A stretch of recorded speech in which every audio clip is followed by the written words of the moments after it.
everyone, to our coverage of the USA Dart Classic here in Kissimmee, Florida. William Stewart, Nick Teixeira here, of course. We're happy to be in the room once again after yesterday's thrilling action. Yeah, it was really cool to see all the different runs that were happening on the main stage there. Paula Murphy getting her 8th title. Again, more than the average number of fingers for the Floridians out here. It's incredible to see, but also a great performance against Carolyn Mars. Yeah, it was really special in that ADO Cricket National, and then to turn around and do it in the singles cricket event as well. It's pretty special for Paula to start off with 2 big wins on the weekend. And of course, besides that, with our singles cricket coverage, we saw every match felt so competitive that we got on the main stage there. Laura Turner and her battles. We saw Jason Brandon come back in his matchup against Larry Gates before falling short.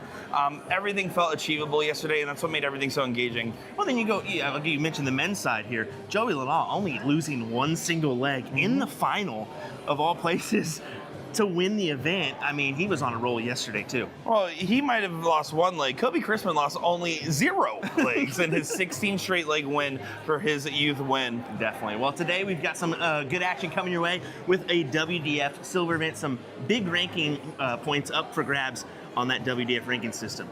Yeah, let's go ahead and get right into the action. Waste no more time. And, Will, we got to go to the booth. Let's go.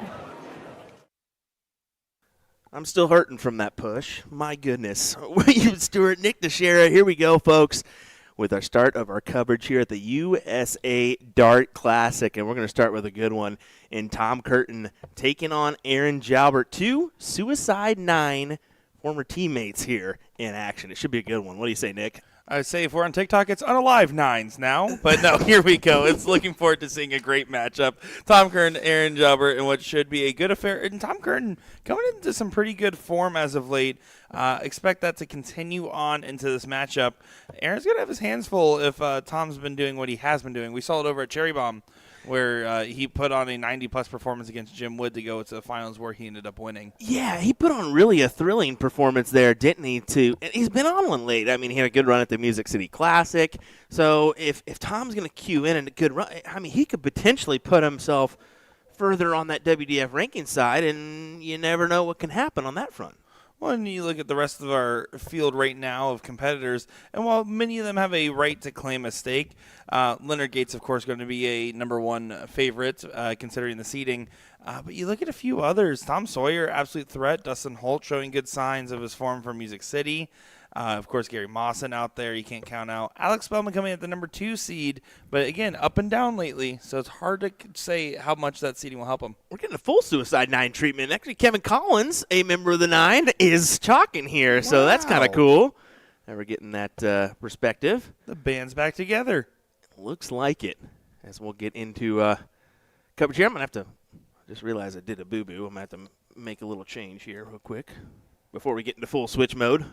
Well, don't worry, guys. I'm used to Will making boo-boos. So here we go. Tom Curtin to get leg number 2 going, and he is finding the neighbors quite well. And Aaron's having a little bit of a laugh with him about it, but I can guarantee you that he wasn't too happy with how that started. Oh, wow.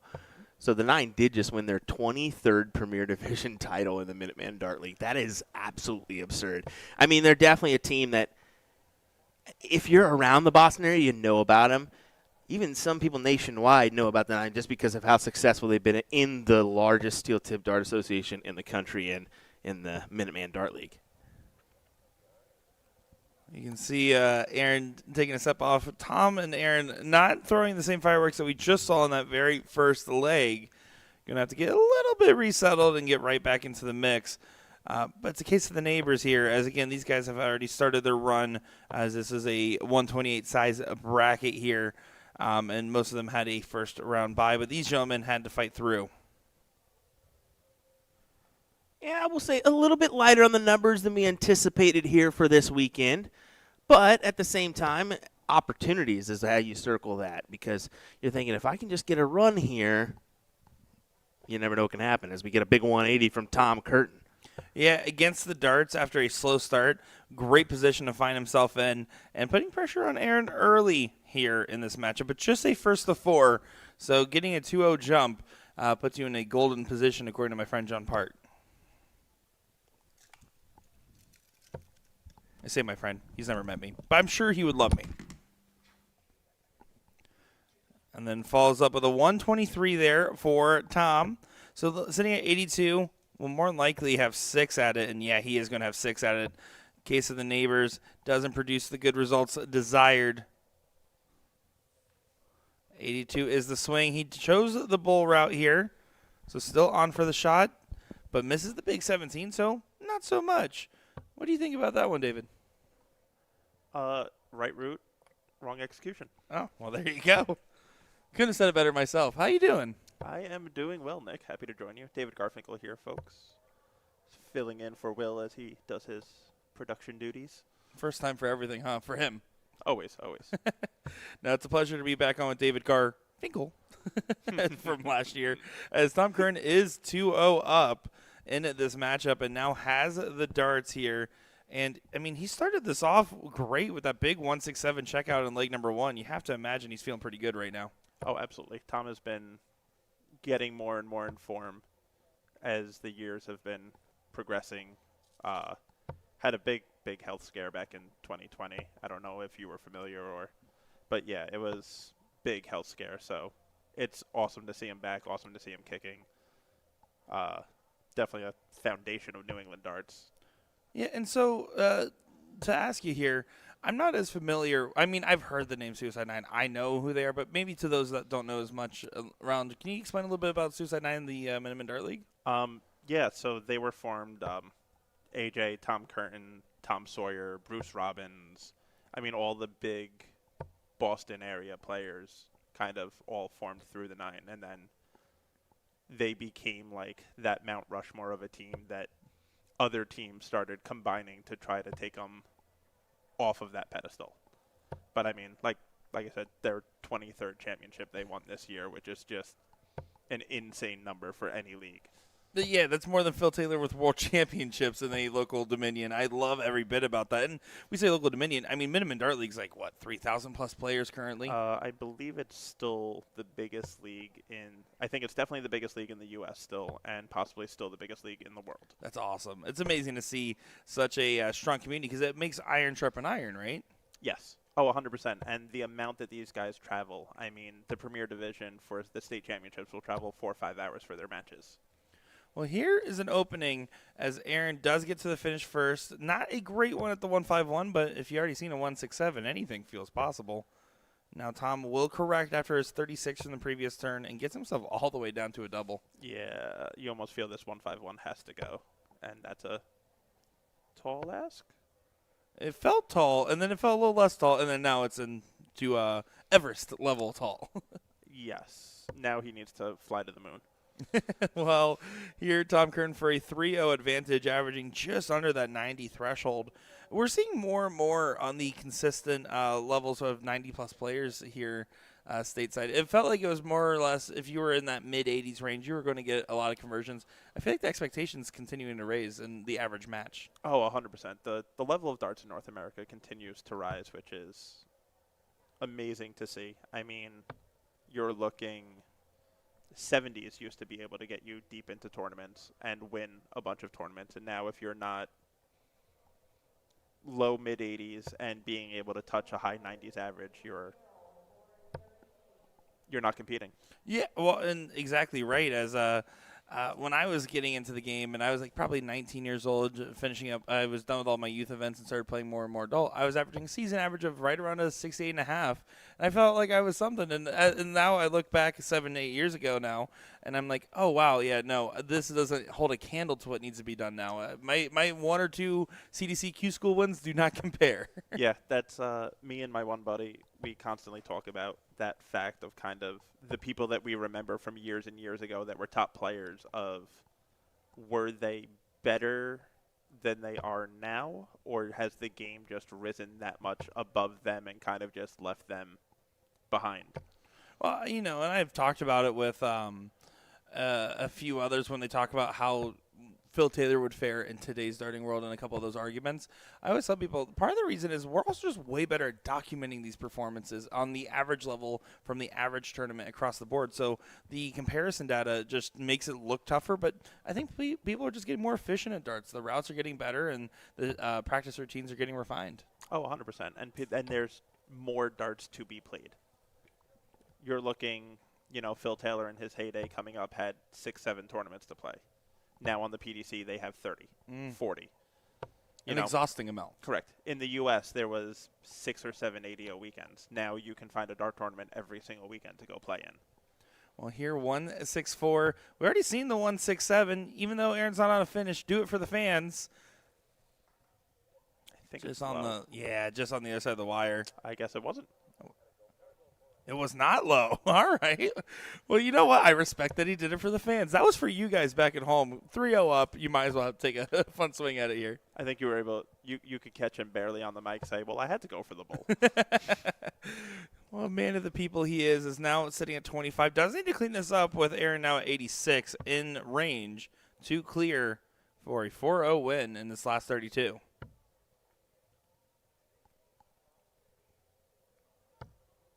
There it goes. Yeah, almost no doubt about it, even with the misstart. Yep. Made it look easy there. Finished low 90 average. I mean, Tom Curtin coming to play.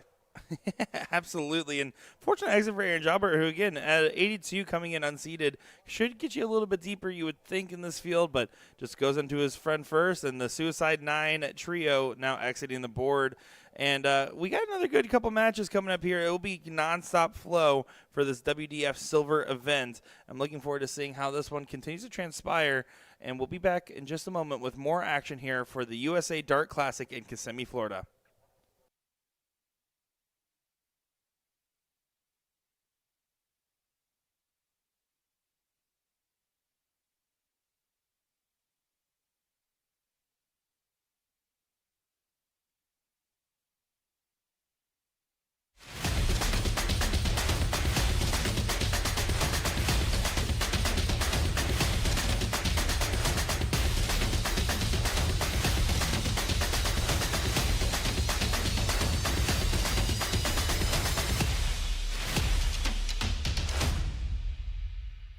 You'll be seeing red and blue stars in your eyes when you shop our August Start of the Month special, the Win More Epic Starts, for 15% off all month long.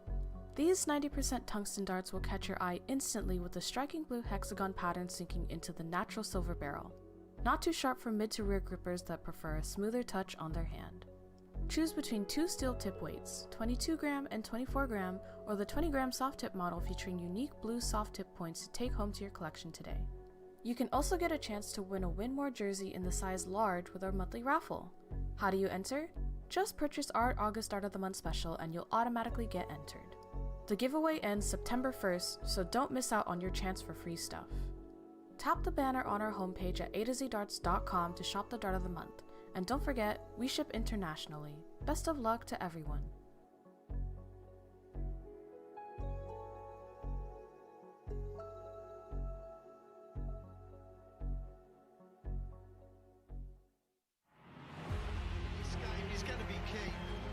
Tell by the way they're scoring, there may be nothing in it. One man misses, does the other man get? Yes! Double 12! That is the most amazing leg dance you will ever see in your life! I can't stop! Double 12, and the 9 Dart King lands another one! Covered by Team Michael. Double 12, back going! Luke Humphries, the ascension is complete. Incredible stuff. The world number 1 is world champion. Let me tell you about A to Z Darts. We're a specialty dart store with over 10,000 different products. We create in-depth videos and blogs to help improve your game and showcase our products. We give helpful advice on how to practice darts, the fundamentals of form and mechanics, and how to make better decisions when purchasing your darting equipment. Whether you're brand new or a seasoned player, we try to provide fun and informative content. I'm Jen, the creative director for A to Z Darts. I've been playing for over 10 years and I've traveled the world competing in and promoting the sport. This is Will. He runs our live streaming company, USA Darts, and and travels the globe as well to broadcast major darting events and interview PDC players alike. You'll find over 2,000 different sets of darts on our website. Guessing right now you're pretty interested in our resources? Learn about form, throwing mechanics, practice routines, scoring and grouping, checkout methods, cricket strategy, and much more. Visit a-zdarts.com to take advantage of our blog or follow us on social media at AZDarts today. Can Gezi Price and the amazing Luke Humphreys win this crisp $100 bill with these baby darts? Rules are, if he can hit a single red bull, I'll give him $100 for every red. You ready? Ready. I'm ready to go. Let's go. Gezi, you ready? Yes, go. Let's go.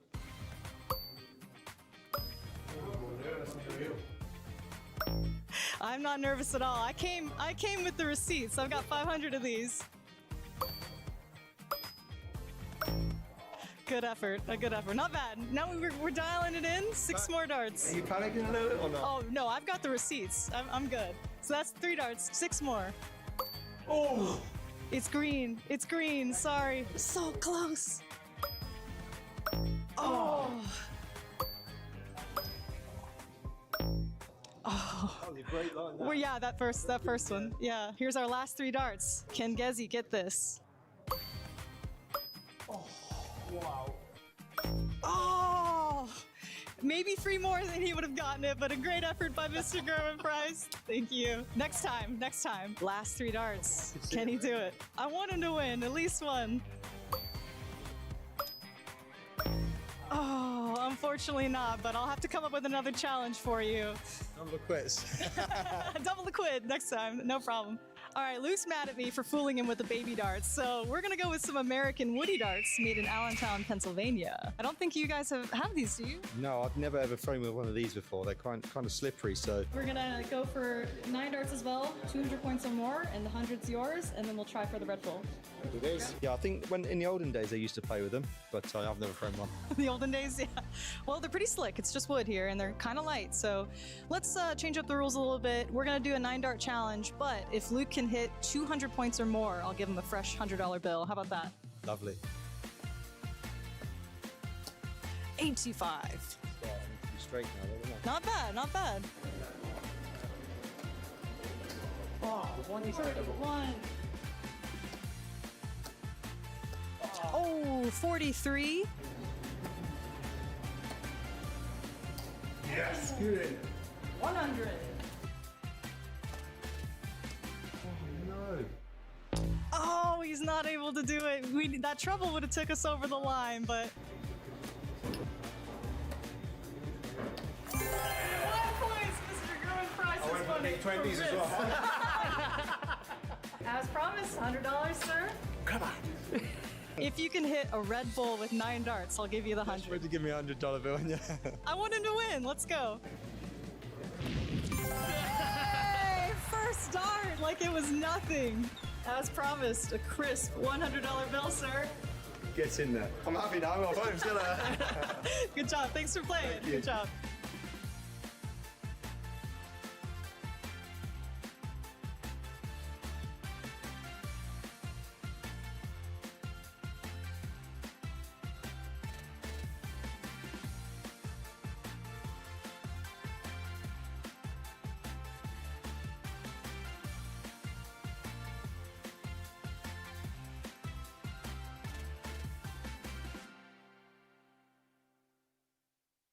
What is the purpose of the Vertex stand? This product is made by Winmore, and they have solved 3 different problems. Number 1, when you don't want to permanently mount a dartboard.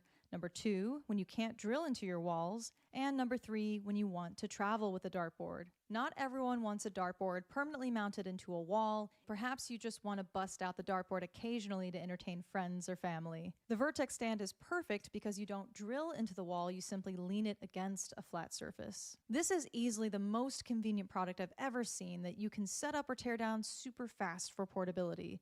In minutes, you can have everything packed and ready to go with you for your next darts tournament or a friend's house or even camping. You can lean this bad boy up against a tree. On top of all of that, I love the idea of being able to easily travel with a dartboard. This thing is awesome. I was given it just to review, but believe me when I say it is not going back to A to Z Darts. They can try to pry it out of my hands.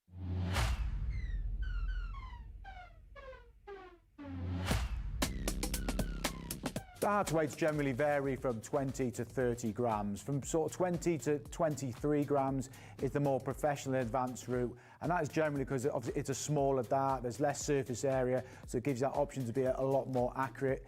But going on from there, if you're starting out or at an intermediate level, we recommend a dart of kind of 24 grams and above because it's just got that bit more direction to the board.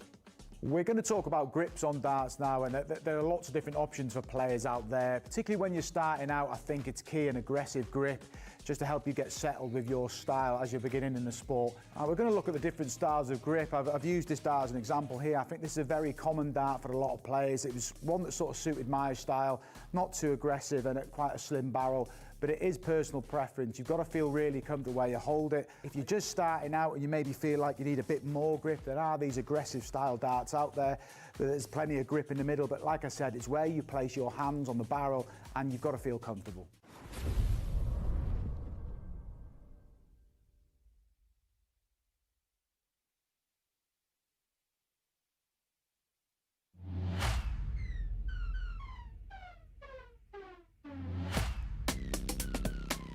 Starting in darts can be really daunting, so we're going to take you through some of the basic equipment to help you improve your game. There are three main parts to the dart. We've got the flight, the shaft and the barrel. There are thousands of different selections on offer, and we're going to take you through a select few. We're going to start off with the torpedo dart, one we associate with Luke Humphries. He used this kind of dart because it lightly flies through the air. He's not got that sort of abrupt throw that other players have, and it just suits his style of play. The second dart we're going to look at is the parallel dart, and this is a very common design for me. I feel this is a good guide for starting off in your career. The likes of Michael Van Gerwen and Darrell Gurney have gone on to be very successful using this style of dart. It's one I started off with as well, and it's been perfect throughout my career, and it can suit most players' styles. The last set of darts we're going to look at is the specialist range, and obviously there's thousands of different options in this range, but it's one I'd associate with Peter Wright, obviously a player who's craving that perfection. Different styles will make his darts land different in the board. Obviously it is a dart that suits the more advanced player. Got a dartboard with shabby segments and worn out sisal? Don't buy that brand new dartboard just yet. There's a much better solution. Knowing how and when to rotate your dartboard is an underrated practice many players neglect. Why rotate your dartboard? Although sisal is self-healing, you can't prevent the damage that occurs over time with high traffic segments like the treble 20. By rotating your dartboard, you can replace the 20 segment with a different segment that sees a lot less dart action. The damage gets distributed throughout all the segments, making your board last much longer. Decide how to rotate your dartboard. Whether you go clockwise or counterclockwise, be sure to stick with one method of rotating your board for consistent results. If you rotate it clockwise one time and then counterclockwise the next, you may be going back to a previously damaged segment instead of a fresh one. Return your board accessories back to your board once you've rotated it, starting with the number ring, and you're done. Dartboards are a big investment, so it's important to take good care of them. Regularly rotating your dartboard will help ensure you are throwing at a fresher 20 segment and will help make your dartboard last longer. Hope you found this video helpful, and we'll see you next time.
A real doozy here. We've got, Callie West taking on Miss Laura Turner.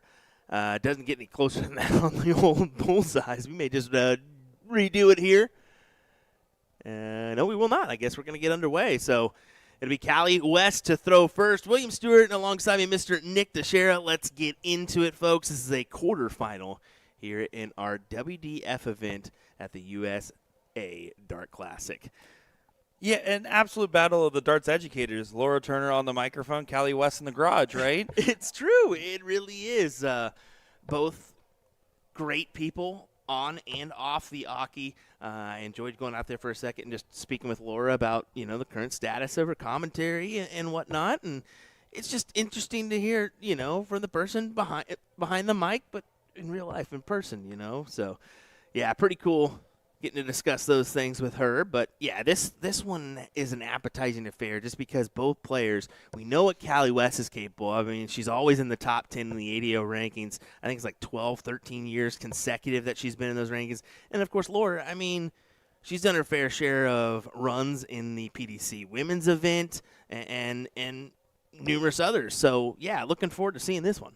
Yeah, it's going to have a lot of things to like about it, even though Callie West is playing through an injury, which is important to know. You can see the hobble there and has been using a crutch for the rest of the time in between.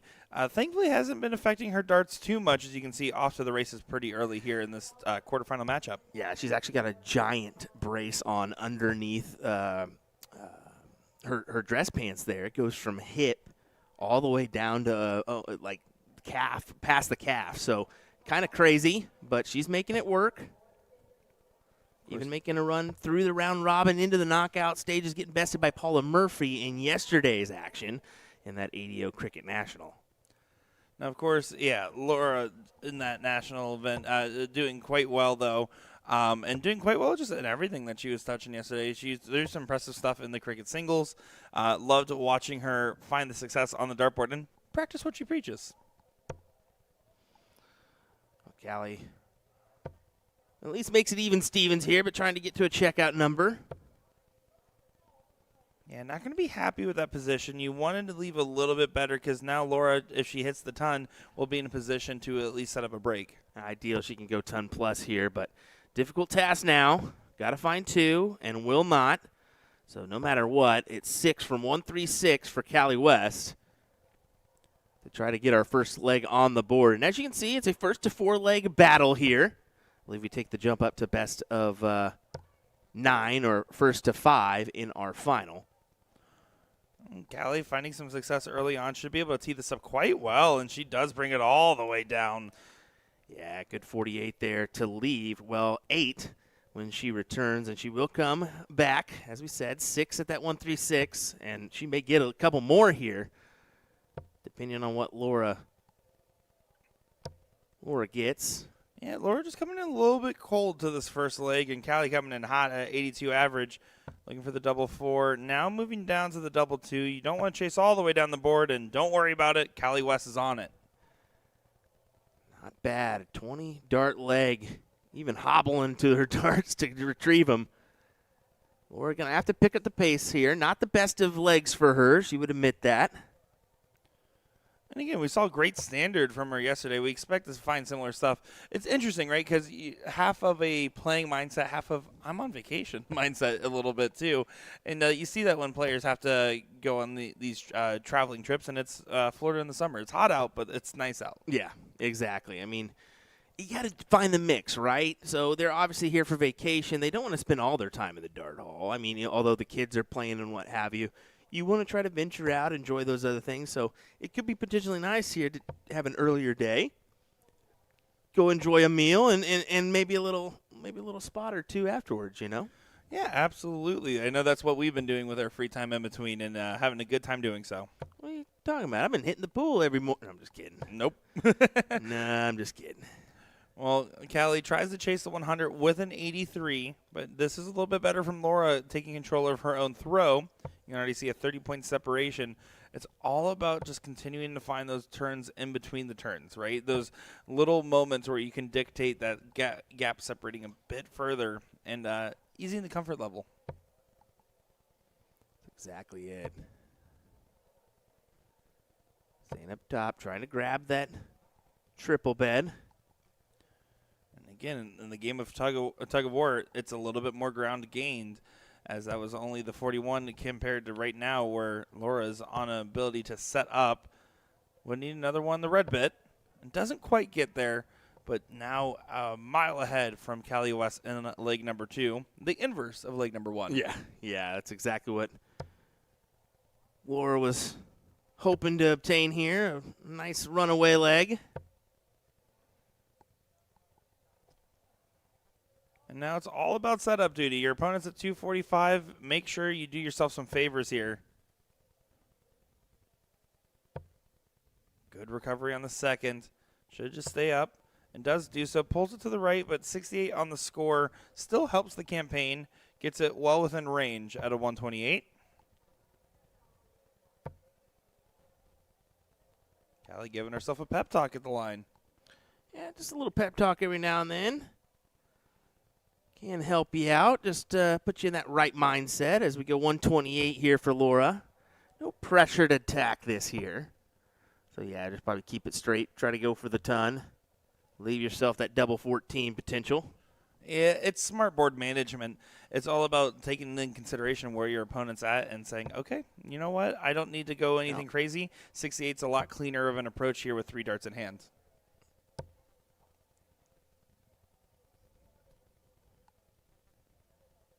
.68 it is for Miss Turner. Over to the 16-8. And then back up top. Played right on the wire. Goes outside, so an outside opportunity for Callie West here. Well equipped to be able to hit a 125. It would be a masterful checkout if she can achieve it here. There's the 25 over to the 20s. Oh, below on the wire. About gave herself an opportunity at it. Yeah, hugging the wire. It was a great shot after the first. I mean, good set of darts, but not enough there. It does help at least pressure Laura on the double to make sure she finishes for a 1-1 score. Trying to work off the barrel. Down to double 10.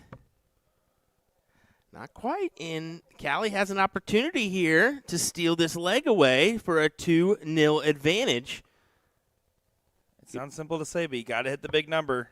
And she does. Goes high. Got to get over that dart. And she does. Nice and easy. Yeah, what a check there for Callie. Kudos to CDC Chalker, Miss Sally Kelly, who's doing the duties here on this one. And admittedly, way more of an official sense than when Jen Mounts was chalking. Yeah, no kidding. I mean, who wears a GoPro anyways when they're chalking? Oh, that's Jen. Never mind. She's trying to capture content creator Jen Mounts. We talk about it with Callie, but the Garage Darts program has been a great opportunity to help get players educated here stateside on everything that goes into cricket and darts in general. Yeah, I think that she's, I mean, at least we'll say that hasn't put out a lot of content of late, but I think that the injury and a new job has kind of set her aside. So, I mean, life catches up with you every once in a while. Well, Callie, don't hit yourself too hard. Look at my YouTube channel. I've uploaded 1 video in 5 months. Yeah, what a job there, Nick. I thought it was funny when you were like, I'm going to Grandboard stream. I was like, how long is this going to last? One time. Anyway, a big 140 for Laura Turner there. Definitely didn't get affected by me getting hired or anything by a certain company. No, not at all. Not at all. Not you moving across the country. No. Got to be better than that, Nick. Well, you can see Laura immediately taking control of the throw in leg number 2. Callie needs to figure out, hey, what was I doing in leg 1? I'm just going to keep doing that all the time.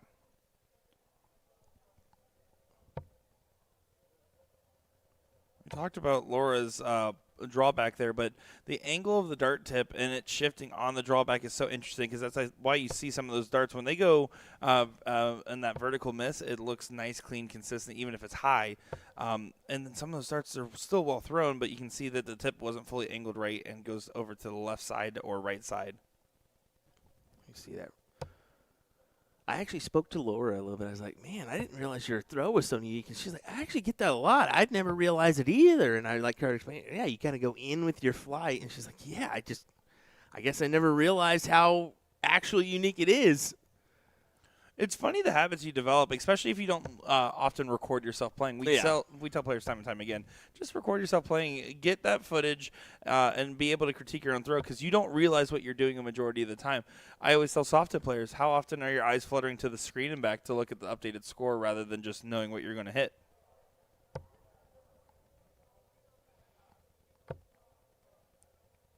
Full concentration here on the setup turn and a great execution on the last dart. We'll go ahead and get to the 137, putting pressure on Callie West, who is looking for a ton plus to be able to get to a finishing spot.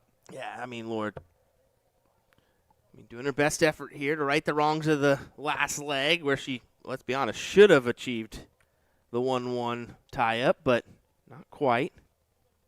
I got to say, I dig the Jersey flight combo from Laura, the little superwoman there. If you don't dress to impress at the dart scene, you're not doing it right. That's why I look up to Peter Wright as my favorite player. When I first started watching, it was Peter Wright because it was so flashy and ostentatious. But good outfits, good shoes, good dart flights, those are all things that matter in darts. No, the guy that has red hair wouldn't like Peter Wright. No way. Listen, sometimes the simple answer is the right answer. We would never have guessed, Nick. Oh, wait. Yes, we would have. Yeah, no, it's the most obvious thing about me probably. Looking for 96 now. We'll just have to set it up here. She attacks a 16 to leave tops. With Callie at 236, she'll hope for a 2 triple turn to maybe add a little bit of pressure to this one from Laura, but got to bank on a miss still. Yeah, good scoring is great until you struggle on the double. Laura needs to convert. Goes high. Last time sunk it low on the second. This time staying high. Going to play aggressive on this last start. And drills it. Good shot there from Laura Turner. Getting a leg on the board, break a throw, and now just is going to focus on a hold to make this back to 2-2. A little raise of the eyebrows there from Laura, like, I'm surprised I got that last one in there. After the first two being, I would say, well above her intended target. That's sometimes how it goes because I'm sure a part of it in the back of the mind is saying, okay, last time I went really high and then way too in and tried to readjust. Sometimes there's some conservative darts there and then just really trying to push one through.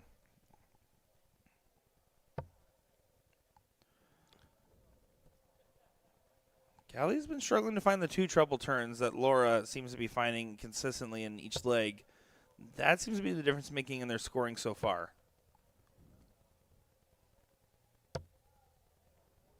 Great last start triple. This is exactly what Laura needs to do. Find a couple consistent triple rounds here. Force this to a 2-2. 3-1 is still kind of one of those, I'm in a tricky spot here. Just because you need to go 3 on the spin in order to win. Well, and she's in a good position, though, with the throw to recover because she already did the hard leg, right? Getting that break a throw, and a convincing break a throw at that.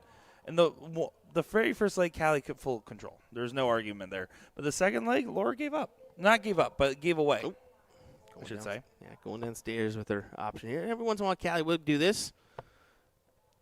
She's not hitting the triple on the 20. She will just immediately go downstairs, similar to a Paula or Tracy. Sometimes when something's broke and you're struggling to hit the same segment, throwing a refresher segment goes a long way. We talk about cover shots being one factor of it, but sometimes just fully resetting for a round or two at a different number can really make meaningful differences.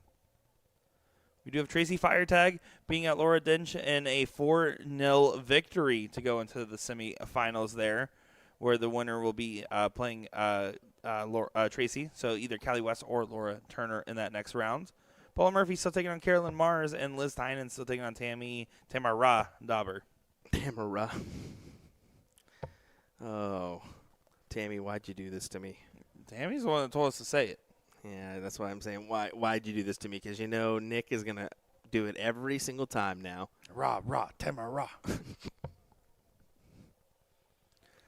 Callie, again, one good turn away from getting back into control.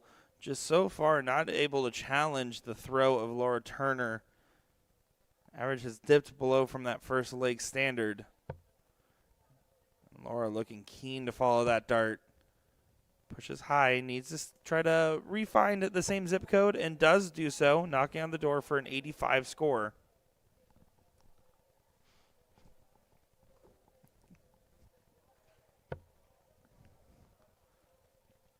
Of course, she will be reapproaching with the 132. She'll be reapproaching with 6 darts for the 132. Again, another leg where Laura's going to be thinking, okay, even if this doesn't pop, I should still be able to take this position. We'll see if she attacks the bull here. She will.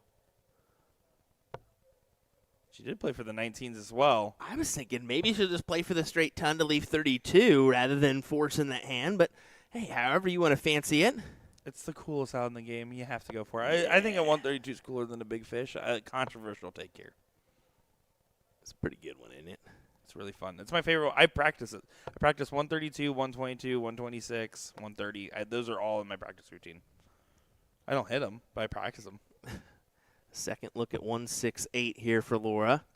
8 for 20 is how she went last time. She will do the same here. And again, wisely using that wire. She aims for the 8, but is very much aiming towards the wire in general. We saw it in the previous time and this time as well. Callie West needs to get into the mix, needs to find something in her direction. The look of frustration says all on that 30 points scored for 152 on leave. Excuse me, 40 points scored for the 142 leave. Is that too good of a marker? I thought that was prime real estate for her to go ahead and grab the leg for 2-2. Now, still a tough checkout here for Callie needed. But hey, one time on the one time can make a big difference to get in that 3-1 position. You ain't lying. 82-42 for tops. Goes high. It was a good look at it. And you can see even Laura was thinking for a second that might be going. I was thinking she'd stay just because of the placement of that dart. I was thinking, honestly, I mean, either way you go here, but elected to go ahead and go for the 42 route to leave tops. And it will go back to Laura for tops. There you go. Big grab from Laura and a slight scowl there from Callie West, who really was probably frustrated that she had the position she was in, not contesting the leg until it became a 10-plus shot. I agree with you there. Anytime you're 2-0 up on a good player, you want to just ride it out into victory. But this could be a big one for Callie. It still is 1-2-1. Of course, you want the 180 there, but beggars can't be choosers. Well, Callie falling short on 2 trouble turns, starting off of 1's a great way to make amends, especially because you're okay with a chalk matchup when you're starting with the throw. She can win this, lose the next, and then win the last one and be able to have a 4-3 win. That's going to be the game plan here for Callie West, so still fine positioning overall. Do you want to take a look at this side shot, as you can see how everything flows here from these competitors? Is a nice 140 from Callie West. You see Laura really drops that dart almost to her shoulder with the flight. And look how much wrist is there, right? You have your hand almost underneath that dart and then popping it out. It's also why you see some of those darts miss vertically the way she does, is because you have to release the exact same way, and you're putting a lot of pressure on that point. And the opposite for Callie, who has that double clutch and then a very, very short follow-through, almost non-existent follow-through. It's really just wrist action that she lunges forward. So 2 completely different throws here for these 2 ladies. Well, if you saw the difference between Laura's first and second dart there was the release timing. First one released a little bit early. It's why it kind of drifted off to the left. Second one drilled, and you could tell before even looking at the board that was going to be a good dart. So the difference between players that have more of a straight throw and a narrow arc versus the larger arc of the dart. Different styles both have pros and cons.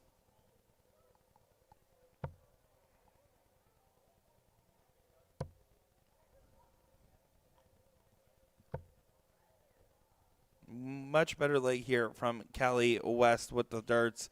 A good rebound and recovery. Sitting at the 114.94. We'll have to swing this. And doesn't go. So staying at the same spot. She does. Laura Turner on for a break with 101. This can go. Let's attack the trip 20. 157, so instead just looking for a nice, easy checkout look, and that's exactly what she grabs here. Pressure on the 72 for Callie. Again, it's all about making sure you get that one good dart at a double. Staying there.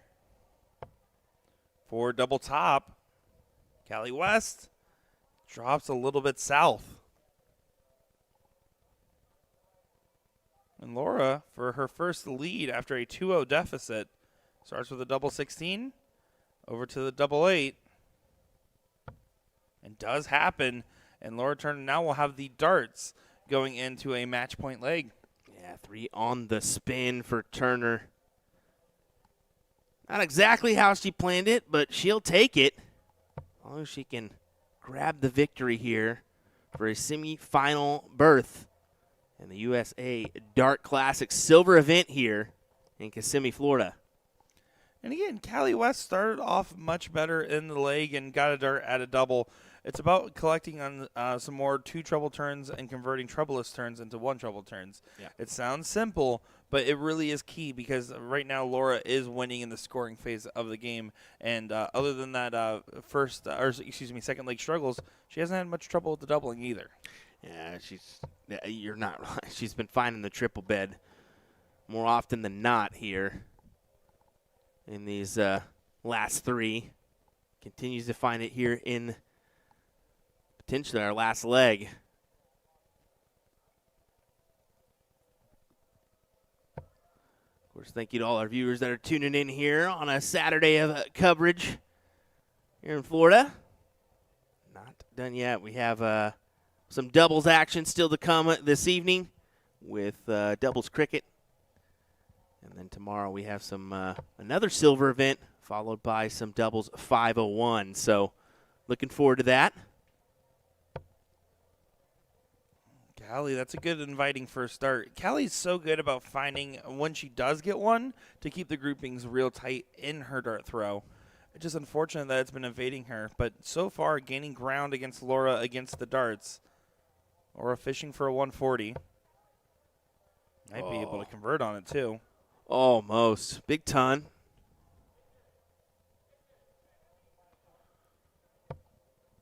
Callie could be the first one out of finish and doing a little bit of reverse of what we've been seeing so far in this matchup. 60 on the find. Does get to the 156, so is in position for an outside shot. Can Laura put pressure? Perfect position for a 140 or 180 here. Even a ton is great. Oh, just lets it float with the last. That was going to be a 180. You jinxed the I did. heck out of that I jinxed it. It's exactly what I did. Sorry, Laura. It's only fair we do it to you, fellow commentator. Once in a while. But 115 easier than the 156. As you can see, Callie only able to hit 41 on the turn. We'll be approaching it the same. Who will show who how to hit it? We go downstairs here. Yeah, exactly what I was thinking. Leave yourself the 96 chance again. Staying there to leave 16 and pulls to the other side of the wire. Callie West now gets an attempt. I wonder if she will attack it the same way or whether she'll go at the 20s. Yeah, if she goes upstairs rather than that to leave 95. And I like the latter. I like what Laura did there, to be fair, because I would much rather have a look at double 18 than double 19 myself. Double 19 is getting pretty trendy nowadays. I have to agree with you, but double 19 is getting so popular. Yeah, it is. And she goes that at the 25 to leave double 18 for the win. On the inside. Just on the other side of the wire. So Callie West, break a throw to have advantage in a last leg decider. Big moment. This is to decide the rest of your day. 2 clear at double top to get to match point and keep it 3-all. No, doesn't happen. Laura gets another chance here with some more match darts. Already missed 2 match darts. Make it 3. Gets one more in this shot right here and drills it. And you can see the sigh of relief there. They can, oh man, I don't know how I pulled that off. Of course, Callie's going to be a little upset at herself, letting her go 4 on the spin to take that. You can't blame her for doing so, but, I mean, good back and forth battle there, and Laura just getting the one up. Well, now our first semifinal is set with Tracy Firetag taking on Laura Turner in what should be a great bout. Currently, Paula Murphy and Carolyn Mars still duking it out, a rematch of the ADO National Cricket Finals. And then Liz Tynan and Tammy Dauber taking on in the other quarterfinal there. We will still see how this bracket continues to develop, as this is coming down to a very quick but very decisive conclusion with some top talents. Yeah, and I just wanted to give an update, too. Actually, Ethan DeVera pulling off the 4-0 upset as the 16 seed over number 1 seed Leonard Gates to advance into the quarterfinal. Now, folks, we are still waiting on a few matches to conclude in the top 32 to play Jason Brandon and Kevin Luke. So I think we're good to go ahead and continue on with this women's bracket. We'll probably finish it up before we get another men's matchup, but I don't know. I'll have to check in with the tournament staff and see what we're doing there. But, yeah, just a little update from the field for you. We do have the link to the brackets in our description if you want to go check those out. That's the best way to do so. Let me translate for everybody. More great action coming up here shortly. Don't go far, folks. We'll be back in just a moment's time to continue our coverage.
Well, let's get back to the action, folks. This time from our men's bracket, a quarterfinal matchup between Ethan DeVera and Matt Clark. William Stewart and Nick Teixeira. Here we go, folks. What do you say? Ethan DeVera just coming out on top of Leonard Gates in his previous matchup. A 4-0 win there for Ethan. That gives you a little confidence going into this match, doesn't it, Nick? Yeah, especially with Ethan's experience playing in the Texas Start community, right? We've seen him over here in Florida a few different times. Met him a couple years back at the DPFL 2023 live events where we saw him play in that little on-site qualifier. We were very impressed, and he's been impressive ever since, continuing to prove that he's a young man with a big dream in the game. Matt Clark coming from overseas to participate in this one. I don't know if he was part of that Laura Turner group or not, but I'm assuming so. Yeah, Matt Clark, Superman, taking on the board here, who's also had a very good run to get to this point, beating out Brandon Goddard 4-1 in the previous round there, and Stephen Krikorian 4-2 in the top 32. Yeah, no easy jobs there, especially Brandon Goddard. Good player there. I know he made a run in Music City last year. Of course, you are going to be a little intimidated. Ethan DeVera, first round bye, 4-0 win over Maddox, 4-0 win over Hossie, 4-0 win over Leonard. Has not dropped a leg yet. That is, that's going to be fairly nice for Ethan. He knows that the job isn't done. This young man has a lot of bright future ahead in darts.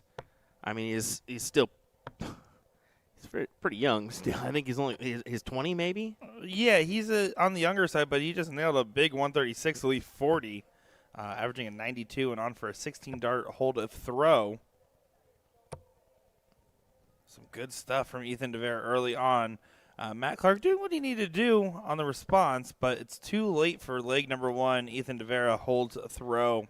Quality 16-dart leg there for Ethan. And I actually got to ask him, whose jersey is his wearing? It's got that Paddy Power logo on there. I'm wondering if it's one of his professional friends from over in the Philippines. He just said, "Hey, can I rock that?"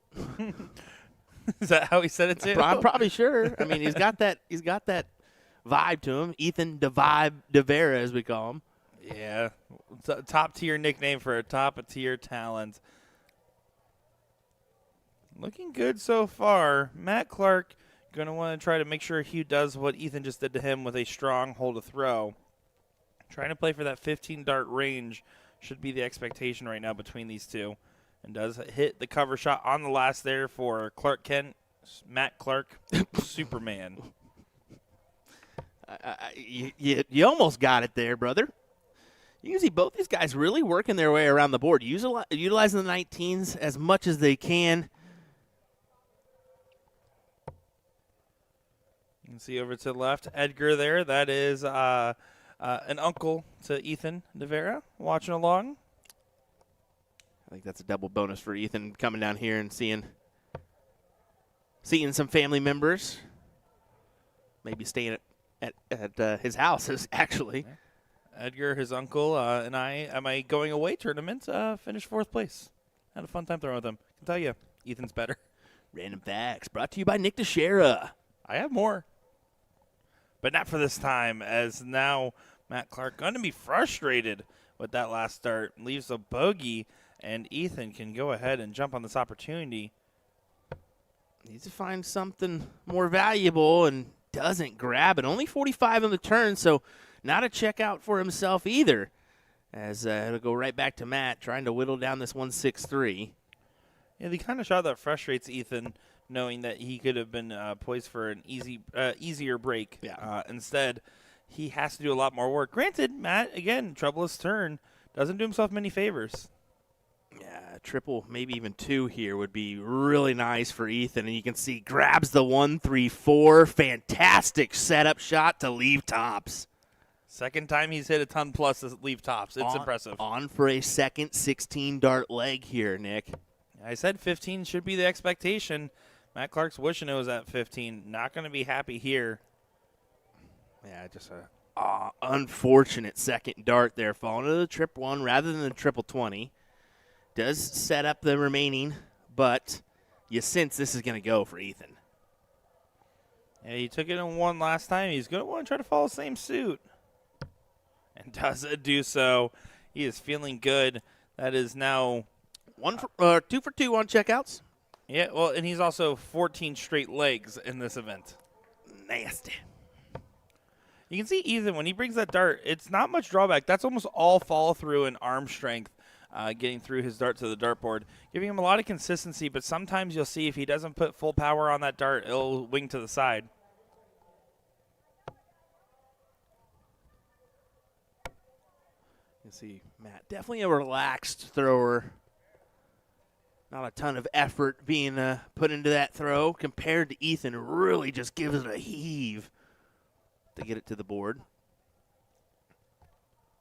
But this is a good spot for Matt. you can see of Ethan not happy with that turn at all. A lot more traditional in Matt Clark's form, as you mentioned there, Will.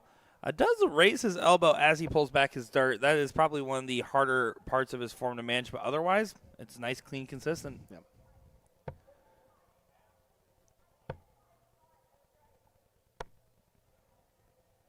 And clicking the wire doesn't convert, so once again, Matt wants to push some separation. There's not much separating these two so far, and if you're playing in for a break, you want to go ahead and try to get some big distance and big pressure. Another one of those trebles will not be here, but good scoring visit nonetheless. Big shout out to Layla Bunce doing the chalking duties here for this one. Stowe Bunce's daughter. No other Bunces are here this weekend, just her. She's been attacking the last couple tournaments alone. So she's got the stride for dart. She wants to continue to do her game, maybe be as big as her dad with a big 180 from Matt Clark.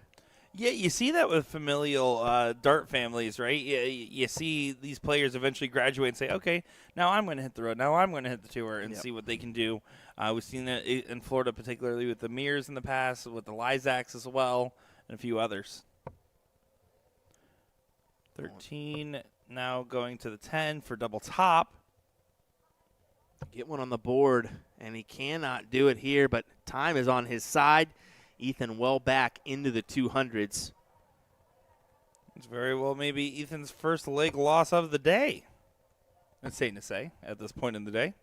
Yeah, it's going to happen eventually. It is mad that it isn't going to happen until a quarterfinal matchup, but eventually, especially in 0-1, the opponent's going to get one. Well, hasn't happened yet. Still will have 3 more darts no matter what if this doesn't go. And does not go. Ethan needs to get himself into a position. He's going to be frustrated that there's been this many missed darts at a double where he's not in contention for the leg. Yeah. Matt moved the whole number ring there with that last dart. It's a powerful dart. And Ethan, you can hear a little grunt into the board, Mike. Yeah. He wants it. He's dissatisfied with how he's throwing here in this one. He has the right to be, as Matt does go ahead and capture the leg. If you got to this point, there's a party that's like, I want to continue to not lose a single leg. That would be pretty cool, but Yeah, how do you not consider that? right? Reality sets in, and you're like, okay. Yeah.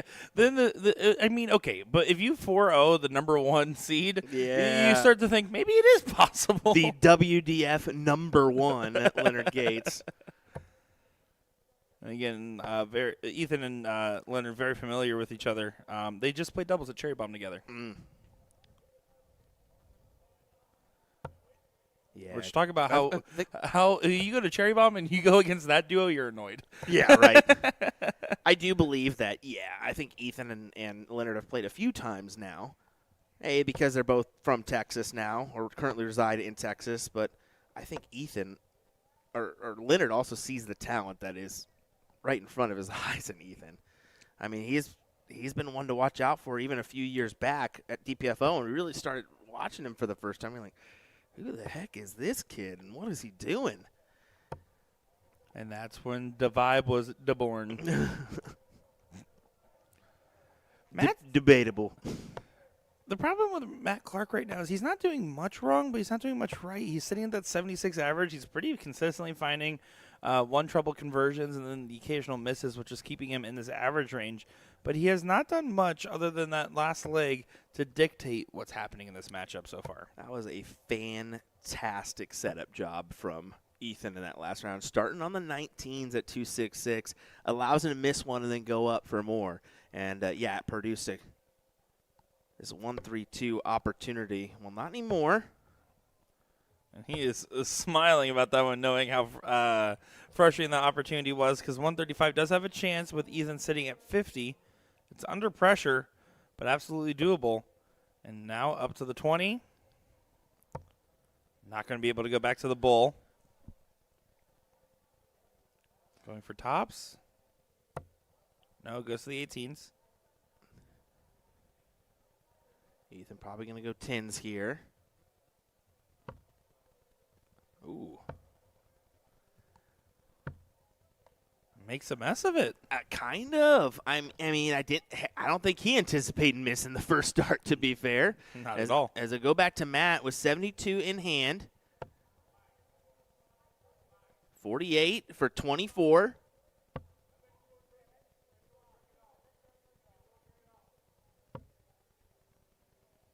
We were almost all square. Well, how about another 16 dart leg? Yeah, Ethan DeVera with an opportunity. This time takes it. When he has 3 clear, it's guaranteed. It's free. It's free. It's free game, right? He gets 3 chances. Now he gets the darts at 3-1 lead. Matt Clark knows he is in the danger zone now as we got our first semifinal report. Laura Turner 4-0 over Tracy Firetag. Wow. Another win for Laura Turner over Tracy, and that's going to frustrate Tracy a little bit. And Carolyn Marr is trying to complete her destiny as she does get revenge on Paula Murphy with a 4-3 win.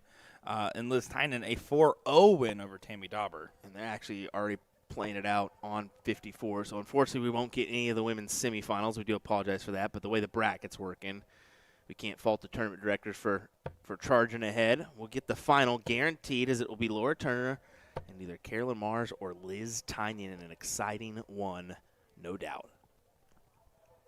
Matt Clark still facing the onslaught from Ethan DeVera, who just nailed a big 140. And again, it's not that he's doing much wrong. It's just that he hasn't been able to do these big dictating shots. You haven't found that go-ahead shot that puts the pressure on the opponent. You haven't found anything to help settle yourself in truly. Some good collections followed by some wide misses. Big time drop there from Ethan. You saw that whole shoulder fall there. And it's a problem when you put so much force in the dart, right? Your body starts to feel it, and sometimes we'll try to compensate for it. We got Mason in the chat saying, loving this live stream. Well, we appreciate it. Thanks for joining us. Carlos saying, where is this happening? This is actually in Kissimmee, Florida, at the Holiday Inn Resort here. Previously known as the Windham. Not quite how that's said, but okay. We'll roll with it, buddy. Wind Turkey was already taken. This could be a big shot here for Clark. Needed to find the second dart as well. And you can see the frustration and the readjustment on the Aki. Goes for the cover. Does find the cover at the 18 there for a 134. But 131 gets an opportunity with 6 darts at it for Ethan Devibe DeVera. Oh, going downstairs on this one. I don't mind it. He was going 51. I guarantee if he would hit that 51, he would have went top stops. Oh, for sure. Just with the success rate he has. Last time he hit a top shot, he asked me to clip it out and send it to him immediately. That's true. I'm not even making that up. That's great. Roger Carter also chiming in. He says, Matt Clark is probably the most experienced player at this event. Several world championships under his belt. Surprised he hasn't kicked on yet. I would agree. That name did ring a bell. I'm glad that Roger jumped on it too. Speaking of, Roger, really an American legend in his own right. 56 goes down to the 16, and here stops again, but no, falls to the same spot. He threw that quick, and he held it too long. An unfortunate last there as it gives Matt an opportunity at the 120, and I think this is going to go. You would agree. That dart makes it harder. That's not a good placement. Very much so. He's going to have to work around it and finds it with a little fist bump as well from the man. Well, and it's a big moment because you broke throw. Now you get the chance to hold. Ethan had one missed match dart so far, and it wasn't particularly close. This could be the spark that Matt Clark has been fishing for. Going to have to go for a cover after that first dart. Going up to the 18s, and just starts off with a 57. The adrenaline dump does not help produce many results. Will Ethan DeVera be able to capitalize? Looks like he will. Going down to the 19s. Wanted the 137 there.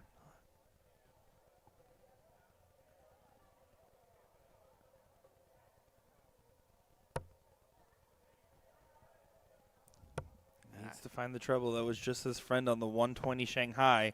Does hit it on the cover. Trying to stay alive in the leg. Again, you don't want to give up your own throw.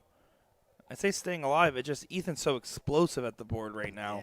Yeah. It feels like all or nothing. And when you hit an all, it's terrifying as you can see his frustration with the 140.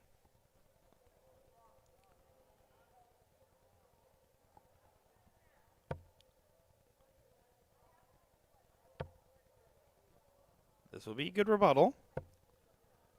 Ooh. was really queuing it in for the 140 there. Instead, we're neck and neck, 278, 277.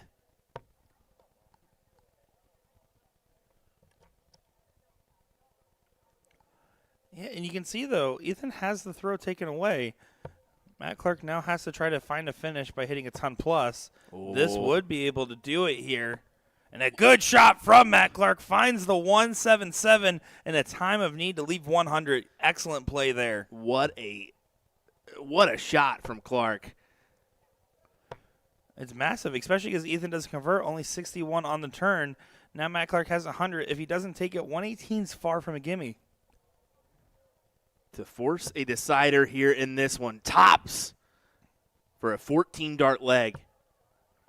Efficient checkouts. Ton plus into a ton checkout. This has turned into an entertaining battle. 83.79 plays 82.88. Ethan gets the throw here in this last leg decider. Is that everything or not? We're going to find out. And if you're not having fun, just make sure to look at the table right there to the left. That's Ethan's fans and friends and family, and their energy, their excitement, and their frustration is palpable right now. And what a 139 as Matt has found a new gear here in this one, and Ethan's got to be thinking, I need to produce. Well, Roger said it best. I'm surprised he hasn't kicked it in gear yet. Well, he just needed that one spark shot. We kept saying you need something to give it a little bit inspiration to the dart game. The inspiration was found, and clearly has been working in his favor. Now taking the darts away from Ethan. He did in the first round. I mean, he took it away with the 139, and Ethan followed it up with unfortunate darts. And you can see the big spread here now as this is in the hands of Matt Clark.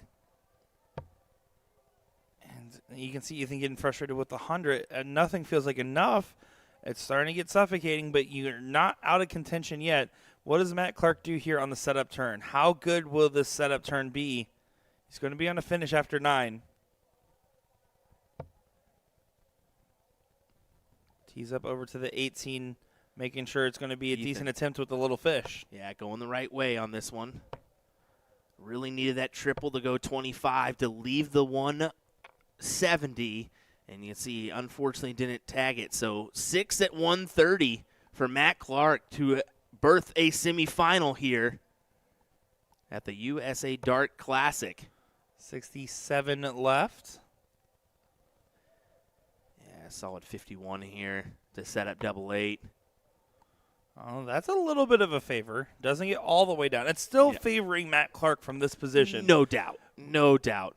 Because you need a 133 here from Ethan to even really put pressure on. And I'm surprised he attacked it on the 20s.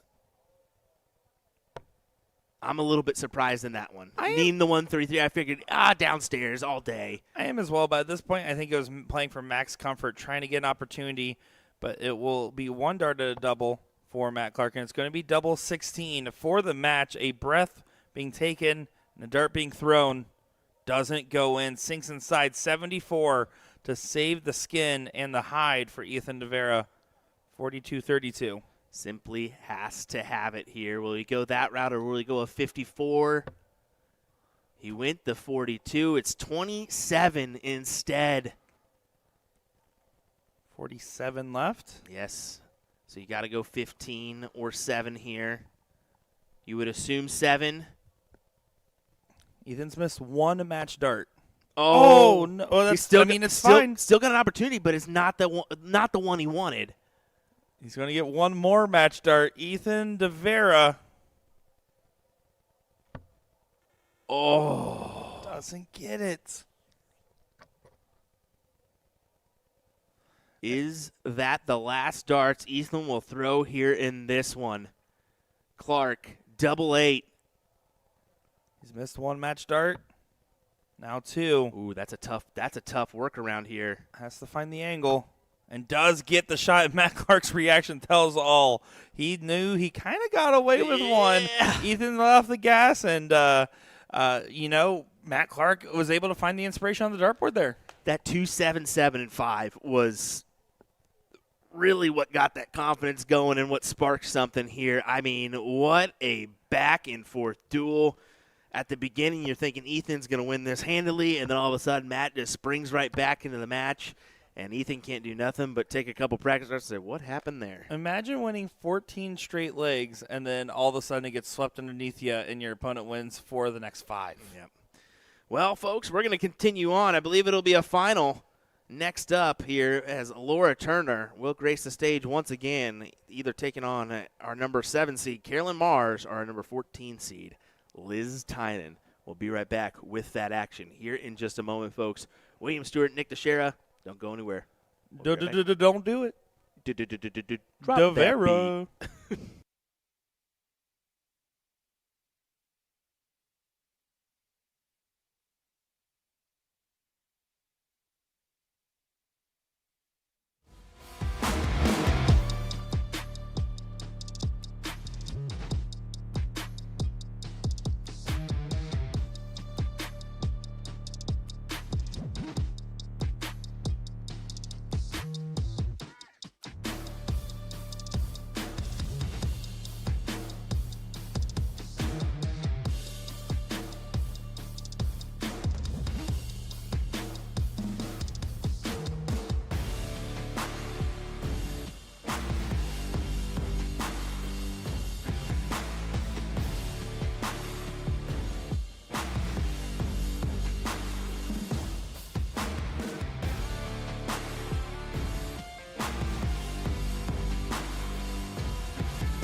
It's finals time for our WDF Silver event here in Kissimmee, Florida.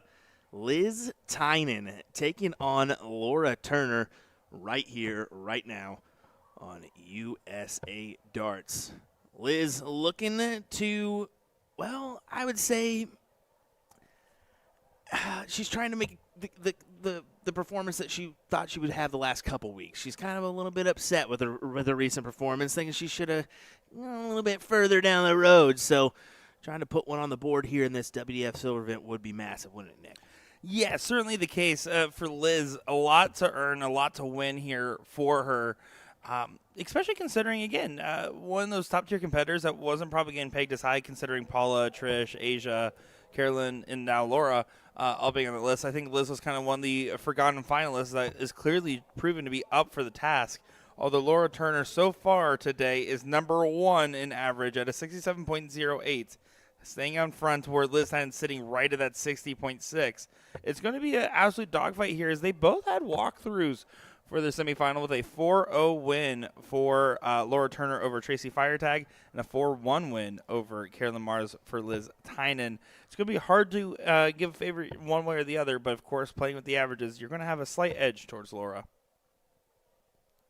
Yeah, I agree with you there. I mean, both have put a couple good performances on the day. Laura, we saw make that comeback against Callie West in that performance, so.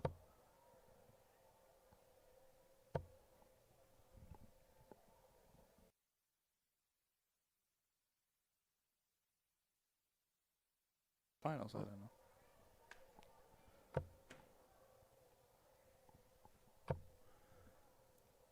And they're hugging all over the wire for Laura Turner. Doesn't find it. And Liz is quick to find the treble 20. Should be able to set up from here. And does do so. 99 on the score.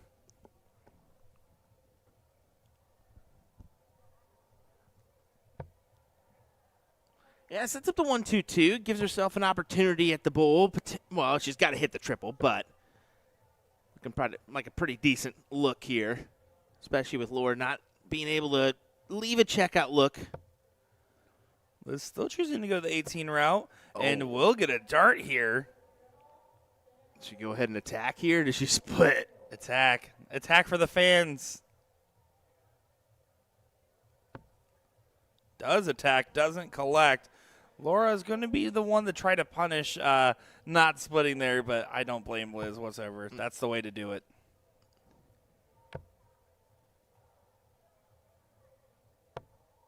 Now if Liz wants to split, she so can. Sitting at 90, not far away. Still don't want to mess with this. Quick to attack right at it. 3 for double 2.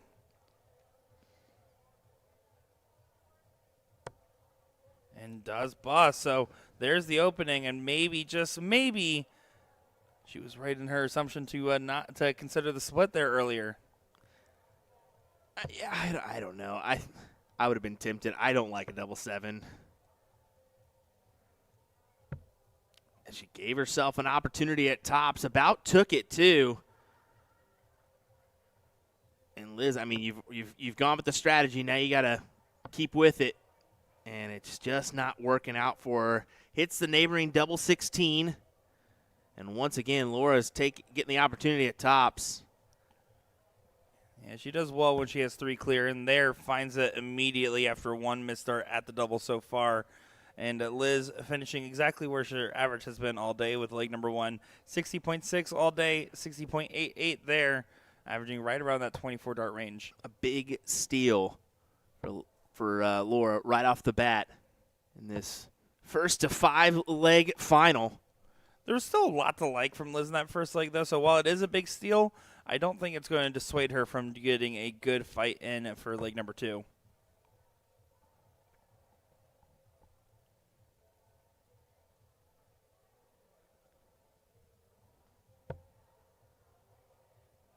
Good spot there for Laura.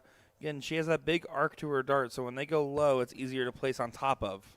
She also commits pretty heavily to those 20s. You don't see her deviate much. I don't blame it. I mean, you'll see a lot of players that have preferences in moving around, jumping around the board. I'm a big believer in stay what's tried and true unless it's completely broken.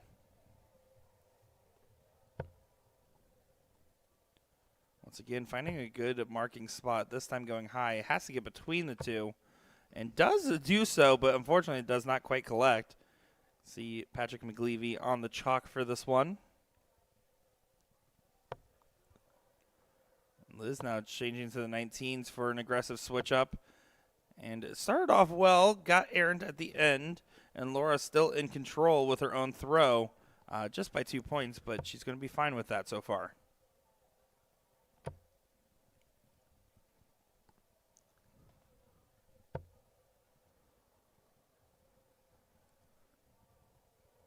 Does it look like Matt Clark and Gary Mawson are underway in our first semifinal. Alex Spellman awaits either Elliot Milk, the birthday boy, or Kevin Luke in his semifinal matchup.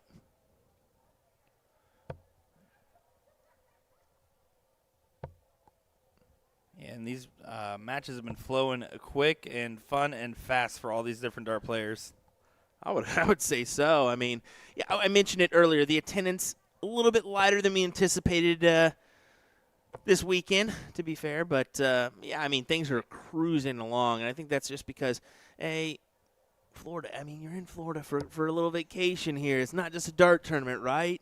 Maybe spend a little bit more time next to the pool and enjoying yourself rather than just committed to that event hall like we normally always are. Yeah, exactly right. There's a lot of other fun things to do, but I don't know. I'm partial. Let's play the darts. Yeah, you're trying to talk us into mixed trips tonight. I don't know what the heck you're doing, but You're the one that was immediately like, yeah, No, we should do it. Yeah. You immediately said yeah. No. You immediately said yeah. No. Okay, maybe I did, but now I'm kind of like, do I really want to? The classic Will Stewart method. You suggest something fun, he says yes, and then thinks about the consequence of his actions after, and then regrets this decision. Yeah, I did that to a Chiefs game last year at TOC. I was like, how about we do, but we don't, guys? I don't really want to get out of there at like 2 o'clock tonight. Will is afraid of being sleepy. I mean, it's a long weekend. Back to the match here. Laura, good option to get to a 2-0 lead. Should be going the 20s route. She's already been staying up there. Now we saw her attack this way with the previous attempt. Going to be frustrated. Switch to the bull. Now switches to 19. And 48 now gets an opportunity for a break right back. Double top for Liz. Does go. Nice and efficient there, and we're back to chalk. And like I said, Liz wasn't going to have alarm bells after that first leg. She's just going to take it out on the dartboard. Yeah, she breaks right back.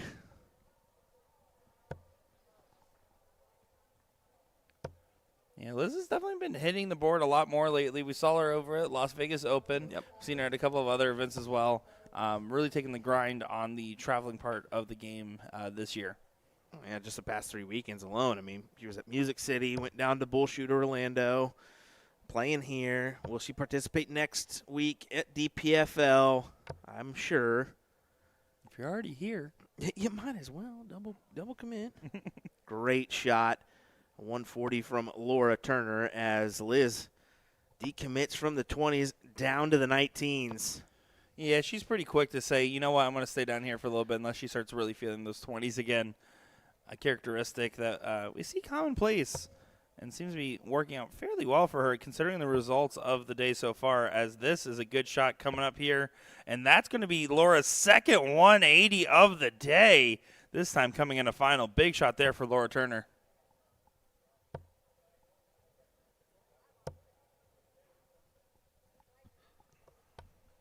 But, of course, a 140 snap right back from Liz Tynan.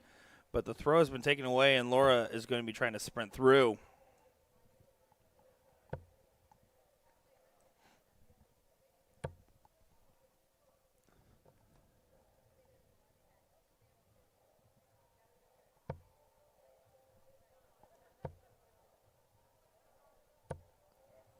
A solid 100 from Tynan.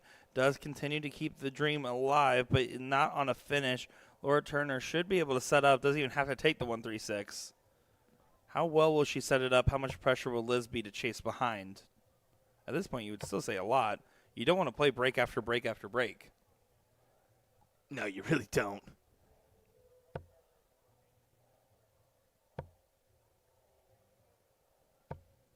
Just the 60 doesn't feel like enough. Laura Turner, 3 clear for a double for a 2-1 lead and the third break in the 3 legs. And you sensed, at least I did, that's probably going to go. She attempted it last time and went just on the inside wire, had to transfer over to the double 9 before scrambling down to the finish. But, yeah, good collection there from Laura. And we are all breaks of throw here in this one so far. Not wasting any time, does find the triple bet immediately. It's just 66, but you have to consider the scaling of this matchup. If Laura's been averaging right at a 67 and Liz has been averaging at a 60 for this event, you're going to be considering, okay, well, if that's the case, I'm okay with finding one big trouble and some not-so-friendly fallouts because I know other times I'll be able to convert.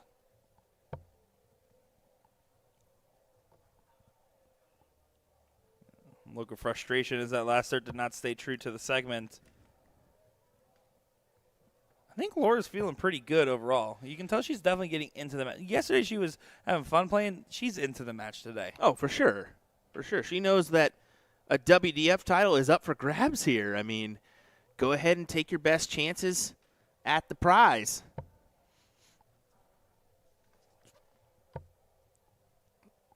But again, considering Carolyn Mars, Paula Murphy, and Asia Jobber, you kind of expected to see one of them into this mix, and they're not in this final, right? So this is an opportunity for Liz to really say, hey, listen, I'm not afraid of getting some WDF points.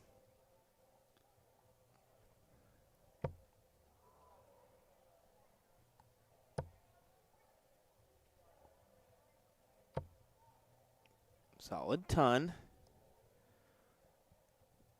Liz gonna feel a little pressure for the 140 here. That's a great starter dart.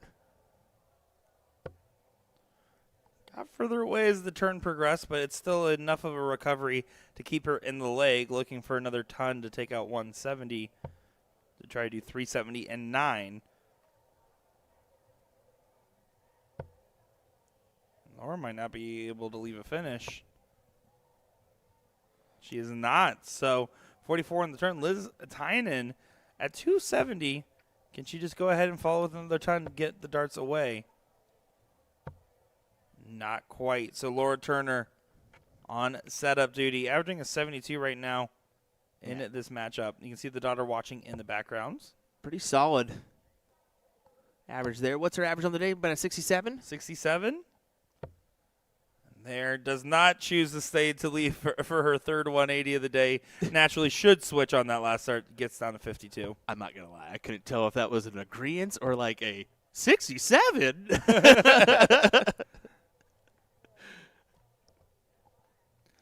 Now 52 on the shot there for Laura. Choosing the 16s route. She's been hitting double top particularly well. I'm kind of surprised that she didn't choose the 12. And there just says, I know where the double is now. I want to find it again. Yeah, I was somewhat surprised too. I figured she'd be keen for the tops look there, but electing for the double 16 instead. Let's see if she can just follow it up with a double 8. Go double essentially for the leg win to make this a 3-1 spread. And now has to move over to the 4. Wasn't able to convert. And it doesn't happen. Liz is back into this leg for a potential fourth break, a throw at 112. It's a big ask, but within the wheelhouse of Tynan. Finds the 60, finds the 20, double 16 for Liz Tynan, and a massive shot. Does go! And a little fist bump with it, too. What a big check out for Liz Tynan there. And, yeah, I'm not surprised by the route. I actually learned last weekend she hates double top. And I said, you really do? And she goes, yeah, I absolutely do not like it. I'll take double 10, but I hate double tops. I just said, well, you seem to hit it an awful lot to not like it. Sometimes it's easier to hit things you don't like than things you do like. I guess so. Well, she just said something. I have to on most of these shots. I said, yeah, kudos to that. But, yeah, what a massive check there to tie us up 2-2. And again, 4 breaks of throw. That has been the standard pacing of this matchup. At some point, someone's going to get a hold and get a good separation, and Liz would like that to be right here, right now. But unfortunately, the 5s are saying, no, just come hang out with us. Let's take a little detour on this.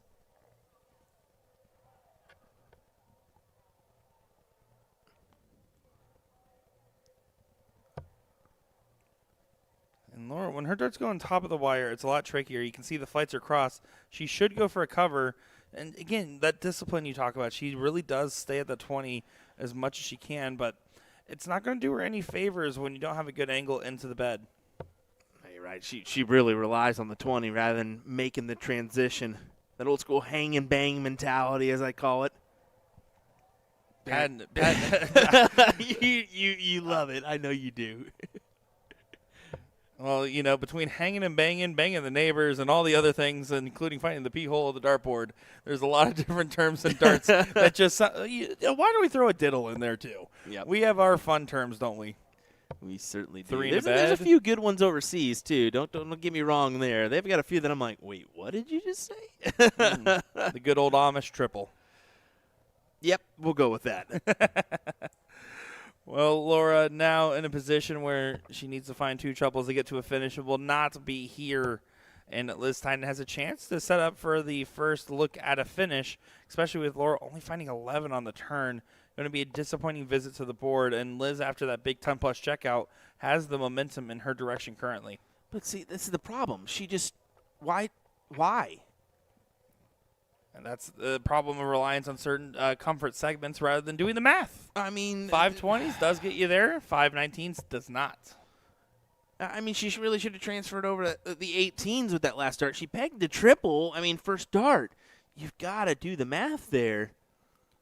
No punishment in sight from Laura as she did not get to a finish just in case. So Liz is going to try to recover.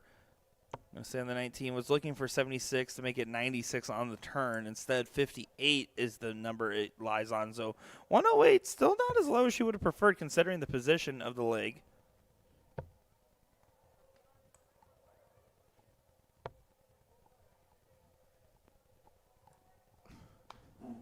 And 92 is the shot. So it does get a little bit closer. Liz still has the ability to dictate. There, finds 76 for 32. Doesn't quite get the 32. She thought it was going to go for another ton-plus check.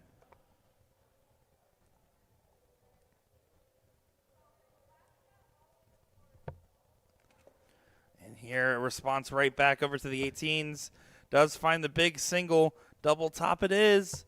And it is not a ton-plus checkout for Turner right back. So Liz Tynan for her first hole to throw in leg number 5.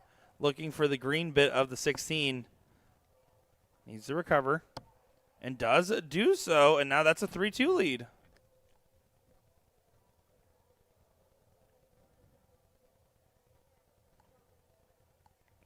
Despite a 5-point lesser average, Liz is figuring out the double ring quite well. Laura's still been ahead on the scoring aspect of this matchup so far. As you can see, she starts off with a ton, wasting no time here for the USA Darts Classic, or USA Dart Classic here for the WDF Silver event.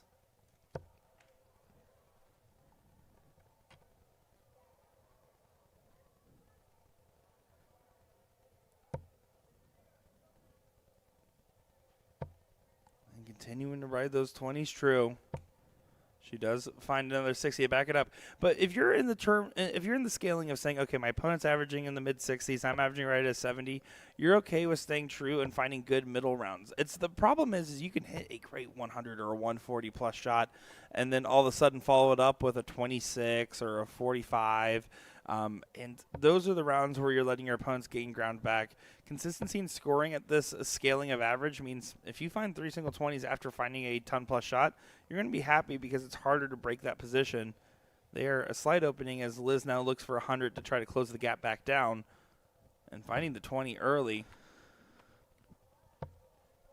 Only an 85 on the turn, but keeps her in the running for a leg that Laura's still trying to control the throw of. And so far, successfully doing. Seeing a lot of Let's Go Liz's in the chat here. Let us know, Liz and Laura, who you taking?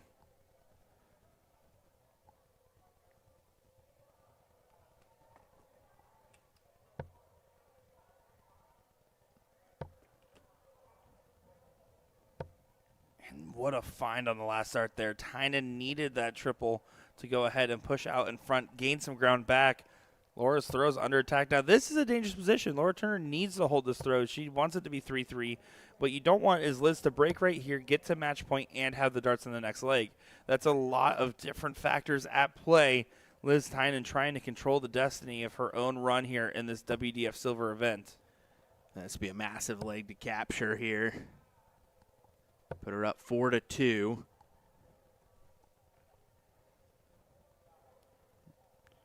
But Laura's thinking, I can just muster enough to leave a check out. And she cannot.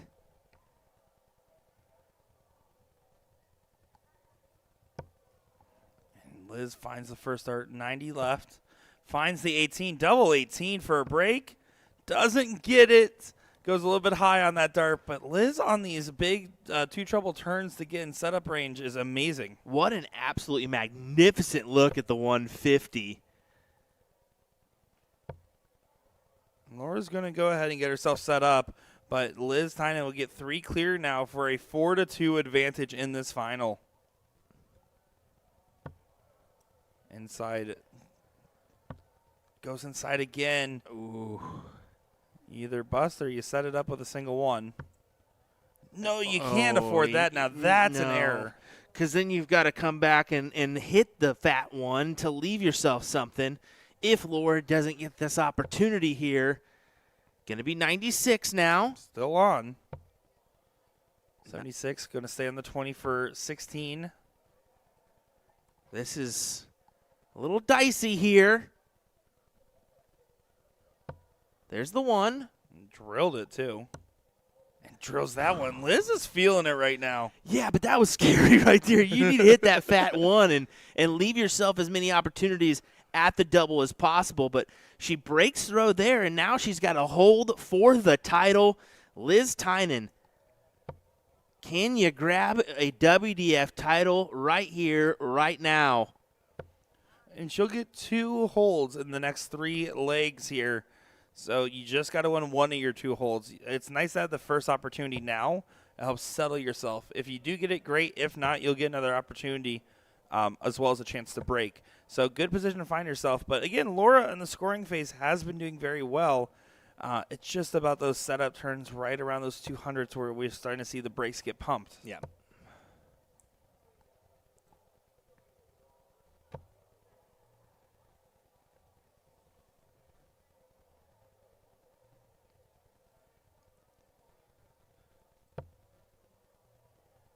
That dart is pulled over right between the 20s and 18s.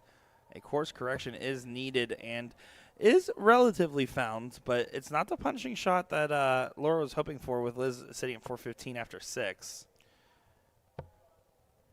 See ADO President Jim Widmeyer looking on here. Big shout out to him for, I mean, he kind of made the push for more WDF events here in the States, and it's kind of worked out for us. We got more players than ever on the ranking systems in both men and women's brackets. So good to see that push. Maybe potentially getting 2 or 3 players on the women's side at Lakeside. That would be probably amazing. 4 or 5 on the men's side. It's amazing. It shows the growth of the game, and Dustin Holt touched on in his interview, but the amount of opportunities to travel overseas and steal darts here as a stateside player is more than ever, and that's the invaluable experience we need to be as competitive as you can on international stages.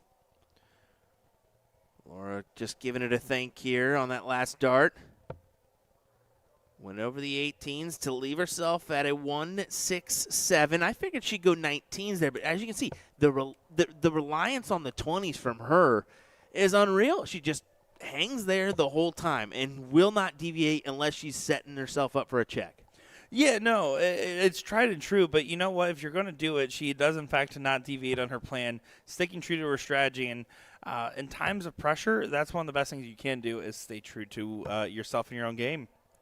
Almost grabs the ton there, but she's fine. Liz really needs to grab a triple here. There you go. And it's a checkout she's already obtained in 112, so that's a great leave here for her. Kind of a little pressure on the back end of Laura. Yeah, and again, good news for Laura is that right now she is controlling this leg, but it's only if she takes this, and she won't. So now she will have to survive an opportunity. Will Liz get a match dart here? This is a big moment. You can see the pep talk to herself as she quickly approaches the Aki. 112 on the mind. Is that a helpful or hurtful dart? It's not going to get her an opportunity here. So it's on setup. 40 scored, 72 left. Leaves 60. I don't know. I don't know if that's exactly where I would have gone with that last, but it doesn't matter. It depends now on Laura, and Laura's only going to get 1 dart at double 16. It is an interesting lead from Liz here because I mentioned that she doesn't really like the tops. Well, she's going to get a look at tops here. 20. You got to just drill this first dart. Give yourself 2 at the double. That's a good spot as well. Plenty of room. For the title.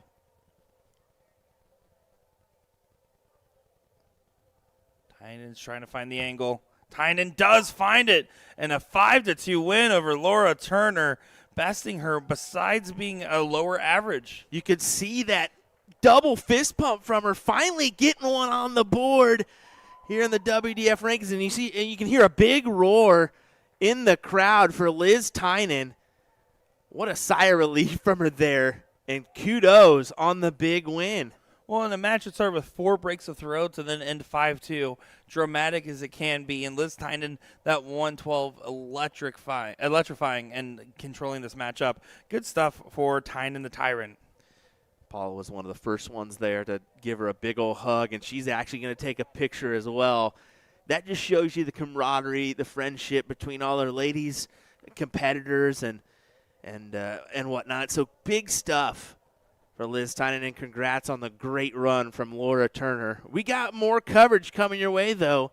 It'll be Alex Spellman taking on either Elliot Milk or Kevin Luke in our men's semifinal next.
Time for a great semifinal on our WDF Silver event with Kevin Luke and Alex Spellman taking the reins against each other. And what is a very tough matchup for both of these guys. It's going to be hard to give an edge either way here, but I'm looking forward to seeing this all transpire on the dartboard. My name is Nick Teixeira, joined by Will Stewart on the call. I'm looking forward to this one. Alex already starting with the head bobbles as he's not satisfied with that second dart. But, yeah, we're fighting a pretty good battle here for these two gentlemen. Fighting out for a finals berth where Gary Mawson awaits, who bested Matt Clark, who we saw previously, with a 4-0 victory there. Wow. To book his place into the final. Yeah, no, Matt Clark surviving a scare from Ethan, who had him dead to rights at a 2-0 advantage and then a 3-1 advantage. But he fought back, played well, and then Gary Mawson coming out with a storm. I can tell you, it was either just before or just after the Matt Clark-Gary Mawson match. They were walking around holding hands, having laughs. So they are in high spirits regardless. Well, you see, we grabbed a quick chalker here for these gentlemen, but they were A-okay with just chalking and walking. But when you get it at a chalker, you're going to see stuff like that. Big 180 from Alex Spellman to set up a 112 check. This forces Kevin to hit a ton. Did have a chat with Laura Turner after her matchup where she lost in the finals there to Liz Tynan, and she was holding a croissant sandwich, and she said, "It's the breakfast of not-so-champions." She's a character, man. She really is. A 1-2-4 look for Kevin. Almost needs to take this here. He agrees, going for the bull. Doesn't go, sails outside down to the 19, leaving himself at 31. Alex Spellman should get 2 darts at a double.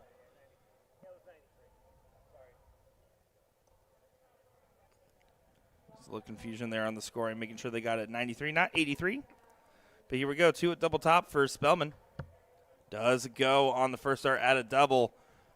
First to 4 is going to feel quick if they stay at this standard. Yeah, it's going to be a pretty quick back and forth. Both like a good pacing. Where Spellman takes a little bit of time in between his throws, but stepping up to the throw line, you can see he's already on the heels, ready to go as soon as Kevin steps out of the way. And you see the dart is landing a little different than normal for Alex, and that's because he's using those new Winmore Arrow flights. So. And he's always talked about it. He said he's willing to, before he got partnered up with Winmore, that he'd be willing to change his flight and shaft setup and experiment with that side more because he has full confidence, especially if the barrels are in tune. And let me tell you, those Jackal barrels, they do look preem. Well, I mean, that was something I learned talking to Peter Wright, as my button, there we go, finally works. I just mentioned to him it's about finding that extra, maybe even 1-2 points on the average. That means a whole lot in a professional level of darts. And if you can find that 1, 2, 3 average plus, I mean, chances are you're going to fancy yourself to make a few runs in a tournament. And Alex will tell you with his game right now, it is all or nothing kind of feel. His practice board, he says he's been lighting it up. And then in certain events, he seems to be getting results. In other ones, he's just falling flat. It seems right now he's in the mood to get the results as he is looking prime here for a 12-dart leg. 127 is the look. Oh, boy. Over to the 17s. And does get a dart for the bull. And said no thanks. Took the percentage shot here. I mean, he knows that a 150 can be obtained by Kevin, but it takes every dart perfect to do so. So he takes the odds chance. Says, I'm going to come back for tops. Thanks for suckering me in on the bull shot there, Nick. You're welcome, my favorite spotter, Will Stewart. As Alex Spellman was the setup-wise. His darts are blocking that bed, and he doesn't find the angle. Kevin Luke now gets an opportunity to hold his throw in what really will feel like a break for him. Over to double 10. And back to the 5. Doesn't happen. Alex Spellman let off the hook, but needs to execute this turn. Yeah, I would agree there. Try to make this 2-0. Inside wire. Has to go up to double 5. Oof. Oof. And not going to be happy with those darts at all. Last start was a fine look, but unfortunately leaves at 5. Kevin Luke wasting no time, not splitting, not considering anything. Talk about an accomplishment in the ADO circuit. Again, the only male to win on the youth and adult side for national titles. So far, Mike Scarborough could sneak in there eventually. I have a feeling on that one. That could happen. But Mr. Giant Killer's fair. That's a fair take. It's just the start, really. I mean, for years, players didn't start really in North America, or American darts. I shouldn't say North American. American darts until, the mid-20s, maybe even low 20s. But now with the world champion being Luke Littler, an 18-year-old, you're starting to see these youth players really start to be like this morning. We had how many people in our under 18 bracket on both the open and girls side? It was magnificent to see. And anytime you can get that development at a lower age, it's promising for them to continue the game in their 20s and so on and so forth. Yeah, certainly the case. The game is going to just get younger over time, which is refreshing. I was one openly saying when I was getting into the game, as you can see, Elliot Milk is actually just that tall. There was no chair underneath his legs. Don't you pay attention to it. But when I was getting into the game 10 years ago, I felt like darts in the U.S. was absolutely on the decline.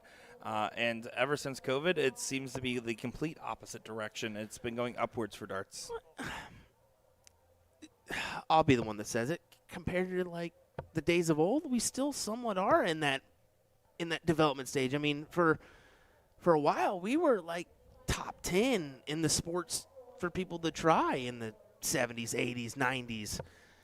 And then it took a dip. But, yeah, that rise is starting to happen once again. It's great to see. You can see Spellman does find the 20 on the last. Again, feeling some frustrations. The chalker got fired. You see coming up to chalk instead. May have a matchup, as it is a doubles time here for the men.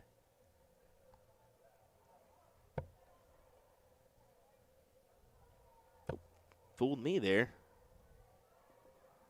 The fun is in not knowing, but there does find a good last start on the 20. Needed last start as well to get into position.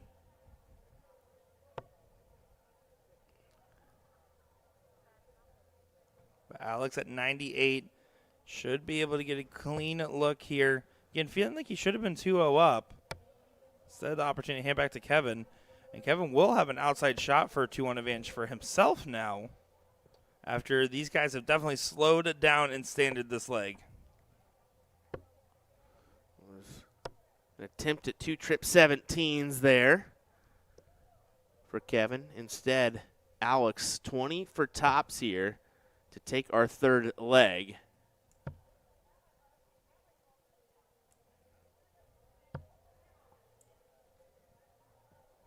Yeah, good find on the last for Alex. But you can see the frustrations.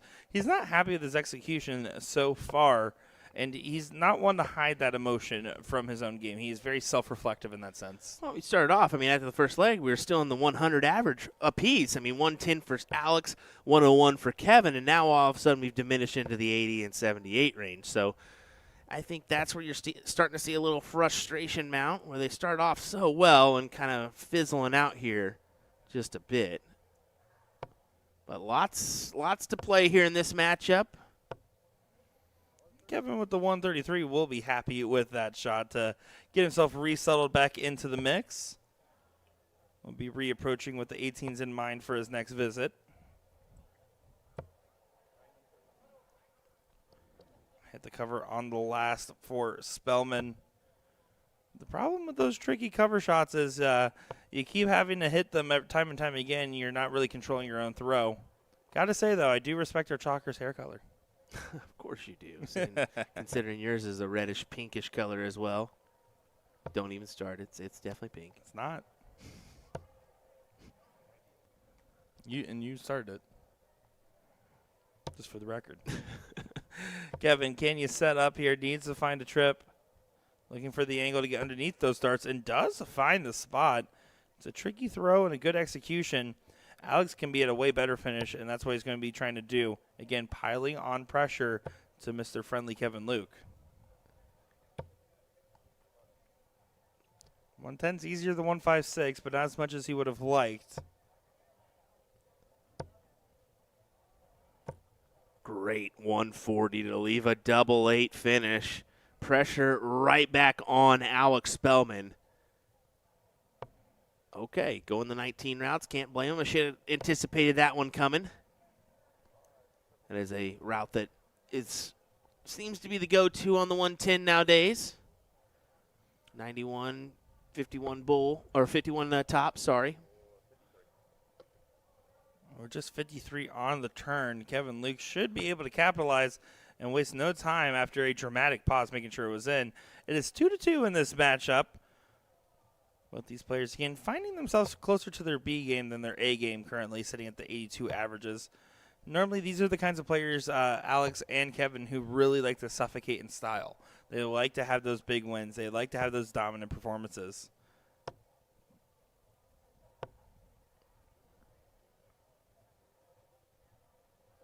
Kevin Luke in the previous round besting Elliot Melk, fellow ESPN athlete, 4-2. And Alex Spellman beating out David Blylock 4-0.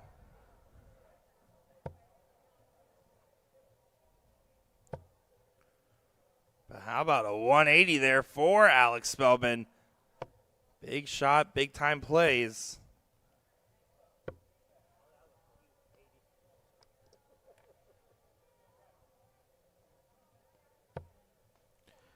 Looking promising for another doozy round here. 140 would be great, and that is exactly what he gets to leave a 1-2-1. And now Kevin on the outside looking in. Don't really have to attack here if you're Alex. We saw him lay up on the 150 remaining for Kevin. Sometimes the dart gods decide that you don't get a chance to go for it. Anyways, they're drifting outside on the bull for the first. Does correct on that last dart, but frustrating first two.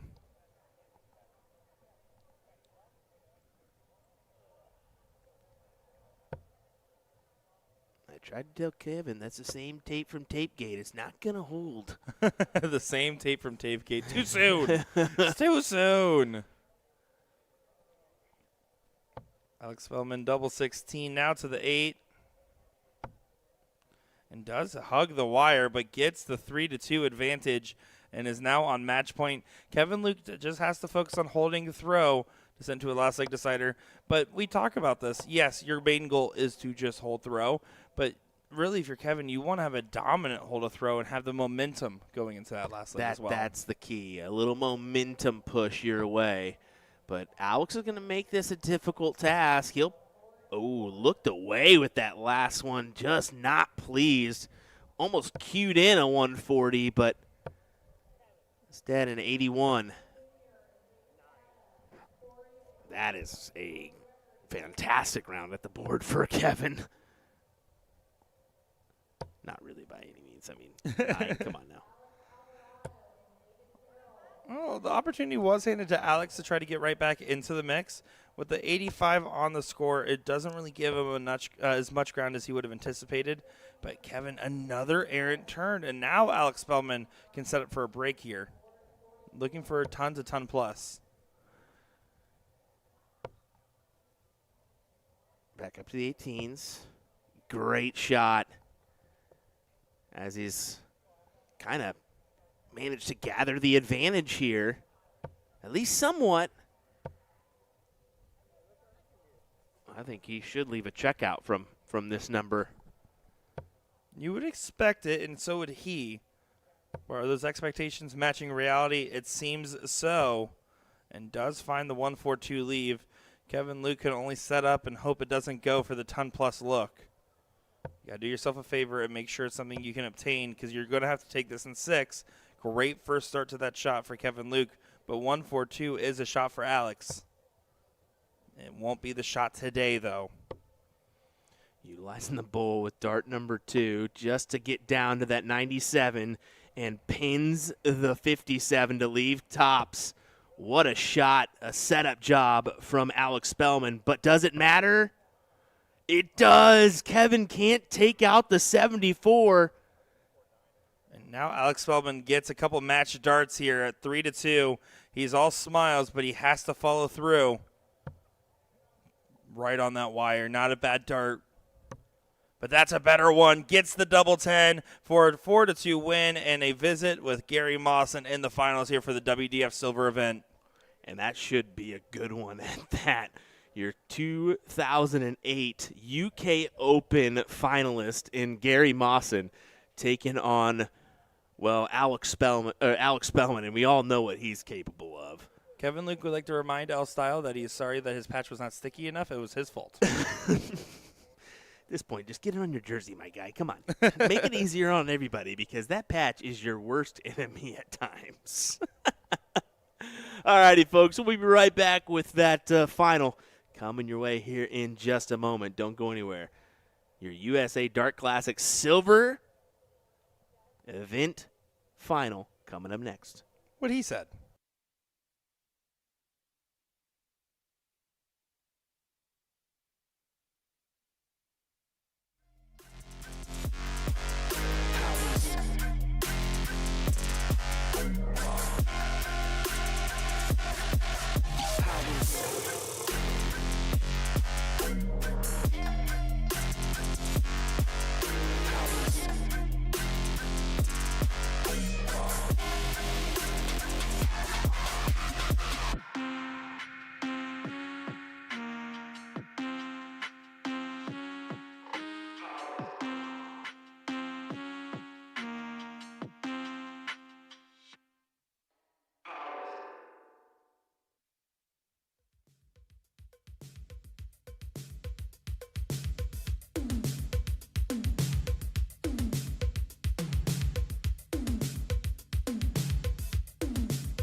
It's time to see who will join Liz Tynan as a co-silver winner here for the USA Dart Classic in Kissimmee, Florida. Over here, my name is Nick Teixeira, joined by Will Stewart, and we got a tough matchup of Gary Mawson and Alex Spellman to kick things off here. As if you're curious, they're looking for Alex Spellman's out chart to have posted up right there on the wall. No, they're definitely randomly now looking for a chalker, which is an interesting time to do it. They were gallivanting and just talking for about 5 minutes before just randomly deciding to just go straight into the bull rather than taking another 3 or 6. No, straight to the bull. So now they're in a predicament where we need a chalker, and they're not going to start until then. So here's Gary attempting to get Hazy Hicks, and Hazy going to be like looking at his hands. I don't know how to count. What are you talking about? Do I have to get Hazy up there? looks like an official referee. No, I'm just kidding. For the rodeo, maybe, but he is one nonetheless. Nah, Jared going to start us off here with the chalking duty. So, well, what do you say, folks? Let's get to it. Alex Spellman taking on Gary Mawson in our USA Dart Classic Silver Final. Yeah, this should be a good matchup. Alex Spellman showing some great signs in his game in the previous matchup. Just unfortunately not able to do the dominant performance early on. It did break away for him against Kevin Luke towards the end, though. Gary Mawson, he seems like he's the man on the mission so far. This is our first true look at him today.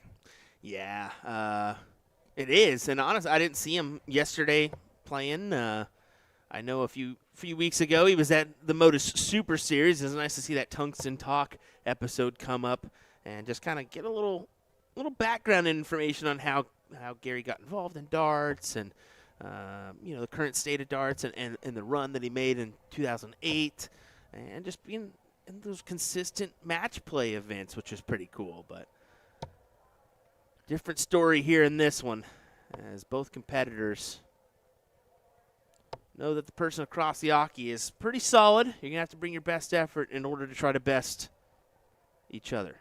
Of course, those watching us live know that we have our women's at doubles and open at doubles cricket events after this with some great matchups coming in store for you after this final. So make sure not to click off once this one is over. And if you're watching after the fact on one of our social media platforms, well, click to the next video. I'm sure we got it up. True. Okay, bullseye with the last makes sense for Spellman.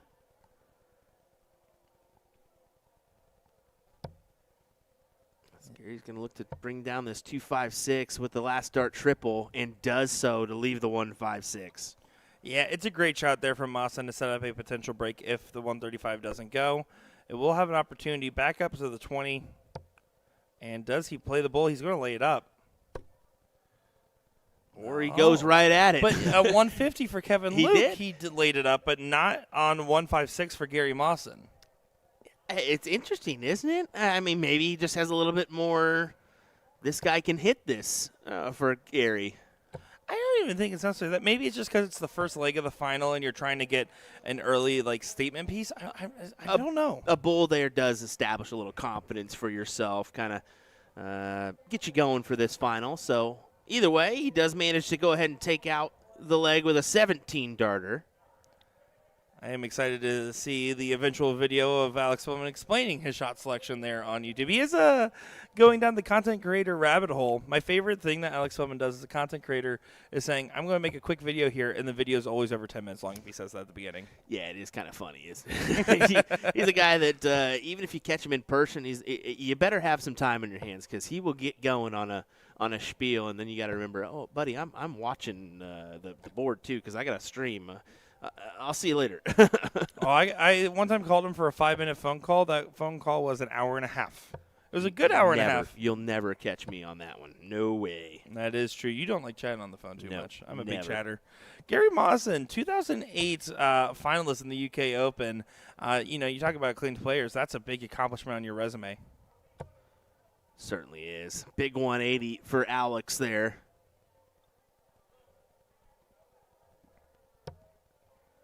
Gary looking to match.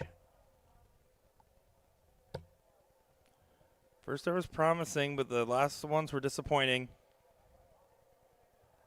Alex Spellman in a good position to set up this break. He'll be on a good finish as well. Going to have to move off that 20. Yeah, he does, wisely so, as you didn't want to leave 6. Instead, gets all the way down to leave 24. I was kind of hoping you'll just cue it in. That would have been funny. But hope and going are two different things here. As he'll go double 12 for a 10-dart leg, ladies and gentlemen. Alex Spellman often running in this one. I'm sorry, one more time. What was he doing? Well, that was just a little bit of a Forrest Gump there. We'll have to work on that one.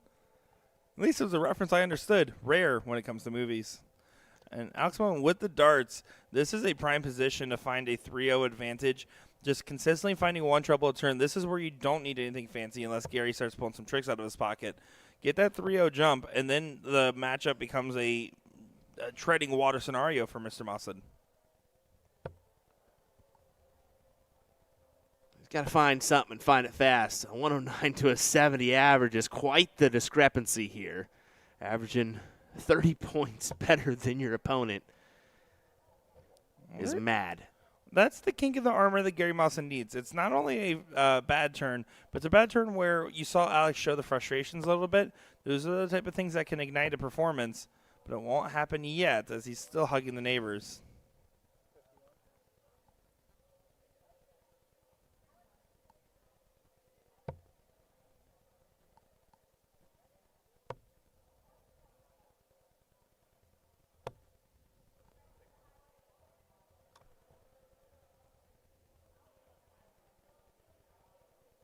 Mawson still in position to try to get back into this leg.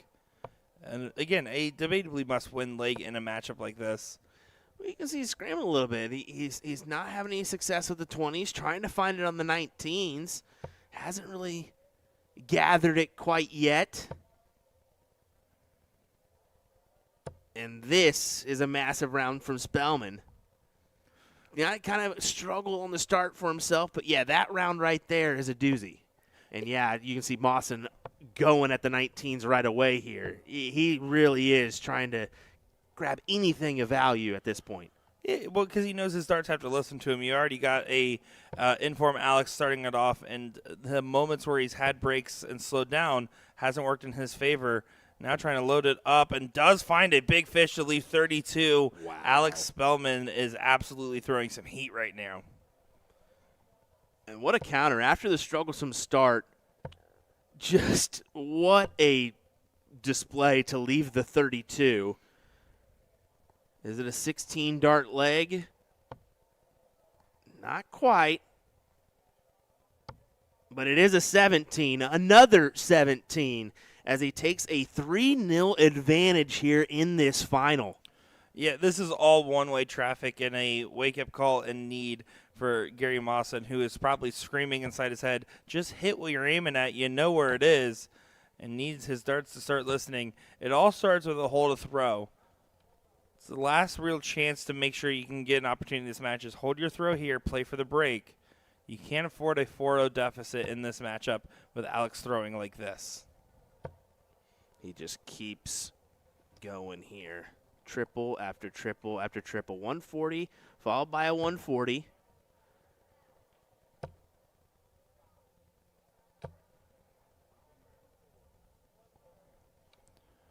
And still finding consistency in the scoring. That's a third 140.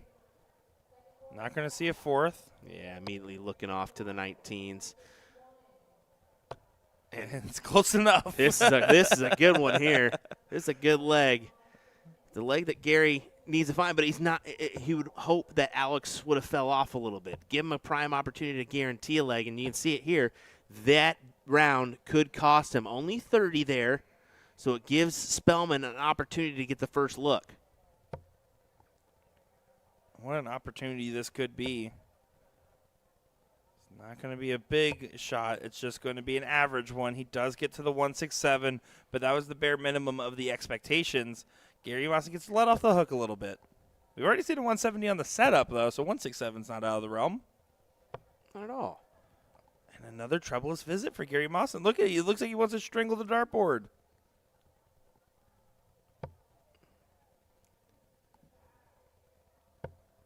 And Alex still has to get the setup play. Don't want to hand the opportunity back over. And there drags that dart. Not happy with the 30-point visit. He raises his hand right after he passes Gary, who will not get a look at the 144 anymore. This would be quite the checkout from Spellman if he can muster it up, and he'll go bottom first. Instead, Gary should have an opportunity for 2 darts at a double. Alex will be set up this time for the return, but Mawson, it's a hole to throw, but it's, again, a detrimental position that you're in. It's got to start somewhere, though, on the comeback. Double top it is. Great dart. It's something, and you can see him kind of breathe that sigh of relief, but knowing the task is nowhere near over. Now Alex has he gets the throw here, so that's the bonus for Alex. He's already done the dirty work of breaking, so all he has to do is if he just holds, well, twice, he gets it. Exactly right. And, again, it's going to be a detrimental position. But in Gary Mawson's defense, he did hold his throw there despite the challenges. If he gets a break and forces one here, he can easily make this a 3-3 match. This is the hard leg, though. You have to get this break. Yeah, definitely the tough one of the bunch. It's a 140 from Alex. Well, we talk about the variance in Alex Spellman's game. We talk about how he can have some real ups and real downs. He's so methodical, so mechanical. That's why you can see some absolutely strung together brilliance, and then sometimes it looks like he's flying on a different planet with the darts. But right now, he's definitely on Earth. He's the first person that I've talked to that's actively tweaking little things in his throw that he thinks could make a difference. And I'm like, dude, that is absolutely absurd that you're doing those little tweaks and whatnot with a person that throws a 90 plus. It's like, what? What? How does that? He's just trying to find a little bit more success. And it makes sense. If you ever talk to Alex Spellman, he is that analytical in general. I actually do love that about him. I could never do it, but I love it for him. Alex having some troubles once again on the setup range. They're only 28 on the turn. That's going to feel very frustrating knowing that you're giving an outside shot to Gary now to get in front. It's definitely an outside chance. Needs 2 triples. Wow. There's the 2 triples. That was step 1. Still has to take the 1-4-3. Alex needs to get at least to a 1 triple finish. You don't want this to start getting out of sorts with a break. You don't want this to get out of sorts with a break. Yeah, because if Gary breaks, he's got the hold for a tie matchup, and then it's all of a sudden a best of 3 rather than a long format first to 5 leg battle. And 1-4-6 is a mile away with that last start cover for Mawson.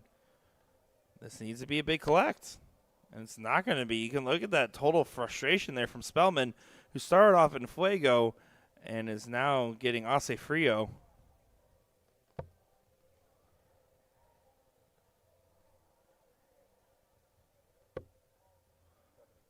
But that bull feels free. For him at the moment, he's hit it a few times in this matchup. Mawson. Okay. Happy accident. 18 scored.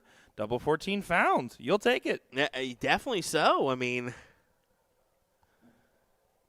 one of the 6, of course, to leave tops. But, yeah, you'll certainly take it and say, okay, well, different matchup now. And you see Spellman not thrilled. Well, he was in position for potential 4-0. Now he's facing 3-2 against the darts for it to be chalk. He shouldn't be happy with this position. He needs to focus on getting a break where Gary Mawson's found momentum, started with a 140.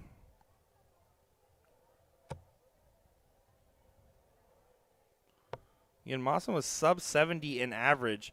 Alex Simmons also started the last 3 legs in a row with a 97.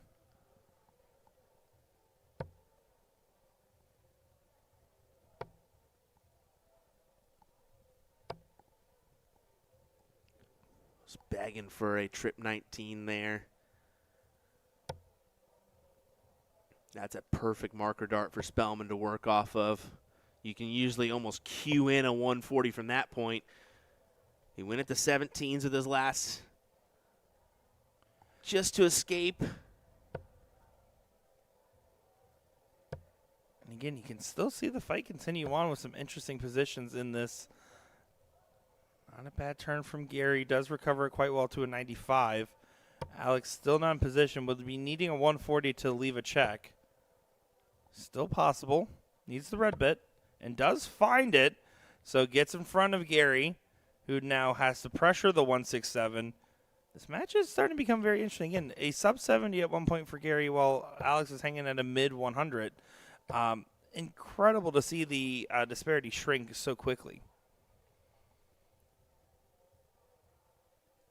Just shows you that average doesn't mean anything really at the end of the day. I mean, you just have to take those legs that you're given at times, and that's how you produce the win overall. You see sometimes where the average is higher in that losing player, and kind of by a significant margin, 10 plus at times. 60 left there for Mawson. Alex Spellman now for a chance to break right back and forgive himself for the previous woes. Double 16 is the choice. And the execution is now sitting on match point with the darts. And we'll get the darts for 2 of the next 3 legs. Yeah, Mawson breaks throw, and Spellman immediately breaks back as they look to hold for a title here to join Liz Tynan as WDF Silver winners on the weekend. Yeah, he'll be happy with the 125 on the open. Oh, yeah, I think so. I mean, it kind of immediately puts Gary Mawson under some pressure here to convert on triple minimum. And Mawson's this whole time is still probably thinking, why couldn't I find the trip in the first few legs? Because the last few legs, he hasn't had that issue, and it's been a lot more competitive of a matchup. But just letting someone get that early jump can be brutal.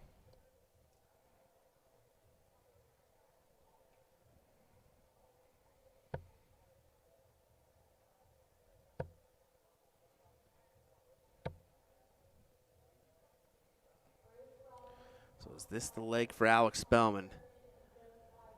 180 would leave a ton.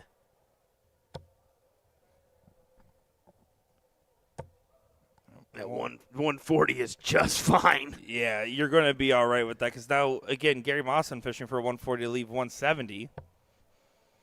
Would love to see a 180 instead, and now won't see a finish. So here you go, Alex Spellman, 6 starts for 140.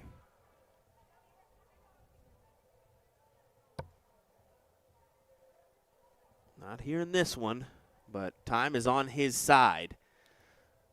As we mentioned, Mawson not going to be able to take out this 175. Can only get it low. But again, Alex making a little bit of a mess there. Only 49 from 140. Does leave an opportunity because, yes, it is a one-trouble finish. But let's see what Gary can do. Another trip is massive in this moment. And does find it. Good play from Gary Mawson to stay true. Will Alex Spellman get a match dart? Not yet. He will. 32 needed. That's one match dart missed for the Jackal. Gary Mawson sitting at 38. He's going to try to take here. Cue it in. Cue it in. Second dart. Good placement. Oh, bad placement. Clicks on the other side. I figured, especially with the placement of that first dart, this is going in. We're going 4-3, and instead, Alex Spellman, double 8 needed for a win. Double 8 grabbed. What a win for Alex Spellman. A 94.39 gets the W here in this WDF Silver event. Yeah, a great performance by Alex. And again, Gary's going to be kicking himself because he came out slow from the gate. But once he started collecting, it was right there in the mix. And unfortunate click of the wire changed the destiny. And Alex Spellman will be your WDF Silver event winner.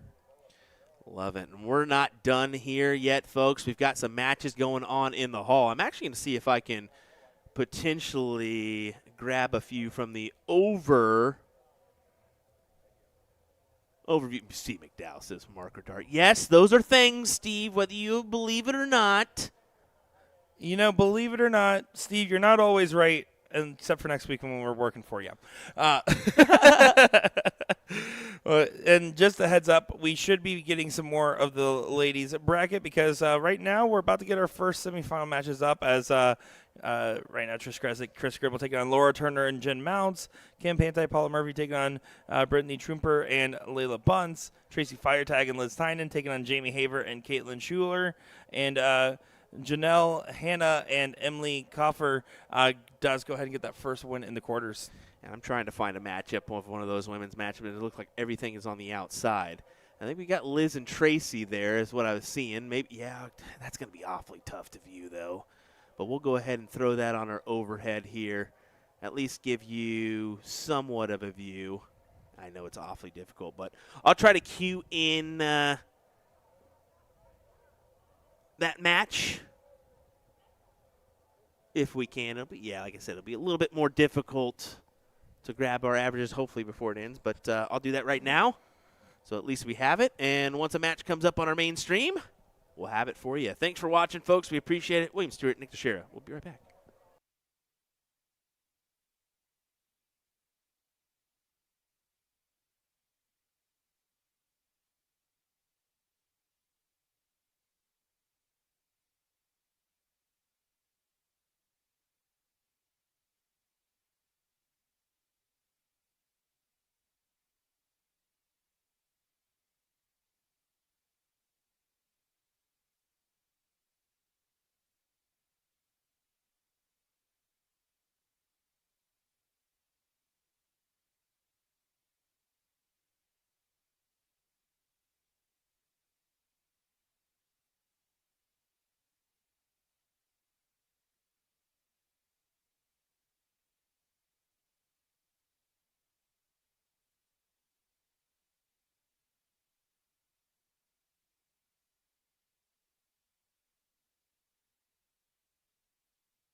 You'll be seeing red and blue stars in your eyes when you shop our August Start of the Month special, the Winmore Epic Starts, for 15% off all month long.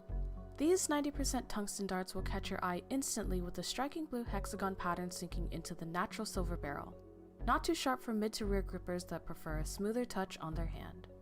Choose between two steel tip weights, 22 gram and 24 gram, or the 20 gram soft tip model featuring unique blue soft tip points to take home to your collection today. You can also get a chance to win a Winmore jersey in the size large with our monthly raffle. How do you enter? Just purchase our August Start of the Month special and you'll automatically get entered. The giveaway ends September 1st, so don't miss out on your chance for free stuff. Tap the banner on our homepage at a2zdarts.com to shop the Dart of the Month. And don't forget, we ship internationally. Best of luck to everyone.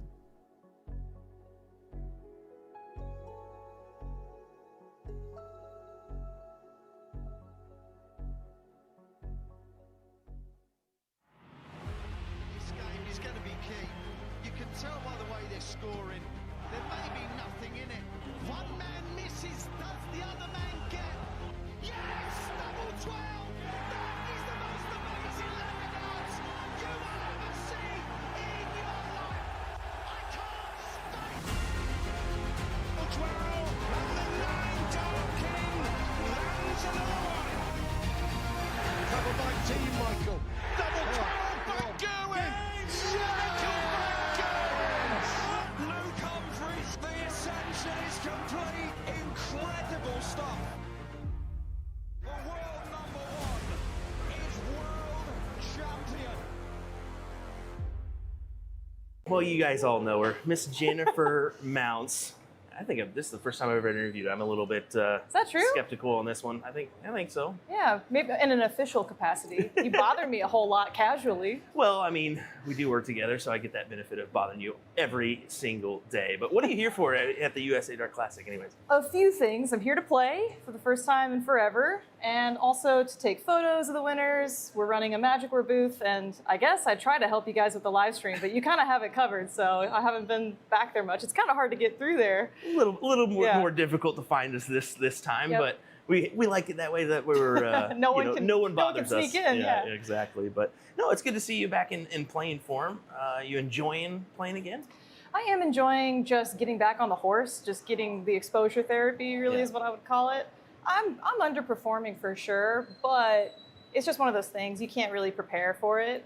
All I could do was practice in the DPFL leagues to kind of get competition ready, and that helped me with the nerves. So I'm really happy to report there's no performance anxiety. I'm just not really soaring out there, but that will happen over time, learning to ride the bike again. So I'm looking forward to just getting through it, honestly. There is a big difference between online play and in-person play. Yes. So it's nice that those nerves are kind of out of the realm, but yeah, you're still kind of in the learning process of Yeah. regaining the confidence in person again, right? Right, exactly. It's just tough being around all the noise and the people again, so you have to get used to all those different elements that you can't anticipate in the comfort of your own home in your pajamas, you know? Well, you're also an influencer now, so well, you've been an influencer for a while, but you always seem to get a few people coming up to you and asking for things and whatnot. Well, it's kind of funny to try to ignore people like creeping by and watching your match as you play. You know, you become aware of it, and I don't necessarily like to look down at the ground. I try to keep my head up and be happy and cheery while I'm playing. So I just gotta like wave and say like, oh hey, thanks for your support. Sorry, I'm not doing well in front of you.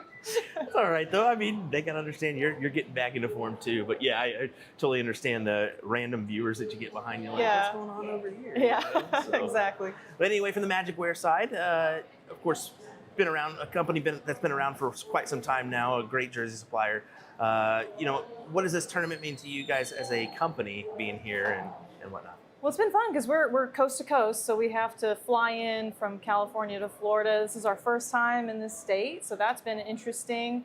We're used to all the palm trees, of course, but not the humidity, so that's been a big change. Even indoors, I'm like, I can just feel the steam coming in. And it's just amazing to be working with the ADO, so we'll be at the Las Vegas Open as well in 2026, so we really look forward to it, and it's just really nice to see the players enjoying the jerseys and playing and having fun in them.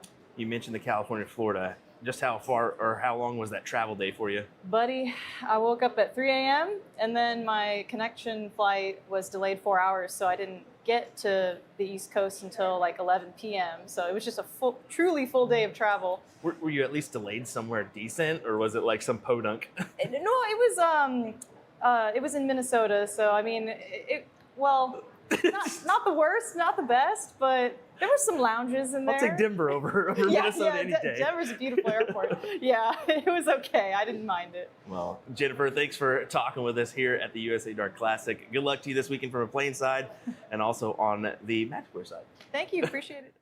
Here with Dustin Holt at the USA Dart Classic. Dustin, it's been a pretty successful couple weeks for you, I would say. What do you think? I don't know about a couple weeks. Maybe 2 weeks ago, yes. Not last weekend, but. Well, I mean, a different sport. I mean, soft tip, steel tip. I mean, that's not going to go your way every time, but No, definitely not. But going into last weekend with soft tip, I was feeling pretty confident with the weekend before Music City, but yeah, it just wasn't my weekend last weekend. So you pulled off a WDF win there at Music City. That's got to feel good, especially to get your name back up there on the rankings for the WDF side of things. definitely, yeah. I was way down in points, and I made a message to Brenda about making it back over for the Masters because that was my goal this year. And she's like, well, as of right now, you will get your invite, but you need to probably attend a couple more WDF events. I'm like, okay, I'll do that. So I picked this one up, Music City. I was going to go to WADA, but then, Music City, I somehow pulled off the win. I'm like, well, I got my invite back. I technically don't need to be here, but it was already booked and stuff, so that's why I'm here now. Well, it kind of came into last night as well in the singles cricket. I mean, you played pretty well there, and then unfortunately, Spellman just kicked it in gear middle of the match. And yeah, well, I thought too. I'm like, just hang with him. Like, I didn't shoot well earlier on in the morning, but like towards the end, I started picking it up. I'm like, okay, feel a little bit better. And then playing him, I went up 2-0 on him. I'm like, okay, here we go. Just a whole throw, I'm good. And then my darts disappeared. I'm like, I can't find a triple. And then it came back, and yeah, we made it to that last leg, and Alex opened up with a 5. I'm telling myself, I'm like, I need to hit something because this is an opening, because that's not Alex. I can take advantage of this. And I couldn't find a triple. It was 3, 3, 3. And I'm like, you can't do that against Alex because he's going to eventually turn it on, and he sure did. So Still a top 4 finish for you. So taking home a little chunk of money to help out with the cost. a little bit. It's going to go in the savings to pay for Budapest since I'm getting to go back. So it helps a little bit. That feels good, though. I mean, getting to go overseas and play an event like that, it's got to feel nice. Oh, it's awesome. I love going overseas. Like, any chance I get to do it, I want to do it. That's why it was my goal this year to try to go back. But then I took a break of darts to, like reset and all that stuff. So I didn't think I even had a chance. But here I am going back over there, and I'm excited about it. Is it events like that, maybe like the U.S. Darts Masters or U.S. Darts Masters as well, that push you to continue to play? Yeah, it does. Like, obviously going overseas is great. Like, it's a lot of fun. You get to see different things. And that's one thing I do like about this game is I've gotten to do a lot of cool stuff, like see a lot of cool stuff. And since I've been overseas a couple times, I'm like, I continue to want to go back over there. And I feel like steel tip, I think you have more opportunities to go over there. And like, my next goal probably is I want to do Lakeside. I want to try to get to Lakeside. And I just feel like if I can do that, then I'm like working my way up and proving to myself that I can do it. So yeah, going overseas definitely is a push to like want to play more, and I want to play more steel tip. So this soft tipper might be becoming steel tipper. So I love it. I love it. Well, Dustin, thanks for talking to us here at the USA Dart Classic.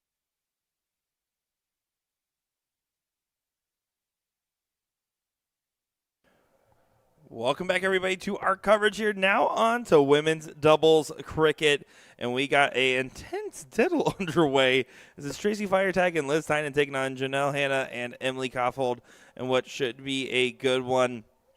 Going to be honest, Liz winning earlier today. Going to be trying to ride the momentum into this event and trying to get to a second finals appearance, you'd have to think. Other semifinal is going to be Laura Turner and Jen Mounts taking on Kim Pantai and Paula Murphy, and another tough matchup on the other side of the board. As now, wasting no time here, we're going to see how this starts with a 5 mark for the Hanna and Koffold duo. Liz Tynan to try to respond on the 19s. Liz again played earlier. Fantastic performance from her. Saw some celebrations as she was getting some big moments there against Laura Turner, and a little bit of a celebration there, but she was just happy to hit the 3 mark on the 19s with the last start. We saw the massive double fist pump for the win, and you can tell it's like I was just out there just having a conversation with Tracy and Lauren, or Tracy and Liz, and they actually said we experienced a little of that intimidation factor playing Laura just because they know she's on that PDC Women's Series. She's a PDC commentator. You kind of experience a little bit of that nerves playing somebody that you really haven't before. What's to come? Well, name value always has a value. Yes. And that's something you have to factor in at every level of the competition. Even your biggest names until they play each other 1,000 times, and heck, sometimes you still feel it. So it's comes with the game sometimes.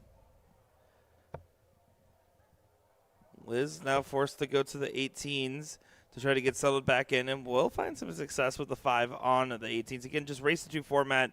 Blink and you miss it here.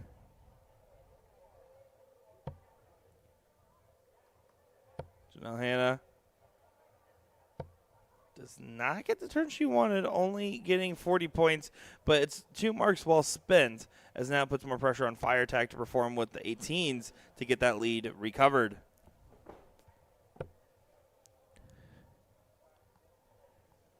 Do you know any background information on Janelle or Emily? I know that I believe they both had great performances to get in on the ADO Nationals top 8 on Friday morning. But besides that, I'm going to be completely honest here, not as familiar. I have seen their names before, just blanking in this current moment.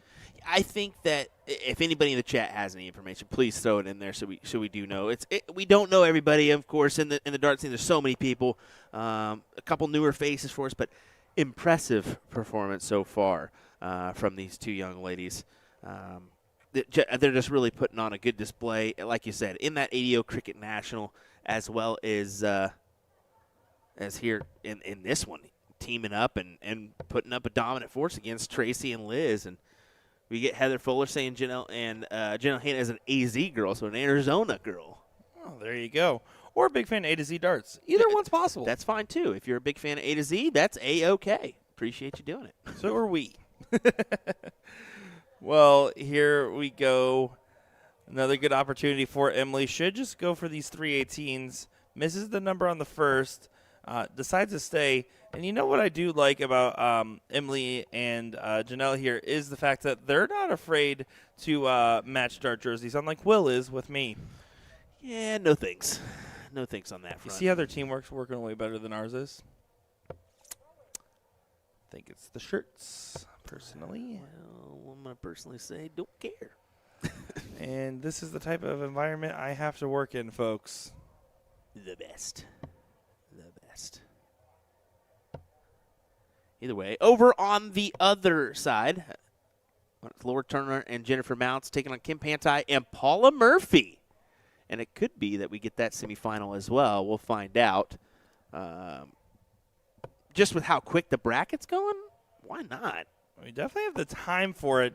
And, again, that open bracket kind of catching up a little bit here as they're still getting those first round matches where Gary Mawson and Alex Bowman were still playing. It's 4 o'clock local. Mixed trips doesn't start till 6:30. What are these ladies going to do for an hour? Hit the pool? Why not? It's raining. They can't. You can. Yes, you can. In Florida, unless the lightning's striking near you, you don't even care if it's lightning. I swim. I'm fine. I get that side because you're talking to a guy that goes outside when the tornado sirens are on. I mean, Kansas, oh no, come on now. I'm going to get more wet in the pool.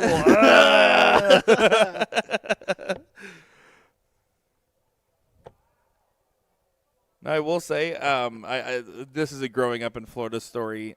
I had a friend that lived on the other side of the lake that I lived on at the time, and it was about a half-mile swim to his place. It's about halfway through that half-mile swim, which is not something you can do particularly fast. I was never particularly athletic even back then. But as I was like halfway through the lake, I was like, looked, thunderstorm just starts rolling in. I start swimming faster. The motivation at that point. There's a few things that are guaranteed. And that number one being Florida, it's going to rain. It's a guarantee. Just mark it in from the 3 to 4 to 5 o'clock hour. In between there, it's going to rain for a bit. Yeah, and that's like one of the guarantees of Florida. We got the best theme parks and we got the most rain showers, and that's about it. Oh, and the oranges is pretty good here. We got good oranges. You do. You do. Yeah. Have you ever been to like an orange juice? Orange blossoms? Orange factory? Orange blossoms near Tampa? Yeah. Just don't go to Orange Blossom Trail. Not as cool as it Not sounds. as cool. Even have orange ice cream there, which is absolutely delightful as we do get a game shot from Janelle Hannah to take the first leg away from Liz Tynan and Tracy Firetag. Yeah, great performance there from the Arizona duo. We're going to roll with it, Heather as our field reporter. And so now going on to the next leg here, it looks like it is diddle every leg, so they are going to go ahead and mark it up. Both finding the green bit, so another dart here. Does not go in, so Liz has an opportunity to take the throw for this second leg bout in this race to 2 format. And we'll take it, but just by a smidgen.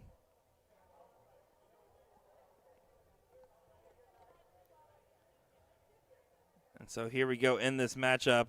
Liz Tynan will get the start for this one. It's all about opening up well in cricket, setting the precedent for the matchup, and dictating your opponent's throw by getting control of your own. I do love with Liz, we talked about her hitting more tournaments and traveling more. To convert on that WDF silver win today is massive because she's fell shy in a couple of these travel competitions where she has been getting close to getting the big results without converting. So to be able to convert today, I know means a lot to her.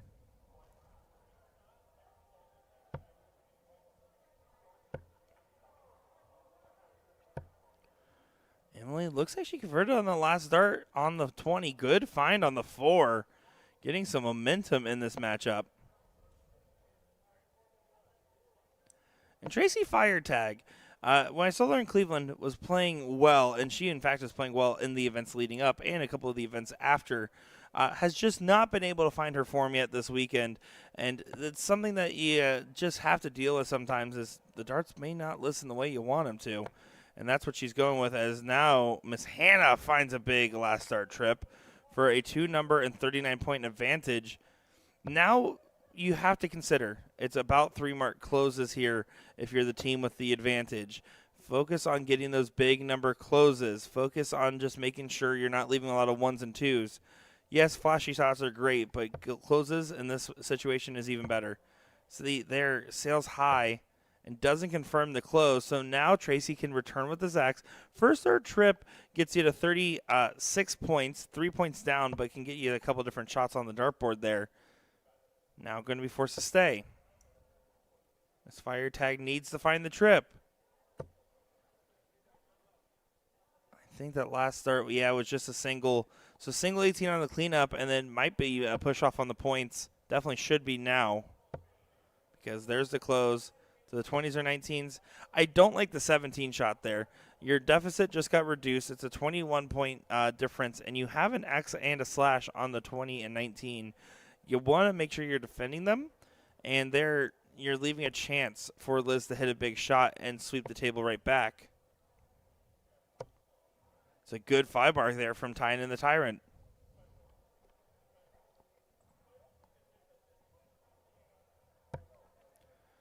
And right back to the 20s we go. Takes a swing in the last, and that's a massive 7-mark there for Emily. Great team play from Emily and Janelle, who are finding a lot of rhythm between the two of them. Tracy and Liz just not backing up the back-to-back shots, looking to try to find the trip to make it a 5. No, not far off the margins, but not quite the conversion either. Janelle needs to focus on a 1-2-3 punch close. Drops to the 19 for some points. Might switch back there. No, stays on the 16s, but doesn't convert any marks. If you're Liz, you're thinking, I need to set up so my partner has a chance to close with the 3 marks. That's going to be your mentality from this point. Get as many as possible. Finding the 16s with regularity. Good 5 to follow her previous 5 mark.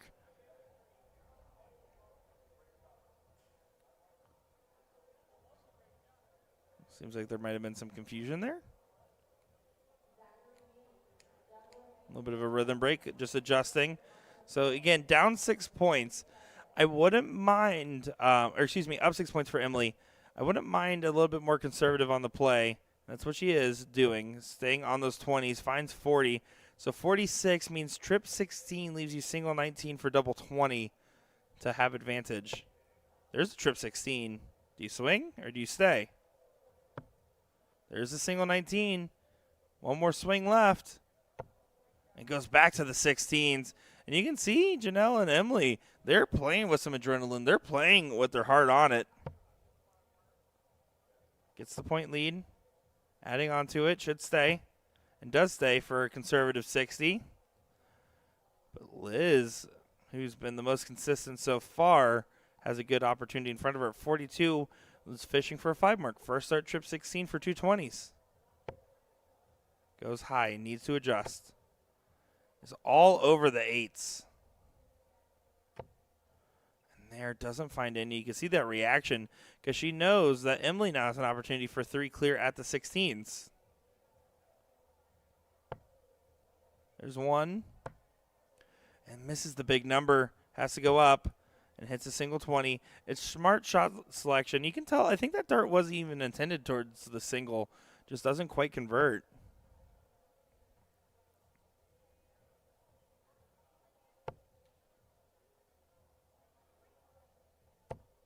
On Firetag, darts 1 and 3 wanted to be best friends, but you were trying to break up that reunion. Focus on 2 big 16s. That's exactly what her plan is. Needs to stay there.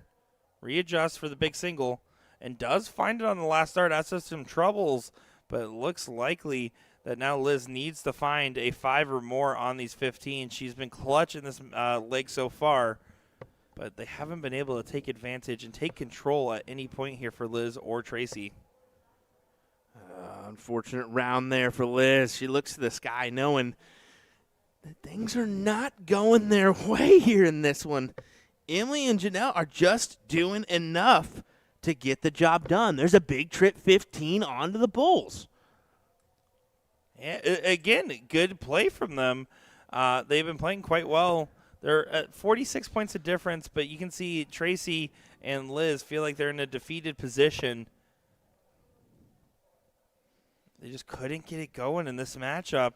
And now 3 Bulls needed. If a fallout happens to the 20 or 15s, it pushes the Bull even further. I would stay on the Bull for one more. Yeah, stay. Ride it. Not quite, but still a good shot. Yeah, it gets one on the board for him, and you still, I mean, Liz still needs to capture a ton here in order to make this interesting. That's a great start. 2 big doubles. It helps the cause quite a lot because now it puts a lot of pressure on this shot. You just need 2 Bulls. You should still rip it with 3 darts in hands. Grip it and rip it. John Daly style. I don't mind the switch afterwards, though. Your first dart kicked up. A single 20 adds to the points. Not trying to play with fire too much, but fire tag's always playing with fire. Yep. Good mentionable there. Thanks. Thank you. You tried. It was good. It was more than a try. I did. Here's a reset attempt. I would stay for one more. Oh, this is risky. But it does go for Janelle Hanna and Emily Koffold, who will move on to the finals to play either Laura Turner and Jen Mounts or Kim Pantai and Paula Murphy. That match is actually going to be coming up next here. Don't go anywhere, as that's going to be a good one as well. The Jen Mounts up on our board next.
All right, ladies and gentlemen, as you can see, another matchup from our doubles cricket affair. It's going to be Jen Mounts and Laura Turner taking on Paula Murphy and Kim Pantai. Should be an exciting matchup. And yes, she's still not using the Will Stewart dart. That's okay. I mean, I see your chats. I see your comments there. I really don't care. More darts for me, less for you. We'll let you know. Will certainly does care, as Paula Murphy does start off with 7 mark there.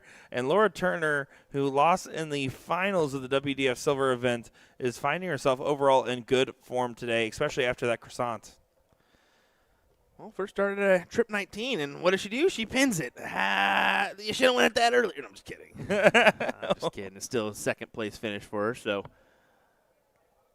we'll see if they can Jen and Laura can tag team to beat the always tough duo of Kim and Paula. Now, I will say Jen was the first one to let us know that Laura did most of the work in those previous matchups. And I will go ahead and tell you she's probably a little bit nervous being on the stream. Oh, more than a little bit nervous. She was actually potentially in the lineup to be on a DPFL live stream not too long ago, and the one that you were going to produce for me. And she was nervous at that idea, let alone something like this.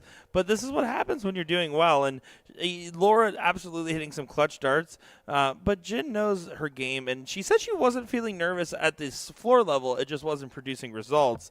She needs to trust in her instincts and abilities and practice the videos that she preaches through this very fun exposure therapy experiment. Yeah, it's going to take 2 to tango here in this one, so Jen really has to convert and help Laura out. Big turn for Laura of a 4 mark. Of course, Kim and Paula, probably one of the most iconic duos, especially from the last decade for steel tip darts. You see them play together time and time again. You see them play against each other time and time again as well. Yeah, usually on the same side of the bracket, which Kim absolutely hates. She'll admit that every time. Why can't we just play in the finals? You can see Jen trying to get the composure a lot closer on that first dart, but still in an awkward spot to try to convert on the 18. It's got to settle down. She's one of those players that has a very delicate form, right? Yeah. So when you're feeling the nerves, every part of your arm will be feeling like it's slightly off or everything else. I can tell you, because I personally have a lot of anxiety when I throw, you have to just try to play through it and figure out what you can do, because Paula Murphy's not going to waste any time thinking about anything except hitting triples. Well, you can see Jen panic changing over there. Changing some new flights or something, it looks like.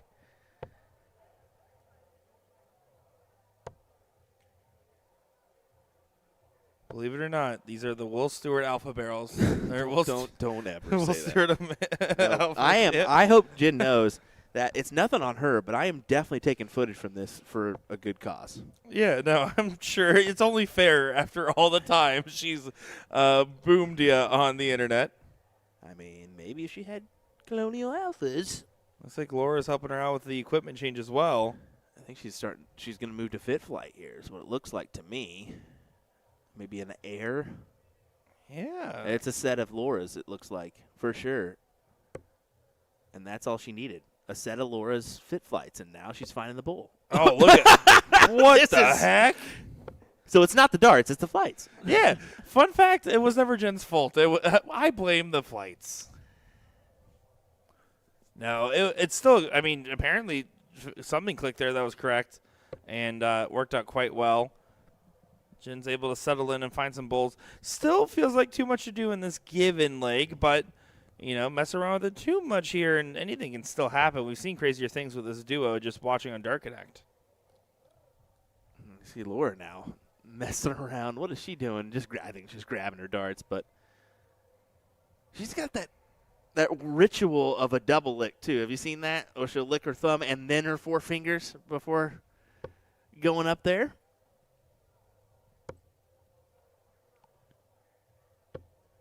Laura only converts on the 1 bowl. Yeah, no, I did notice that habit there. But, hey, you know what? To each their own. Everyone has their thing. Yeah. Everyone has something. Laura really wanted to find 3 bowls to add a dart to this throw. But Kim, wide open miss.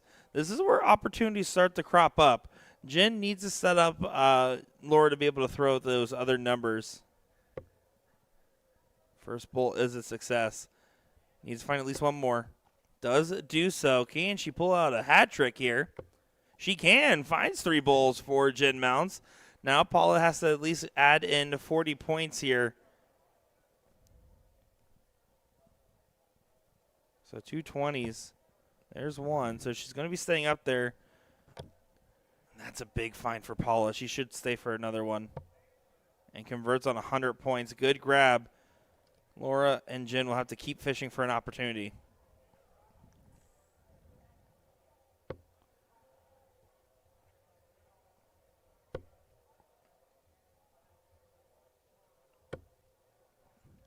Going high, not able to collect there for Miss Turner. Only a single 20 on the fallout.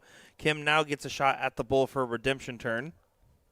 And you can just go fully at this bull. You don't really need to jump around and point. Although she may, especially with those two.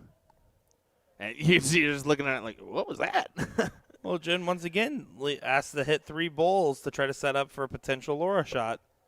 She's finding that single bowl really well right now. Smooth and steady. Needs a double on this last. And doesn't convert, just falls out into a 15. Paula Murphy should be able to start the cleanup duty on this leg. Single 20, 17, or 15 would also push the bull.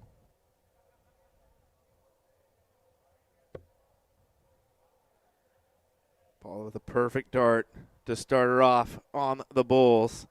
Should be enough. Oh, not quite. Misses on the last. It's a good miss. Again, pushes that bull. Yeah. If you are going to miss on that last start, that's where you'd want to miss to. Usually, well, That's where I would want to miss to. And Laura's shaking her head. This is going to be one of those situations where you're kind of wanting this leg to finish up because you got a little bit settled in. Jen found some bulls there to settle her early nerves. Laura is getting locked into the match as well. Kim and Paula, they came out hot, and that's okay. They're going to have to play for a leg 2 position, but Kim and Paula are not in the mood to play around with that. They are serious competitors at the hockey. Quick slap hands, and we're back at it. Yeah, you got to give it a little slap. We'll go for the diddle here. How well Jen was hitting the bull, I wouldn't have minded to switch up on the diddle. I was going to say the same thing, but then you always kind of lean on the PDC Women's Series player that often plays where you're kind of just, you're still hit or miss, you know? That's fair.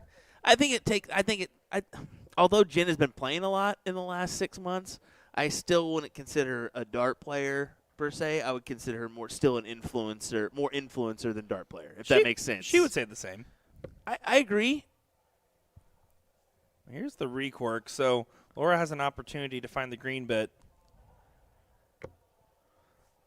And it might be another rethrow. I mean, it looks like she got it by a millimeter. I think she's got it, unless we're doing PDC rules, which wouldn't make sense. They're not doing PDC rules. Yeah, it looks like Laura did get it there, and they actually just selected the wrong name, so they're just going to reselect. And now we got the whole gang over there. Hey-oh. And Jen's like, so what's happening? Paul's like, you can't go back now. And here we go. Laura Turner will get the start. A little bit of a mental reset. Again, got to get settled, get comfortable in this matchup. Laura Turner is a good settler. She's going to be happy with this opportunity. She needs to find at least that 3-mark close. Going to be fishing for 4 or more. Can she use that first dart? It's going to be a tough workaround, I feel. Was a tough workaround. Yeah, that's tough, especially with that third dart not finding at least a single. Paula Murphy opened with a 7 last time. That's a good position for her to follow. Flights are across, harder to see the trip now. Needs to confirm the close. I think, did she sink that over to the right? I think it's in the 1. Yeah, it is. Just a 2 mark and free money if you're Jen Mounts. Should loosen her up and allow her to attack here. That's points in the board. Yeah, go up and high. Yeah, go for the. Almost go for that double, I think. Yeah, I don't like the angle. So you either have to move well to the left and try to find a clear path, or you're playing for a single. Kim wants to be able to close these 20s, but with only a single on the 19, it's not great to close the 20. It's not great to stay on the 19. Doesn't get either. Laura now can grab a second number or expand this point lead. This is an interesting decision coming from her. Big trip 19. Laura Turner finding success. Good 4 mark on the find. And Paula Murphy now forced to go ahead and get things restarted after a 2 mark misstep. A rare misstep from Smooth Murphy.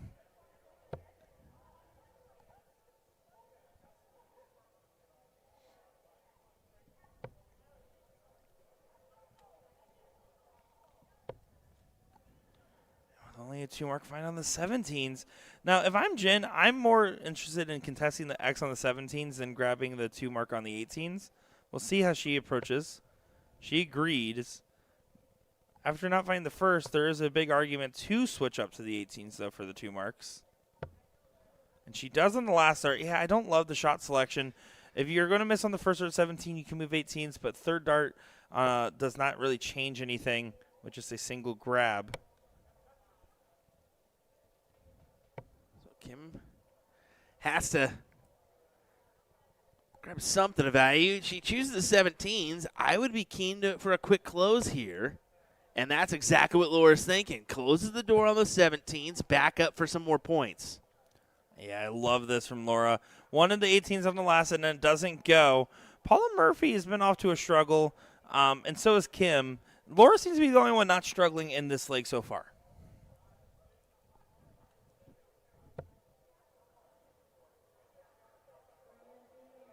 She's definitely having some fun with Jen, too. Look at that big smile on her face back there. Well, she even said when she was playing in the finals against Liz, she said there was some song playing out there and she just couldn't stop dancing. And she's like, I know I should be serious, but I'm in vacation mode. And that's actually how she was approaching the conversation. Exactly. I talked to her earlier and said, hey, if you have 2 minutes, I'd love to get you for an interview. I'm not even going to try to ask you to commentate a match with me because you're in full vacation. But she goes, yeah, if I can get you later, I'm in the she was in the WDF event at that time. I said, totally understandable, girl. Like I said, if I can get you later, cool. If not, totally understandable. No, you got to lay the hammer down. They've had it too good. I need you right now.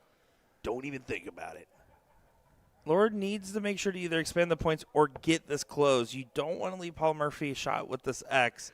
It's just as scary because you have an X on the 20s and 19s. A big single is needed. Big single is found. That's a massive collect there. Yeah, big time. 40-point advantage. You're pushing Paula and Kim over to those 15s. Paula is finding some success. Needs to get at least one more in that green bit to feel happy. She'll still take a 5. It recovers to a 10-point difference. Again, I'm not opposed to a settler shot here to expand the point lead. Jen starting right at the 15s. You got to drill this big single. And she does do it. 1, 2, and 3. Kim, though, 20-19-16. Take the 4-3 on the Bulls. That's what you should do in this situation, in my opinion. She agrees. There's the 16s. There's the 19s. Up to the 20s. It's a smart play. You got to execute this last start or else it's all for naught. And does barely sneak it in. Barely gets it. But it is in. And, yeah, now we're at a 3-4 bowl attempt here. So Laura feels like she has to convert. That's a good inviting dart. Is it?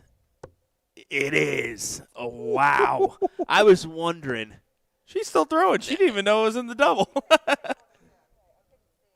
She said, I couldn't see, so she just literally stayed put and kept throwing. That's probably the right mentality there. Well, unlike a one where the leg would end once you hit the double in cricket, you better just be certain it doesn't hurt. Well, now we're going to deal for a last leg decider to see who goes to the finals here, Will. What are you thinking about this matchup? It's been a good back and forth. I mean, of course, Kim and Paula running out to the races in that first leg. Jen and Laura finding it in leg number 2. Is confidence on their side? We'll find out here. We should rediddle. Paul and Laura having a laugh about the recork. Oh, that's well off for Laura. And she's smiling about it now, but Paula Murphy knows that this is a prime opportunity that will be capitalized on. Doesn't even have to hit the green bit. So Paula Murphy and Kim Pantai taking on Laura Turner and Jen Mounds in a last leg decider.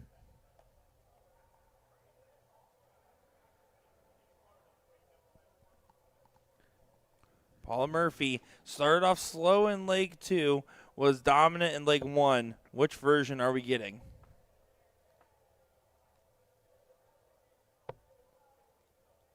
The version of Paula that loves the 19s, which is every version of Paula. Of course. And it's a 6-mark find. You're not going to be mad about any 6-mark start in steel cricket. No, definitely not. I mean, that's we mention all the time. It seems like 4 minimum, sometimes 5 minimum is your mark to achieve there. But yeah, capitalizing more than that, you're going to love that start. And Kim can now attack the 20s here early, and you can see her going right after it. 1, 2, and almost grabs 3. This is a big opening right here because, again, you're talking about when you have an X on a number, getting as much out of it as possible. Jen needs to find at least a 4 mark. Won't find that. At least 1. You have to get the number closed. I think that might have been in the 5 as well. Yeah, no. Unfortunate moment. Laura is doing exactly what a good partner should do in a situation like that. Build her up. Build her up. Laugh it off. Yeah, exactly. That's what you have to do there. And I think it was maybe just a release there from Jen. Kind of pushed it to that left-hand side of the board. And it's now you're up against it. Well, you get an opportunity like that, and it gets too exciting, right? You get 2 ends, and you're like, oh, they gave the 20s back. I shouldn't have had this shot. It's conversations in your own head like that can change things. But good last start find from Laura. Keeps the run alive. Kim's also still been struggling. So she did hit that big 3 collect at the end. It depends on what she does here. She can be the X factor in this leg. Wanted to hit the 5 mark. Instead, only hits a 4. By the 5 mark, meaning that after the first start trip, 1 to 2 single 18s. Jen gets a recovery shot on these 18s now.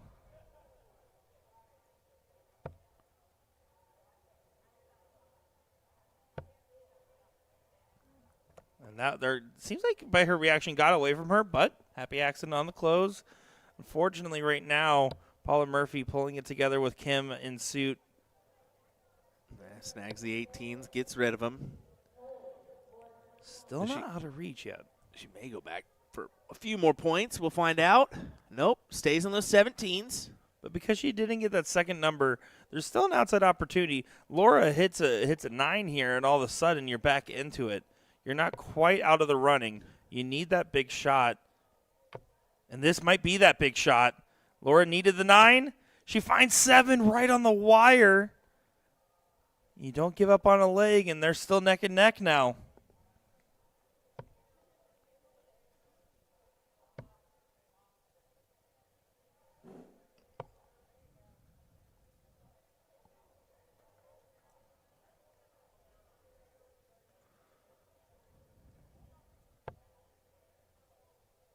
Jen trying to play on the 16s. Drops that second dart. You can see the reaction. She fell to that dart as she threw it. Good correction. 1 and 3 were right on the wire. But Paula Murphy, can she be the storming force that we know she can be? Finds the 15s on the first. Now to the 16s. On the wire. Can she get the close to put it in the coffin? Not quite. It's an X on the 16s. Again, leaving Laura outside opportunities. And first start trip will not fully recover as there'll still be a 15-point deficit. So you have to play for a 4 mark. Can she convert on this start? She can't. Right on the wire. Kim Pantai just needs to find the single 16 and then move on to the Bulls. She should be able to obtain it. No doubt about it.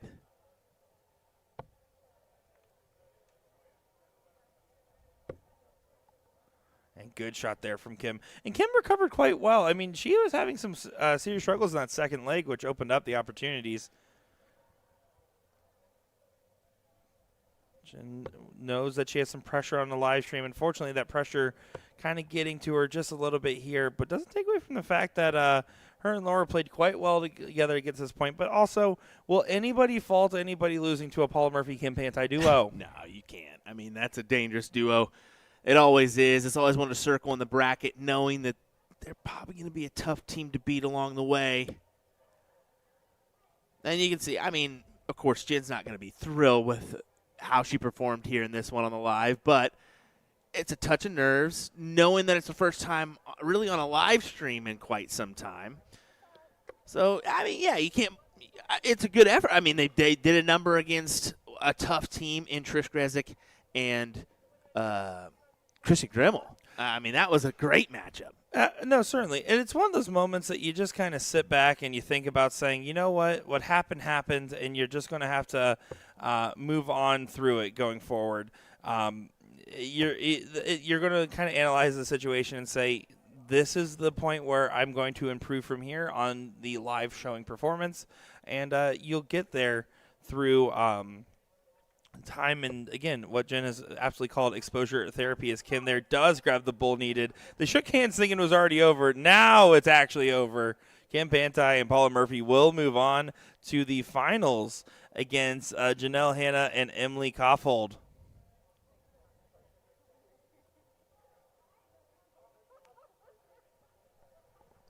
Yeah, this is going to be a good little battle here coming up, especially with the way that Emily and Janelle played in that semifinal matchup. I'm looking forward to it. What do you say? Yeah, no, I'm excited to see who will get a title. Will it be Kim and Paula lifting the trophy and Paula getting her another event win on the weekend? Or will Janelle Hanna and Emily Kaufhold complete the run, which they are a fired-up adrenaline duo right now.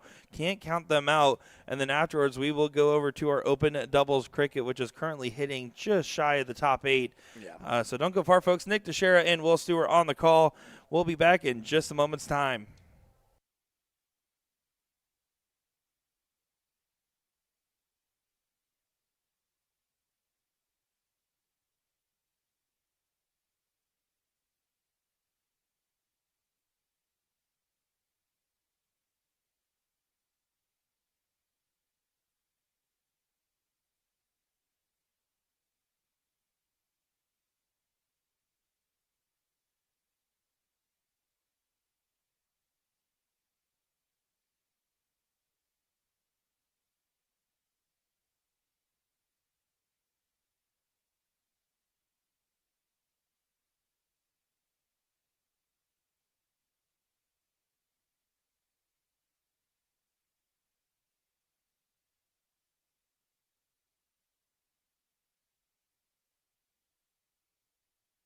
Let me tell you about A to Z Darts. We're a specialty dart store with over 10,000 different products. We create in-depth videos and blogs to help improve your game and showcase our products. We give helpful advice on how to practice darts, the fundamentals of form and mechanics, and how to make better decisions when purchasing your darting equipment. Whether you're brand new or a seasoned player, we try to provide fun and informative content. I'm Jen, the creative director for A to Z Darts. I've been playing for over 10 years, and I've traveled the world competing in and promoting the sport. This is Will. He runs our live streaming company, USA Darts, and travels the globe as well to broadcast major darting events and interview PDC players alike. You'll find over 2,000 different sets of darts on our website. Guessing right now you're pretty interested in our resources? Learn about form, throwing mechanics, practice routines, scoring and grouping, checkout methods, cricket strategy, and much more. Visit a-zdarts.com to take advantage of our blog or follow us on social media at AZDarts today.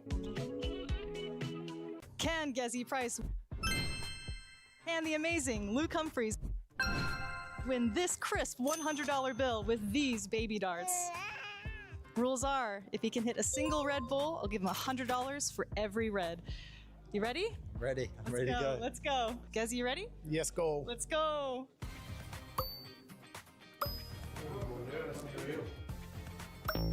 I'm not nervous at all. I came with the receipts. I've got 500 of these. Good effort. A good effort. Not bad. Now we're dialing it in. 6 more darts. Are you panicking a little bit or not? Oh, no. I've got the receipts. I'm good. So that's 3 darts. 6 more. Oh! It's green. It's green. Sorry. So close. Oh. Oh. That was a great line. Well, yeah, that first one. Yeah. Here's our last 3 darts. Can Gezi get this? Wow. Oh! Maybe 3 more than he would have gotten it, but a great effort by Mr. Gerwin Price. Thank you. Next time. Last 3 darts. Can he do it? I want him to win, at least one. Oh, unfortunately not, but I'll have to come up with another challenge for you. Number quits. Double the quid next time, no problem. All right, Luke's mad at me for fooling him with the baby darts, so we're gonna go with some American woody darts made in Allentown, Pennsylvania. I don't think you guys have these, do you? No, I've never ever thrown with one of these before. They're kind of slippery, so. We're gonna go for 9 darts as well, 200 points or more, and the 100's yours, and then we'll try for the Red Bull. Yeah, I think when in the olden days they used to play with them, but I've never thrown one. The olden days, yeah. Well, they're pretty slick. It's just wood here, and they're kind of light. So let's change up the rules a little bit. We're gonna do a 9 dart challenge, but if Luke can hit 200 points or more, I'll give him a fresh $100 bill. How about that? Lovely. 85. Yeah, straight now, isn't it? Not bad, not bad. Oh, 131. Oh, 43. Yes, good. 100.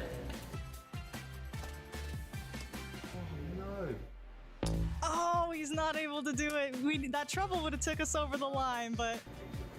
1 point, Mr. Gerwin Price is winning. 20s as well. As promised, $100, sir. Come on. If you can hit a Red Bull with 9 darts, I'll give you the 100. Would you give me a $100 bill? Yeah. I want him to win. Let's go. Hey, first dart, like it was nothing. As promised, a crisp $100 bill, sir.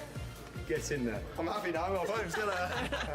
Good job. Thanks for playing. Thank you. Good job.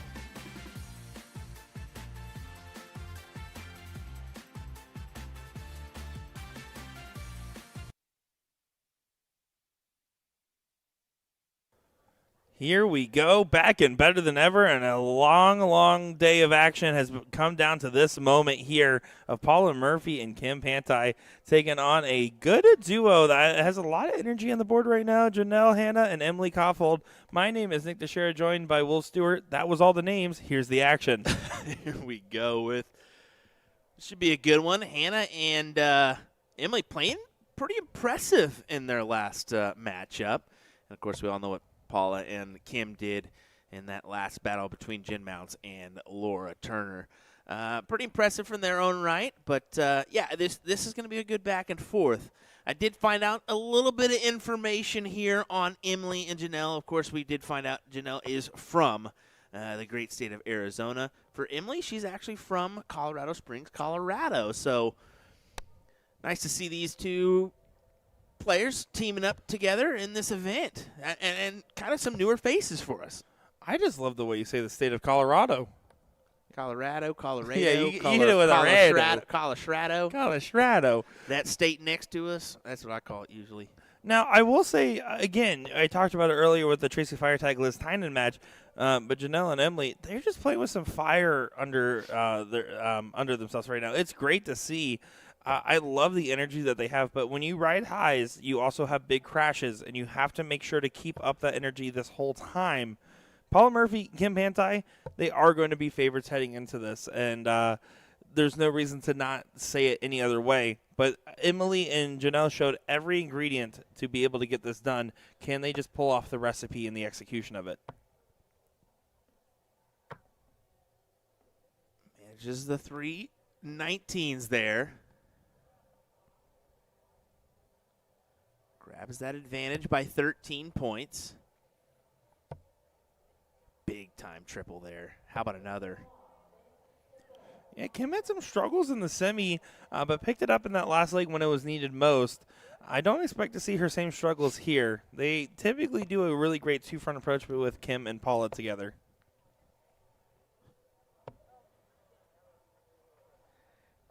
Forgettable turn there from Janelle, as Paula will probably attack those 19s here.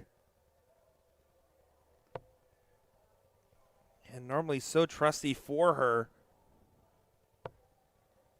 Now having troubles converting, has to go back up on this last start, and does do so. Again, adding that 20 points so that way a first start trip doesn't get you 2 single 20s for the look. It's good math. Now you're playing for 4 on the 19s. It won't be 4. It will only be 1, and now Kim should be on a clean-up duty here for the 19s. And how many duos can you name in women's darts in particular here in the States that is more iconic than Kim and Paula, right? I mean, you see them together pretty much every – I've never seen Paula play North with another American female. or American? I said U.S. Okay, I thought you said North American. I said U.S. If you said North American, I'd definitely go like a Maria or Trish. But then again, Marlies gets thrown in there sometimes. They with mix Trish, it up. Yeah. They're always together. They're always literally playing. always playing together. It's yeah, incredible.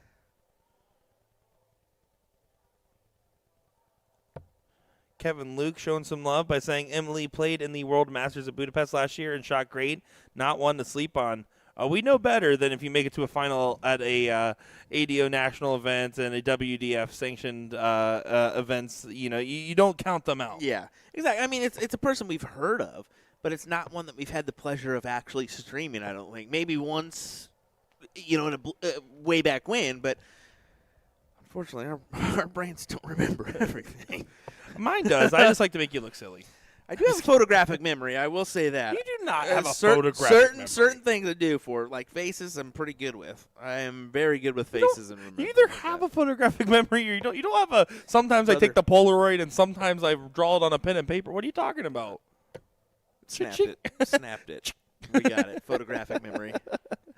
Back to the match here, and right now Paula Murphy looking for 217s to have a 2-number advantage. This is a first to 3 legs rather than 2 because it is the final. Just a reminder, folks, it's a slightly elongated format. I will say, unlike Nick Teixeira, I do know what I can and cannot eat. I'll just leave it at that. I knew what I could eat. I just you just thought the table was in with you, and all of us were full, and you just brought in the next cart. My biggest regret is not forcing myself to finish everything there because I think I could have done it, but I didn't want to gross you guys out. For those that don't know, we had K-Pot last night, and 2 cartfuls for of food. For those that don't know, by the way, that's everybody. We told people we were doing that. Random facts in the middle of a final brought to you by Nick and Will. Here we go. 16s. Photographic memory. 16s padded up by Kim. As Janelle now attacks these 15s and doesn't come up with anything. Those are the turns that you can't afford to bagel. You have to find some success there, or it's going to be a quick final, a quick best-of-5 final. Yeah, you can't play this like New Jersey with all those bagels. Going on to the bull for Paula Murphy.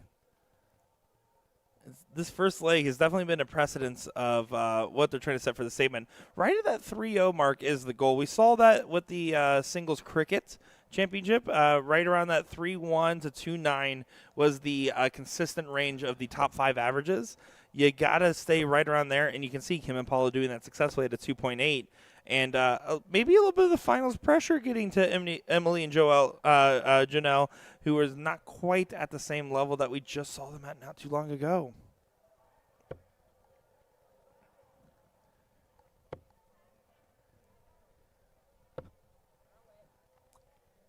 Our first semi-finalist team is ready on the open doubles cricket. That is Jeff Springer Jr. and David Fadum, who knock out Stephen Phillips and Robbie Phillips there.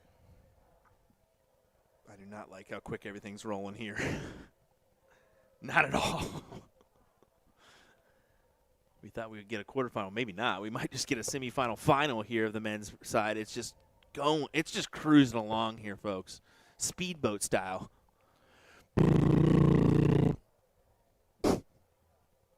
That was Nick, not me.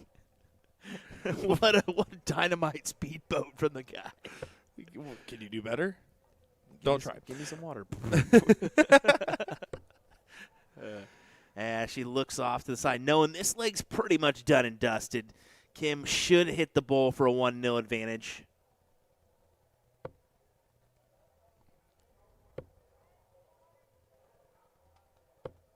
Doesn't quite get it yet, but there's still just plenty of time in this particular leg. But that's kind of a good thing. When a leg doesn't immediately end on the one-way traffic, it gives you time to get your darts a little bit more settled, knowing what you can do in the following.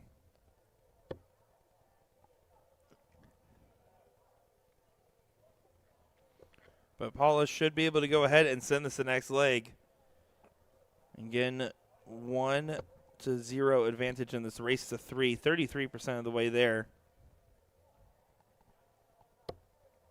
That'll work. Good correction from Paula Murphy, who is pulling up her sleeve. Tucker Davey on the chalk. You got to play against him not too long ago. Yeah, I played with him in that DPFL season. Quality shot, quality player. Usually travels around with Kim and Paula. Yeah, definitely seen plenty of mixed teams with Tucker and Paula. Definitely. And when Danny was still playing all the time. Cherry Bomb was one of those. Mm-hmm. Oh, and especially when Danny has stepped away from playing locally during his PDC days and everything, that's when that duo really started to get popular. Not that they weren't popular individually. But here we go. Paula Murphy will get the start here in the next leg. How will she start it off? She's going to start it off pretty well. Find that 20 with some success. Yeah, it does find a good 5.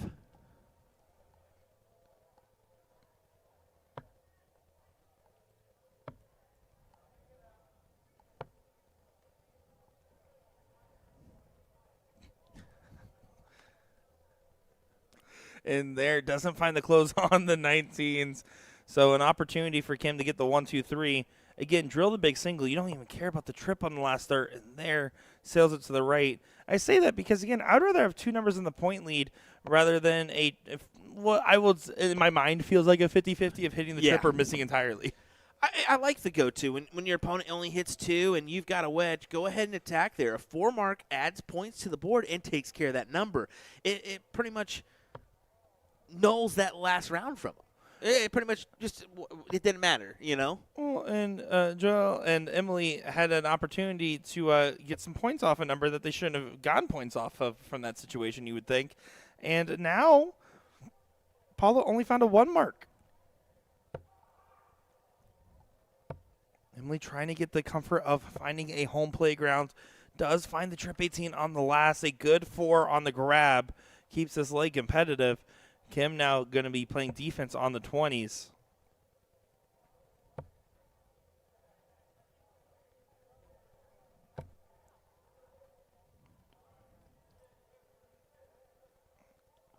Here's a golden opportunity. I think that first start was for the 18 and then a switch to the 20. I'm curious because, yeah, the first and third went a little bit waywards. I just want to know, was that all 3 for the first 2 for the 20? Because that's one of the best opportunities you'll have as a point lead with the 18s versus 20s to take 3 clear.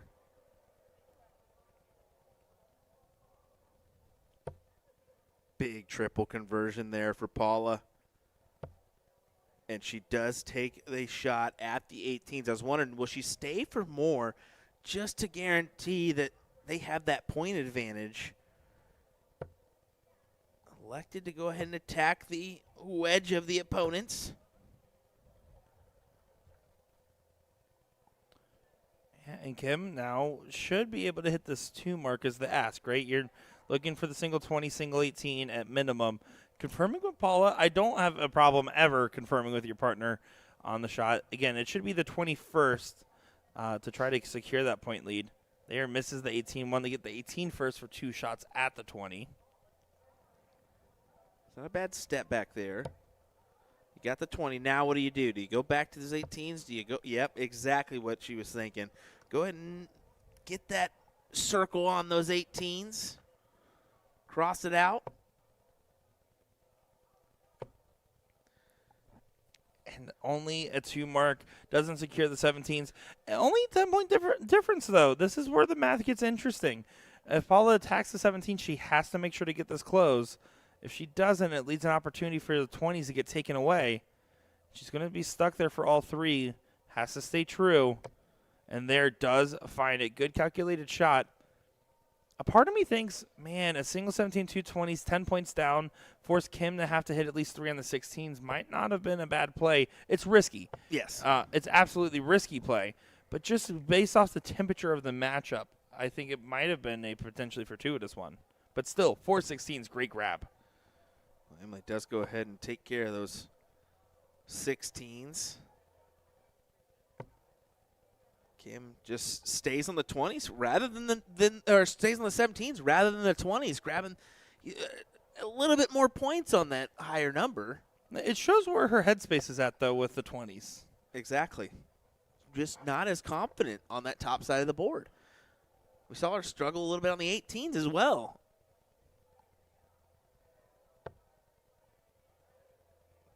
Paula's going to attack mode, trying to close these out. Does so with dart number 2. Back up top. No, over to the 15s. She's trying to get this done and dusted as quick as possible. You can't blame her. Oh, I can never blame anything Paula Murphy does. I know better. But, man, oh, man, she was playing that aggressive. It doesn't come back to haunt either. Now setting up Kim with a shot for just 2 15s. There's 1. There's 2. And stays there for a 5 mark on the 15s as well. Beautiful 5. It's great. It adds a bull, pushes it off. Adds 2 bulls, actually. And Paula Murphy to get a 2-0 advantage. Her and Kim definitely playing well as a duo. Again, setting up shots for each other and taking the opportunities. That's what's made them so lethal for so long.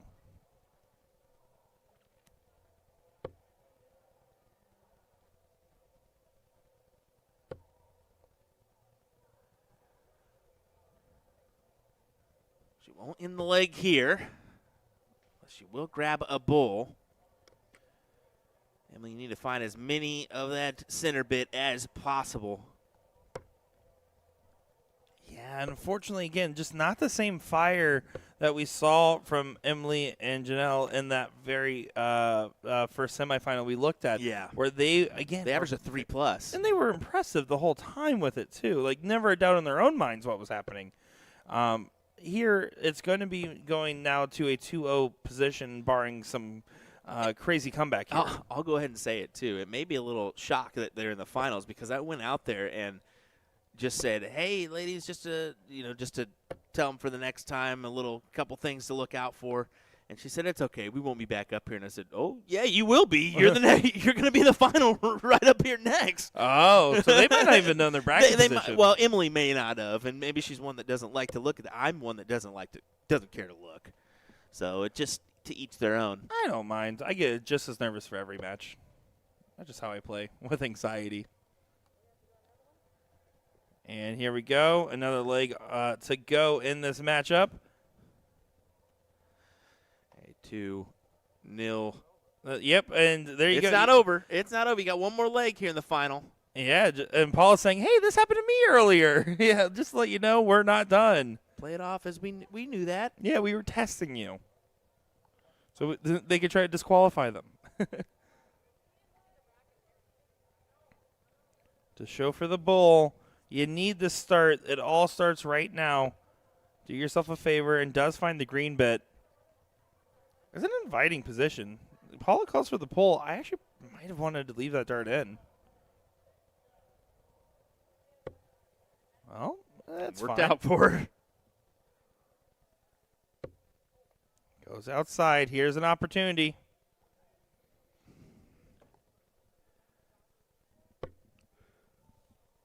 Believe that should be good enough to get the start. I love that Emily just has a sporadic, random flight on each dart.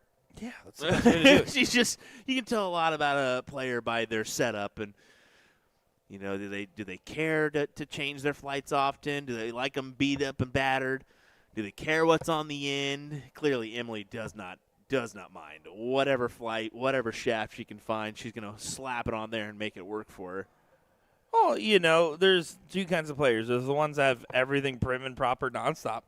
And then there's the one with the Frankenstein setup, and that's me. Oh, yeah. I'm a Oh, Frankenstein. And now, when I'm actually in competition mode all the time, I keep it clean and consistent. But, man, it's so easy to fall into, oh, well, this flight's close enough in shape, and this shaft's about the right length. Yeah, that will work. That's the same for Laura. I mean, I did double down on it. I said, didn't you used to use 3 different darts? She said, yeah, for sure. And I said, they were all different weights, too, huh? And she goes, uh-huh.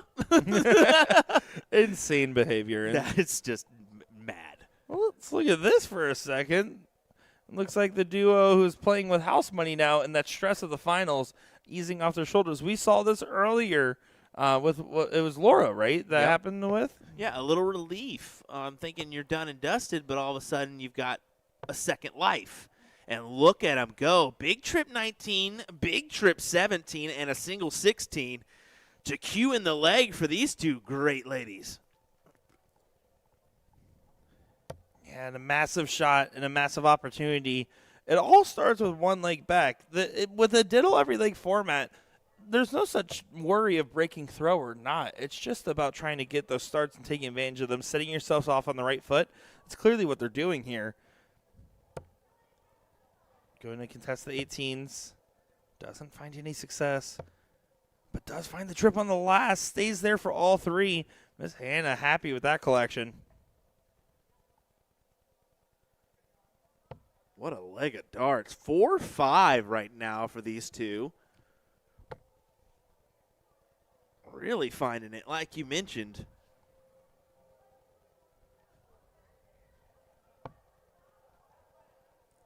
Does look like Tom Curtin and Joe Sliven do move on to the semifinals, besting Joey Lana and Vince Tipple. Jason Brandon, Alex Spellman waiting on the Jaywa Scott Essel versus Elliot Milk, Gary Mawson matchup. And then Mike Newbert and Marco Silvis taking on Leonard Gates and Dustin Holt. They are not messing around here, folks. They are cruising. We're going to be done with the men's bracket before triples. That's crazy that both brackets will be done before the That's awesome. next event. Yeah. Dinner time. Nah, I can't eat dinner for like 3 more days after last night. No kidding, brother. I don't blame you. I don't know how I didn't just roll you into the room last night. You should have. It would have helped. Violet from Willy Wonka and the Chocolate Factory. Where they just reel her in. Schnozberries taste like schnozberries. Well, Emily, go ahead and take out the 15. There you go.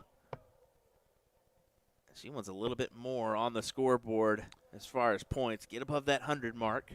Yeah, single 19 didn't push the bowl, and you needed 2 at them.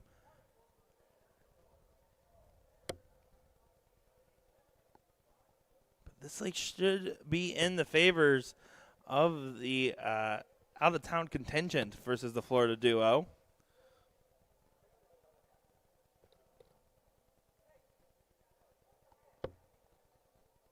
Just need to push through that door and find the 3 bowls. Doesn't get there. A little bit of time now.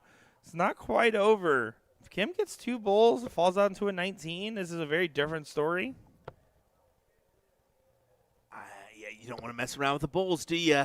We've seen A great Nicola leg lost. can really turn into a bad one on bulls. Absolutely.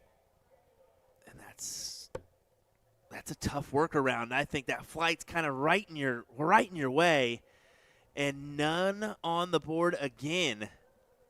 This is not what you want to see happen. Paula Murphy, 2 to close, 3 to get up. Still needs 5 bowls. Grabs the single 19.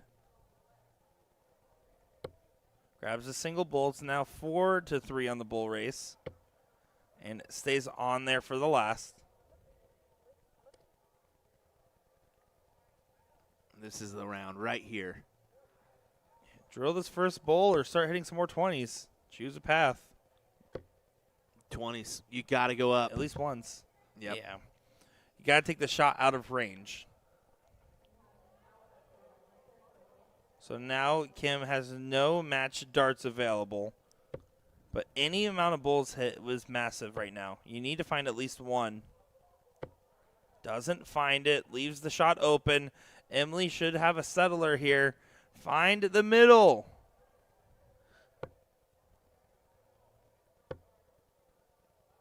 Oh, this is devastating right now. There is a glass cover over that bull right now for Janelle and Emily. 6-3 in the bulls. Paula needs to hit at least 2 bulls here.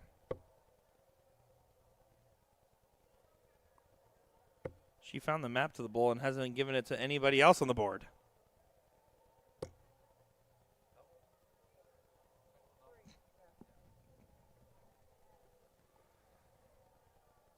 Well, there's 3 bulls from Paula.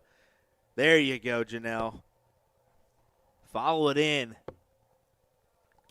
Not quite. 1 time is all it takes. 3 bulls and a trip 20. At least the 3 bulls so you get the point lead back. A lot harder now to get the 3. Won't happen here. Kim not going to be happy with that dart. Not at all. Surely this loosens Emily up to find a bull to close out this leg. And it's kind of a great leg that turned a little sour for him. It's not the confidence builder that it was. Bang on, Will. It's that momentum that they had that just started to fall short. Now it makes a big difference in the dichotomy of this matchup. As you see, Paula does grab 1 bull and requested to leave it in for Emily, but doesn't get there. So now Paula Murphy, Kim Pantai. It's a 2-1 matchup. They have the darts. Let's see how this one plays out.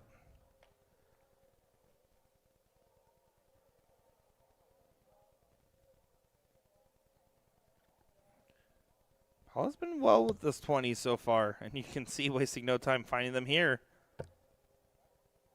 Might switch. She's going to stay. It's hard because of the way those darts were positioned, but she still is able to convert to a 5 mark.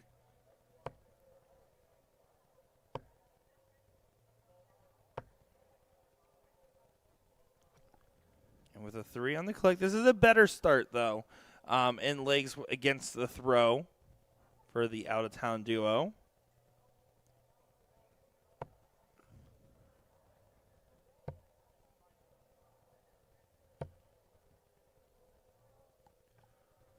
Smart darts aren't always good darts. That was a good shot from Kim as far as shot selection, but only a single 20. Does leave some openings, some vulnerabilities, if you will. A couple. Janelle only grabbing those 2 19s, though, and you look at Paula here thinking she's going to be the one that takes the shot. And you can see it here on the 19s. Grabs the 1. You clearly got to stay now.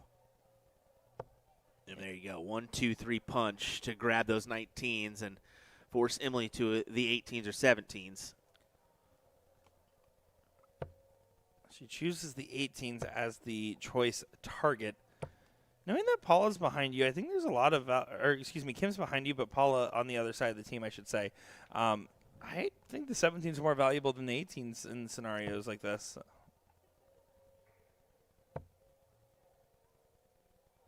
I mean, Kim's openly struggled on the top side of the board. So maybe she should have elected, let's go ahead and add a wedge here. Make it interesting. Again, Janelle has been finding the 18s with some success pretty consistently. She did it in the last couple of legs where she's finding 3rd dart trips, 2nd dart trips on the 18. So it's some good collects. Paula should be on for a 3 mark here with 2 at the 18. There's 1. Here's 1 more. Does grab the close. Close, tight-knit darts there from Paula.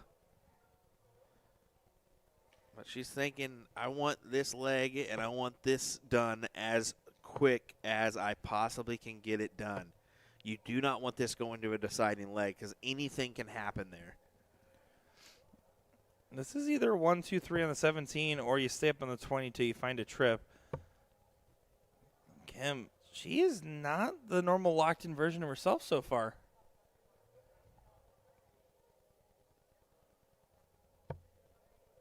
Just a single 20. Normally in a better feel, you would contest the X, grab 3 on the 17s. Because she wasn't feeling it, she chose to go up, which I don't blame her for. But there, unfortunately, opportunity handed right back with just a single on the 17s. So as Paula continue this aggressive strategy, it really looks like she's going to continue to go for those closing darts here.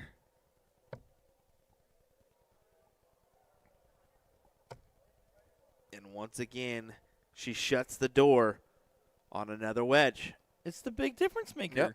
Hitting those big three closes matters so much. It is. And if you can capitalize on a first dart triple, so be it. You can move along. But, yeah, just those 3 single darts can be massive. And that's what I learned. I mean, I played, like I said, I've said this before. I played Leonard 3 consecutive years. And each time I was right behind him in scoring average until I realized, like, he doesn't need to hit those darts. So why is he going to pull out a 4-2 when he doesn't really need to? If he can just close with 3 fats and win with a 2-7, so like he's going to do it. Absolutely right. As Paula Murphy's going to be playing for a 3 single close here. First start will still always be at the trail. Yeah, of course. Yeah, you want that first start to go in. But if it doesn't, you're thinking, all right, I'm still okay here. And Paula Murphy says, I'm going to trip on the second dart.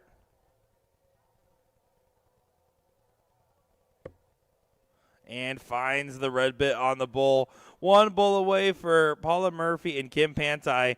As you can see, look at Janelle Hanna was like dancing, finger gunning towards Paula back there, cheered for her. You love to see it. Kim, what do you say? Need 1. Place it right on top of that dart.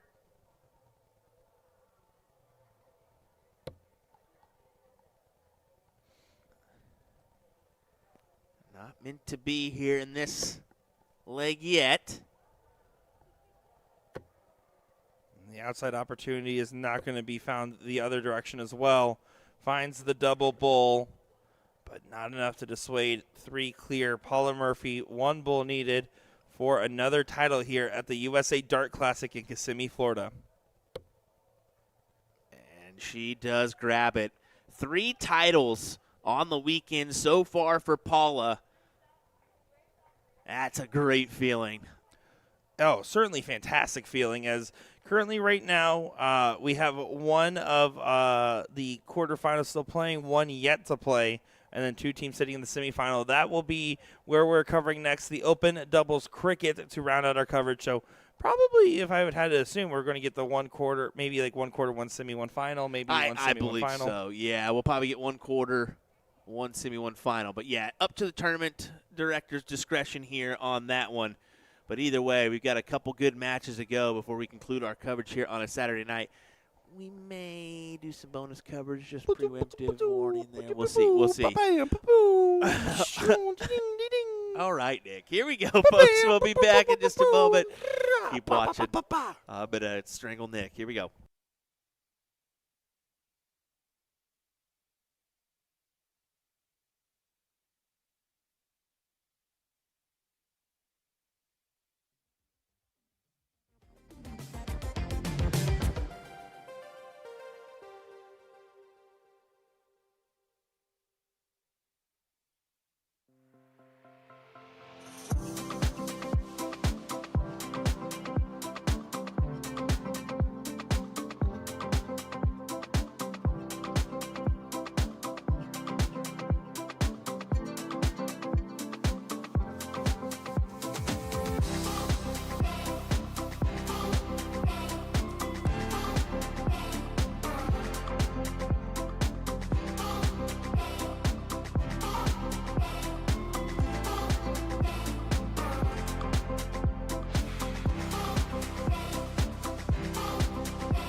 Well, here we go. Time to look at our open doubles cricket here, and it is going to be a good look at our quarterfinal matchup.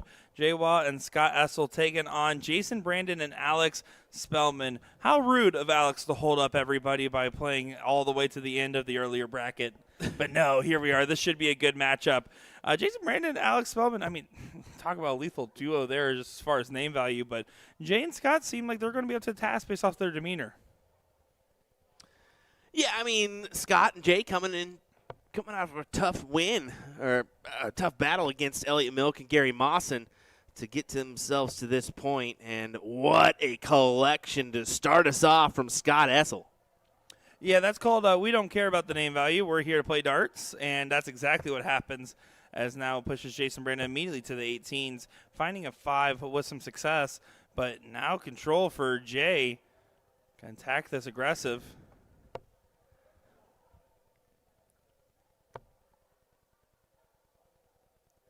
Going up top to those 18s. Can't convert. Funny moment happened. Scott came up to me today, and he goes, so, yeah, yesterday when you guys were commentating, apparently you were talking about Jen Mounts. Well, my wife's name is Jen. She thought you guys were talking about her. Well, that can be good or bad, brother. I don't know.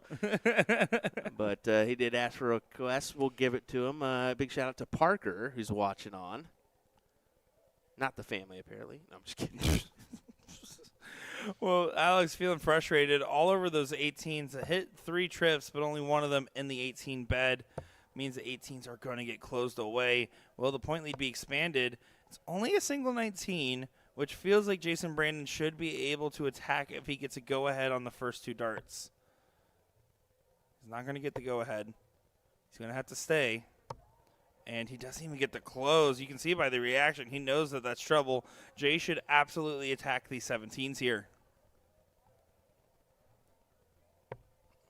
Looks like our first semifinal is underway with Tom Curtin and Joe Sliven taking on Leonard Gates and Dustin Holt.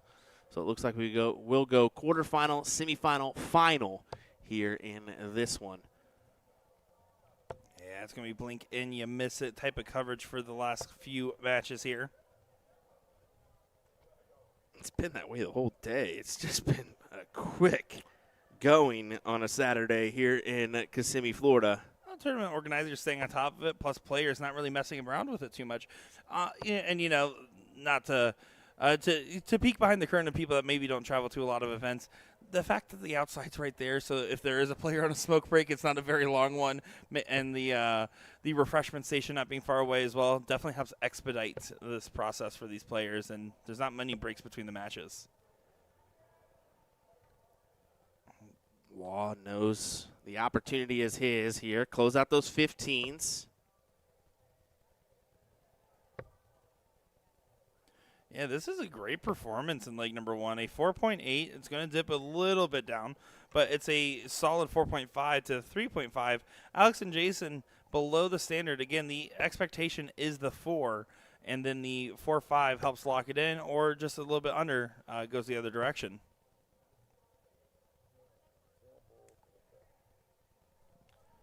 Scott will look to get it done here. 3 bowls needed. See, he's really tunnel vision in that bowl here. Yeah, 3 bowls, just go ahead and rip it. If you don't feel so inclined, single 19 does push it out of reach for a game shot. And that's a smart last start there. He wasn't going to get caught up in trying to find that double. Wanted to make sure that Mr. Brandon does not get a game shot.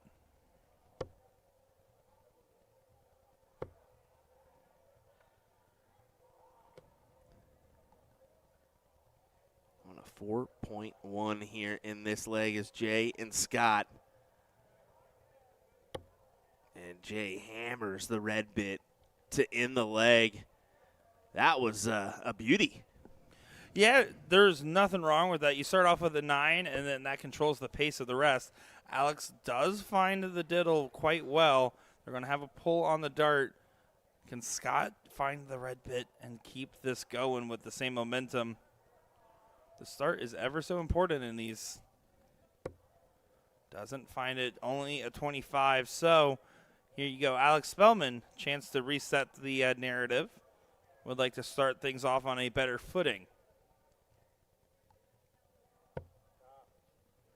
Yells stop to him, so if you can hear that plain as day, he was very upset, and he was doing something in particular he was thinking about when throwing that first dart. This is a big opener here. Only 2, and with the way that Scott and Jake playing that last leg, watch out here as Scott's immediately into the triple. He would love a little bit more. He'll take it. You'll absolutely take that. Going second, you were able to get points on the 20, get the close. Even if Jason Brandon pops a 9, you're still going to be happy with the situation going second. Smart darts from Jason. Does hit the big 5 mark, making it a 1-point separation. So Jade now needs to go ahead and grab the 18s or 17s.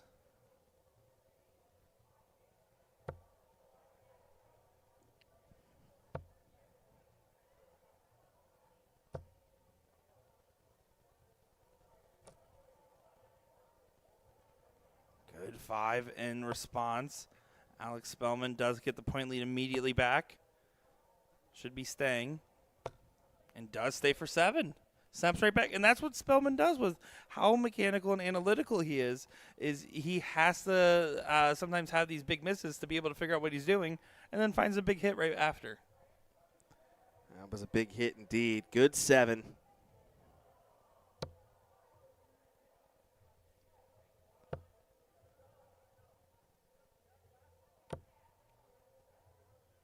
Only 2 answer for Essel, as JB should go ahead and attack the 18s here.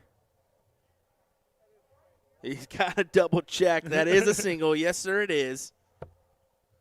These eyes lie to me every time. Oh, sorry. That was actually pretty good. These eyes. These eyes. You're going to get copyright strike with how great that is. No, we will not. Jay moving to find the angle on the 17s. Finds the other single. Those flights are in an awkward spot. Yeah, there was not much visibility into that trip.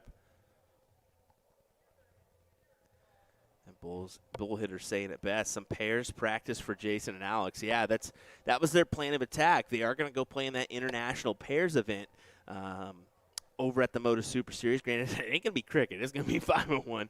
But, yeah, getting a little practice, getting a little team camaraderie there before they go over.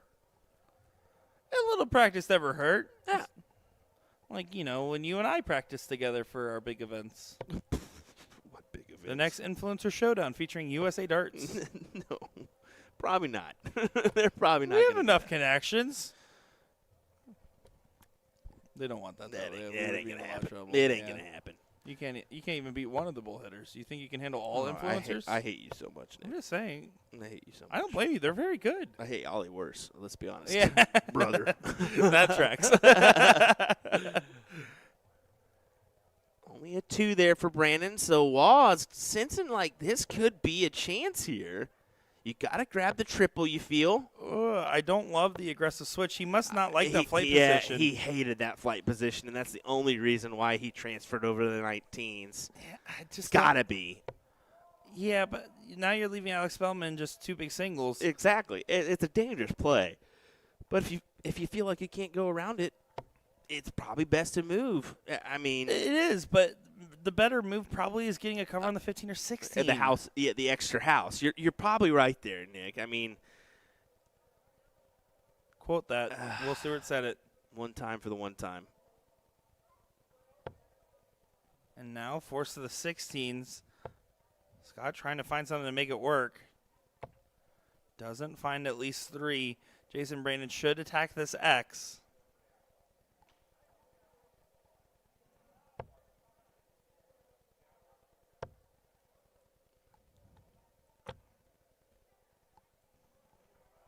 You can see the wry smile there.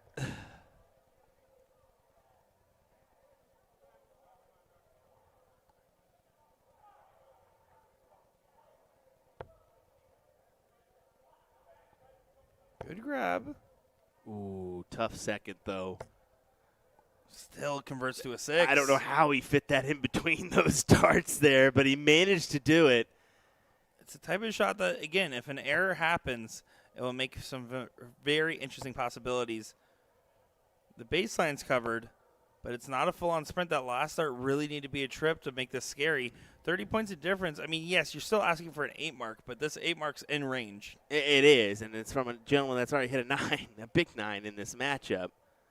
But, yeah, not an easy ask by any means. And, well, an impossible ask now. Still needs to find the close just in case, but doesn't get to the just in case. Jason Brandon taking a little sigh of relief in the background there, it seems.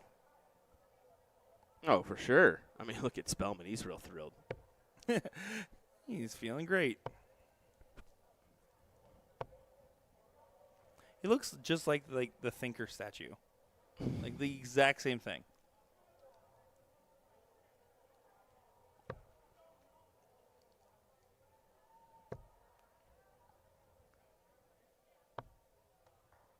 And there, wanted that close so bad. Was playing an aggressive play, trying to leave it what would have been 6-3 on the Bulls if the double 19 went in. There's the close. Single 19 doesn't push the Bull. And you can see Spellman checking the math. Knowing that they need 3 Bulls to close and 3 to get ahead, you can start the Bull. That was exactly what went through his head there. Yeah, I mean, you can see that thought process go from A to B.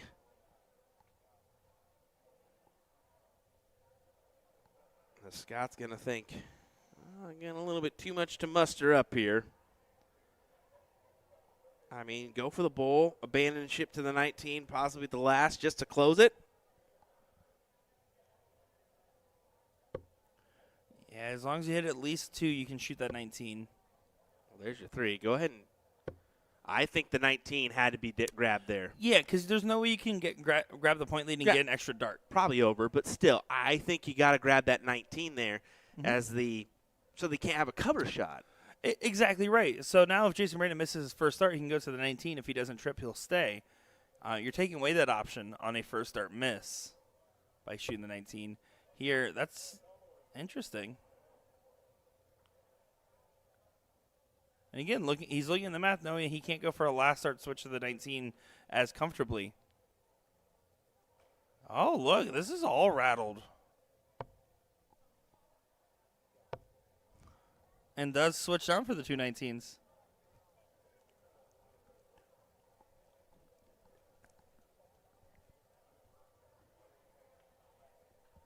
So now here's your outside chance. 3 Bulls and a single 19 is the shot. The Bull was pushed. It won't be on the table now. You still have to find the 3 Bulls because of the one already marked up. And Alex Spellman behind. Doesn't get the point lead recovered. So 3 clear for 2 Bulls. Alex Spellman coming up with a smile on his face.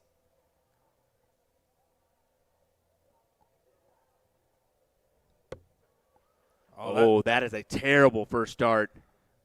Yeah, that's the kind of first start that makes me go to the 19 for the next 2. And there he gets caught up in the same spot. Now has to go to the 19 and does find a bailout trip. And now that's massive because now it's 3 Bulls and a single 19 again rather than what was looking like it would have been a 2 Bull situation. Scott, again, there's kind of regretting leaving those 19s open, you would have to think. 1,000. I mean, if he's not thinking right. I mean, that has to go in your butt. Like, why did I leave it open? And this, unfortunately, will not regain the point lead. Only 1 Bull on the turn. Jason Brandon gets a little bit of a reset. They both get a reprieve. There's one and the other. 1-1.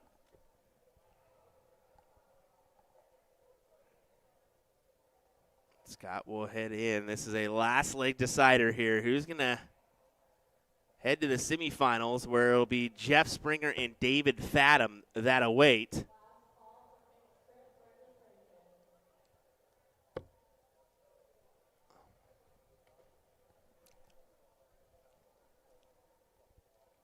Here we go. Going on to the last leg decider, Alex Spellman will once again have the start.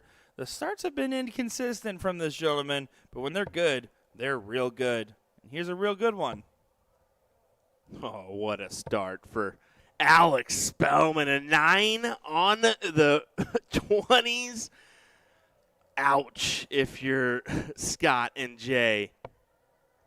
But you don't get time to tend to the wound. You have to continue to fight along, knowing that Jason Brandon's right behind you, and they're hugging the wire with just a 3. Jason Brandon gets the focus with just some ease in his mind.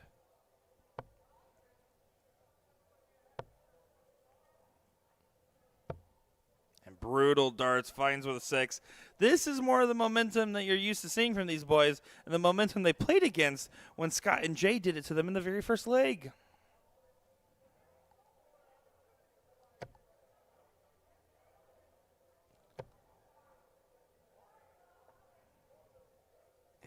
That's just simply not going to do, as Spellman has free reign to just continue trucking on, looking to walk the dog.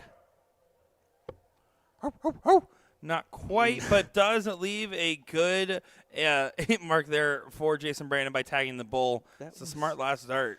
What kind of dog I can't was believe that? I believe it was Chalupa. The dog. Chalupa. You mean Chihuahua? No, Chalupa's the name of the dog that Alex Spellman adopted at last year's Cherry Bomb. Oh, okay. All righty. Well, because they found him outside of Taco Bell. It's a whole story. Big 9. It's a very small dog. Big 9 for Scott Essel there. But still doesn't do as much damage as he would have hoped. 120 plays 96 here. As I think Nick's thinking about chalupas now. I would love a chalupa. Extra steak, please. And there's a 5. A fight back on the corner pockets, keeping things just a little bit interesting. 36 points of difference, meaning that now Alex is going to go ahead and take a swing. No. He chose to stay up there for a 7. He is not messing about here.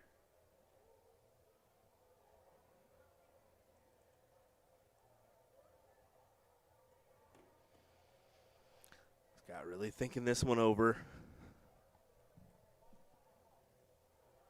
I know the answer for you, bud. It's 16s.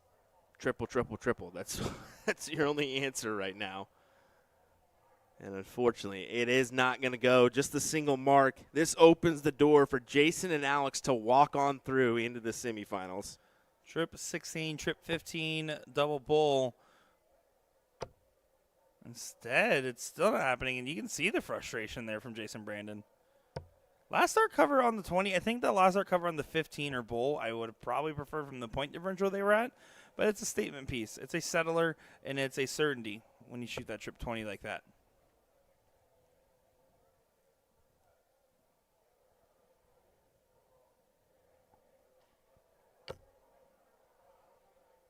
Yeah, Jay can't believe those darts there.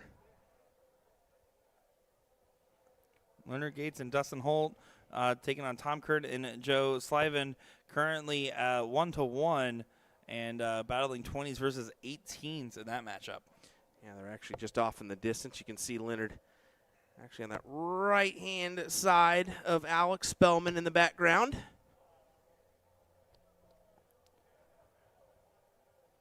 Good cleanup. Now just 115 and 2 bulls needed for the Red Dragon and Winmore duo.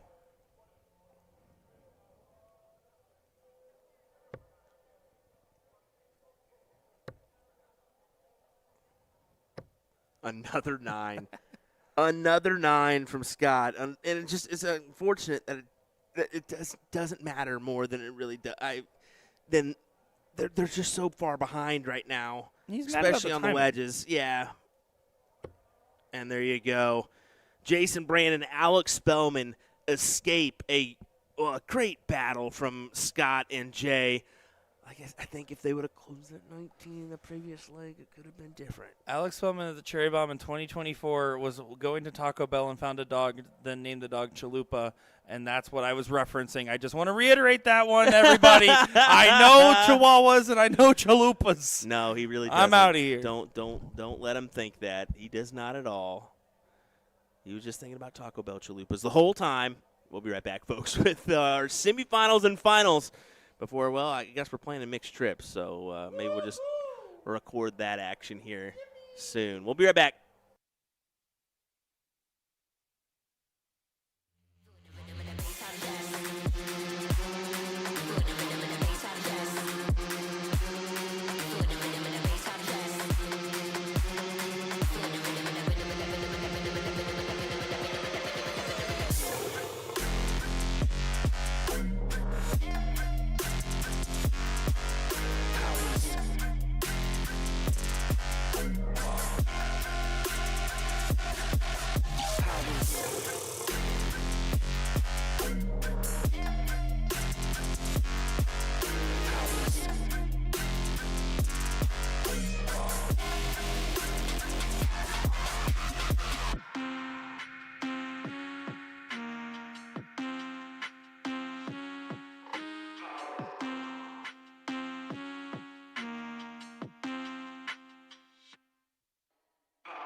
All righty, well, here we go with a semi-final matchup here in our men's doubles cricket bracket. We've got Jeff Springer and David Fathom taking on Alex Spellman and Jason Brandon here in this one. A little bit of time here for Jeff Springer and David Fathom since they played their last matchup. Of course, Alex and Jason getting right back to the flow of things here after just previously being on the stream here in our quarterfinal matchup. It was an entertaining back-and-forth battle between Scott Essel and Jay Waugh. Yeah, I walked out there and had some combos with him, and Scott said, "Hey, I'm no sleeper. You know that, right?" I guess I called him stealthy yesterday. And I told him, it's about storylines, right? Come on now, bud. Anyway, it was a triple 18 there for Fathom, and he just goes ahead and closes the door on the 20s and 19s. So still a tough road ahead for him, especially with Spellman doing this. 2 big trips, 17s. Tries his hand at the 18s and just misses on the closing dart. But a real big 131-point spread their way. That's going to help the cause.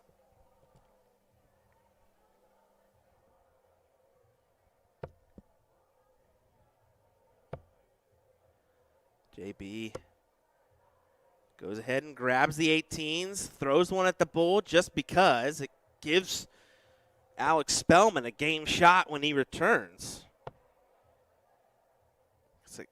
I should say leg shot, not a game shot.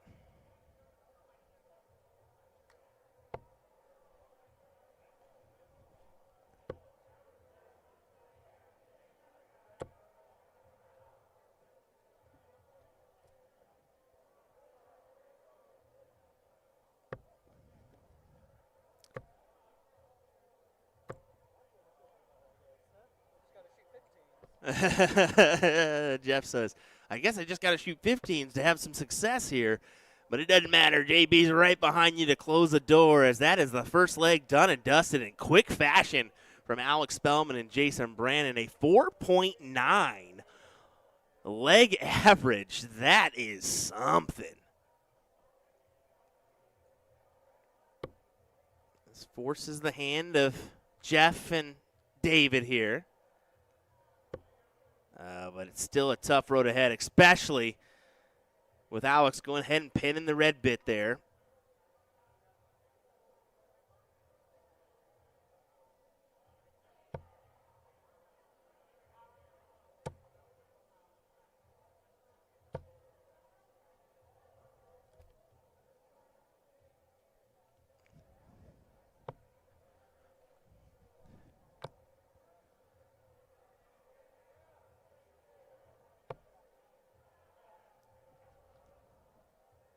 Fathom comes up with a good 5, but it just seems like a tough ass, especially with Spellman starting the way he does, man. Back-to-back big turns, back-to-back big openers here, and that just puts you up against the wall.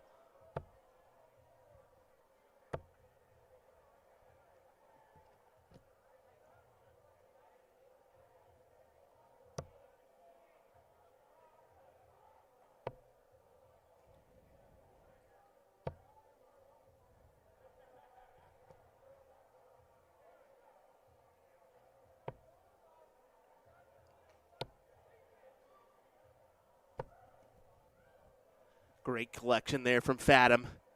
6 mark to pad the points, but I mean, this is really tough to deal with. Jason and Alex averaging a 7 mark on the leg, and that is, I mean, going against that, you have to be throwing it. I mean, even around the 8 mark, Right? And that's just that's got to be impossible, right? Surely there's no way.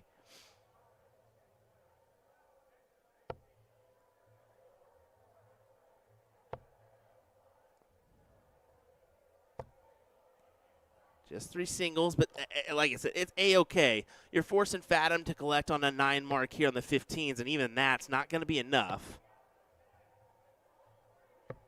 As this is smooth sailing for Alex and Jason to cue in a finals berth.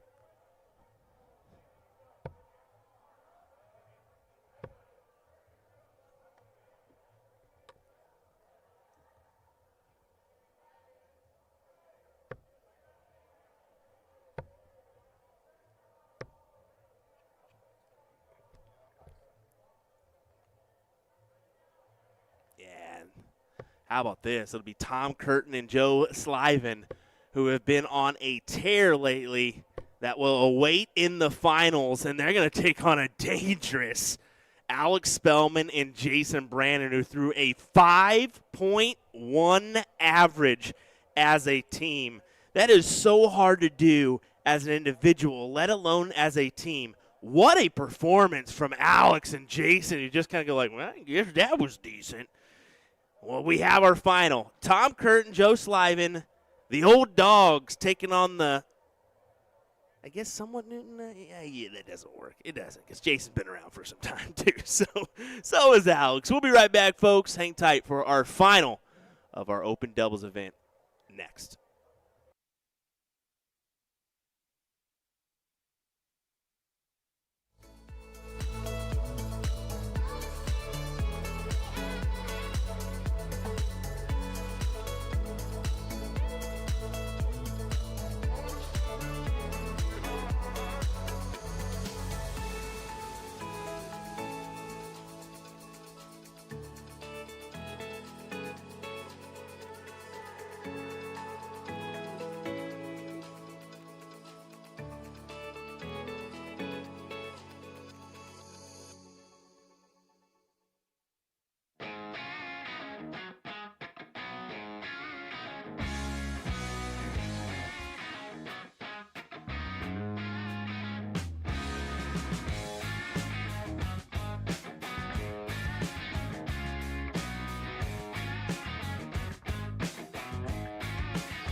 Once again, it is time for a final here for our coverage of the USA Dart Classic in Kissimmee, Florida. My name is Nick Teixeira with a nice and loud microphone ready to bring you guys coverage, joined by Will Stewart. You just skipped out on the last match, apparently, because you're like, hey, I'm going to do something real quick. I was like, hey, no problem. Well, I'll see you in a second for this match. And then they just concluded so dang quick.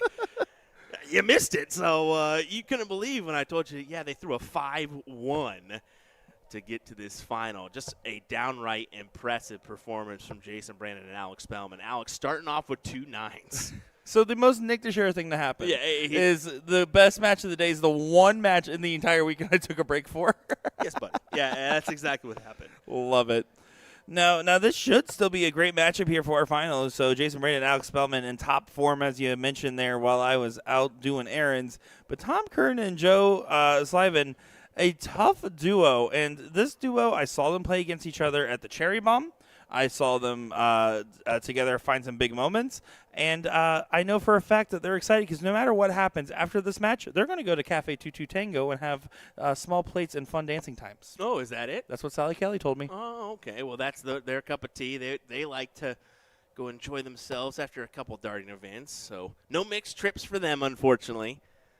But, yeah, I mean, Joe's one of those guys that I was like, who the heck is this guy? He's a savvy veteran in disguise. You can see he's rocking like a button-up long-sleeve shirt, some jeans, cowboy boots, the hat. Well, he's a former PDC player. I believe that. Yeah, the last stats that he has are the Cherry Bomb International, and then it just skips on over to 2019 European qualifier and German Darts Grand Prix qualifier on his MasterCard account. So I was like, oh, okay, there's a couple mentionables. And it's funny because I didn't know those mentionables, but I've year after year, for the last 3 years I've been at Cherry Bomb, I've seen him go and do damage. And I was like, oh, this guy's really good. And now that makes more sense. Of course, Tom at that Cherry Bomb event played Jim Wood, ADO president, in that semifinal where he averaged over a 90 to get to the final and get the win in that pro singles event. Jason Brandon's been to that Cherry Bomb event as well, a familiar gentleman who is having some success right now, continuing the momentum we saw earlier. And, yeah, trying to set up the game shot. Doesn't find the bull on the last, but some good stuff nonetheless.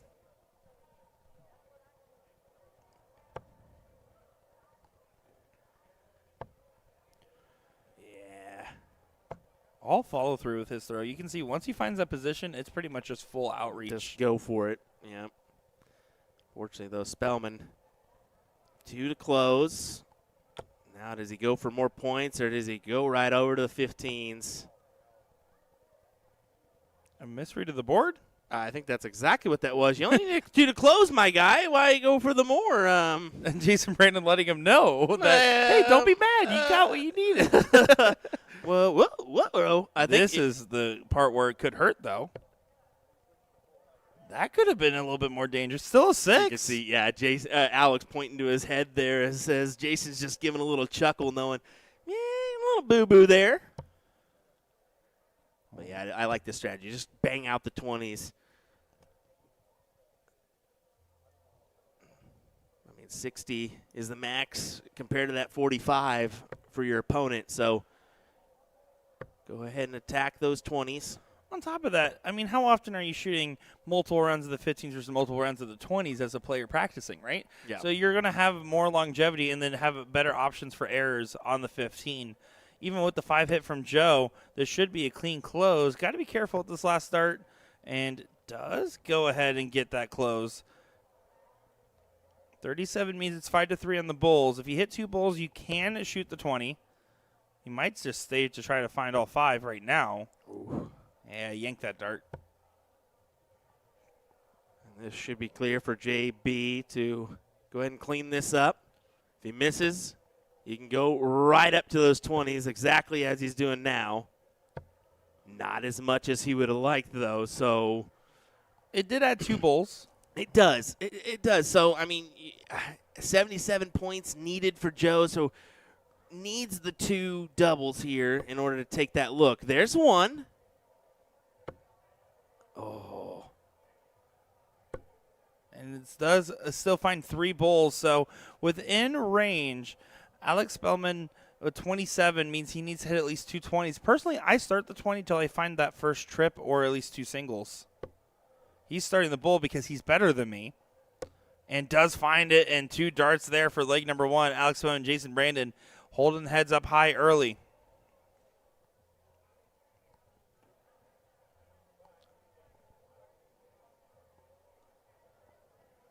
Now, Tom is going to show first. It is diddle every leg in this race to 3 format, and that's a good diddle as they're going to go ahead and have that one pulled.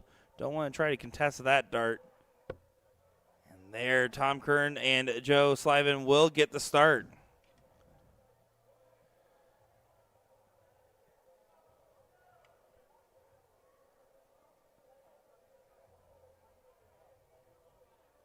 See what kind of start they can muster up here.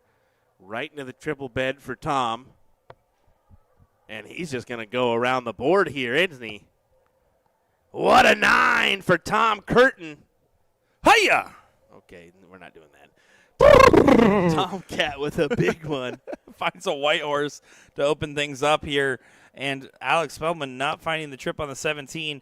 This is going to be a potential gentleman's game. If I'm Joe, I'm going 17, 16, 15. I don't want my partner to show me up.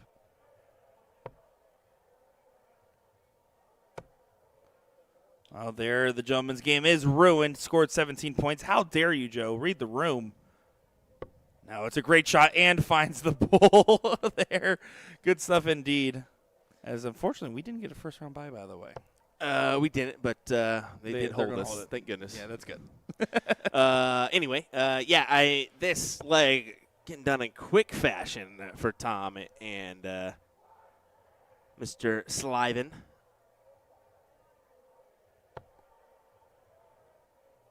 There's the 16. Going over, trying to close the 15s, leave it at 1 bull. I was about to say. Or grab the 1 bull to leave it for 2 15s. Grab that 1 bull just to make it a little bit easier on Joe. So this is like the speed of the legs I was missing, apparently, because that is incredible. This is quick form. I mean, they're throwing a 6-7 right now. I mean, that is just nasty. And look at JB like, okay, this is why you guys are in the finals too, huh? Oh, absolutely.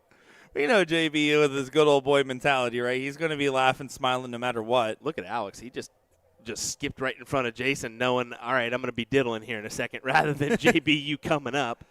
No wasting no time at all. You know there's no shenanigans needed. 5-8. Nasty. We haven't seen anything that good since, last leg with Alex Spellman and Jason Brandon. That is right. 2 legs ago, I'll be honest. Oh, Tom chose to keep the bull in for Alex and then asked for a pull after tying and finds the red bit. Ooh, that is a great dart there. And Alex clicks on the wire. This is going to be a juicer. I'm having fun with this one. Not that I don't have fun with every match we commentate. This one just a little extra fun. For sure.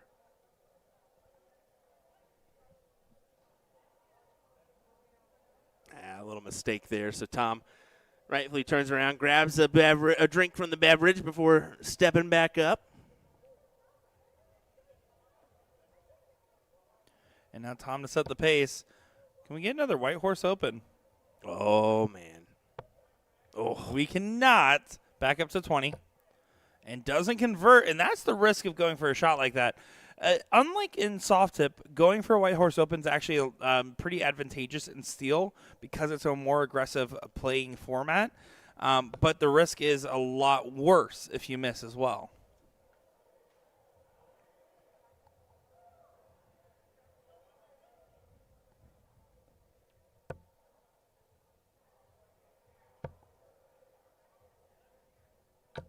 Joe needed a triple, finds a triple with his last.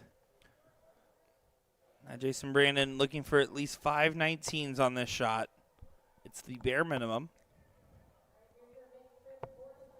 And doesn't hit it. So now a clean shot here for Tom at the 19s for the close with a 23-point advantage.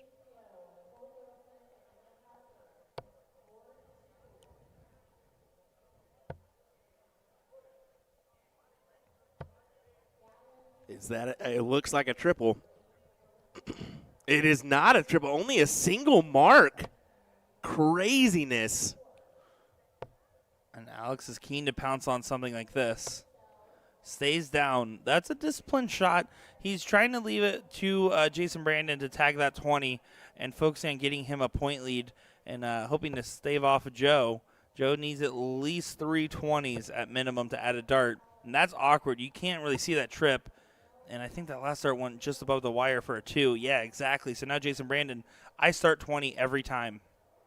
Oh, look at that reset. Look at that reset here from him. Definitely a little reset there. Starts 19 instead.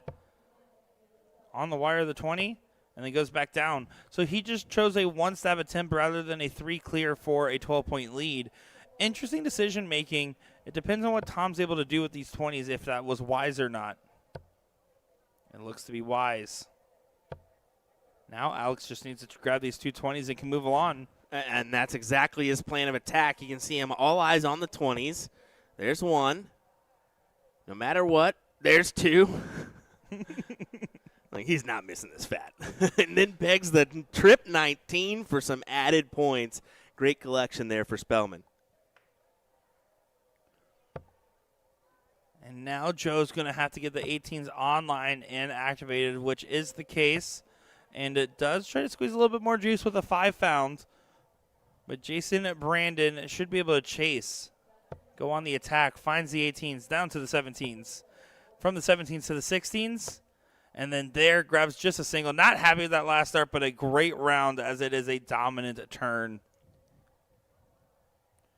I think there the Chalker a little slow to put in the score line there, which caused Tom to walk off the line. Well, at least he's not throwing uncomfortable darts. Make sure you're ready to go. Take that step off and then come ready to collect. And exactly what he's doing here. It's a big 9, another one for him. Yeah, good composure from Tom, realizing the situation wasn't right, resetting so he comes in with a clear mind, and then pegging a big shot. Still sets up a 1-2-3 for Alex, which is what he is choosing to take because of the 2-number advantage. They declined shots like that earlier because now they have opportunities with 2 houses now.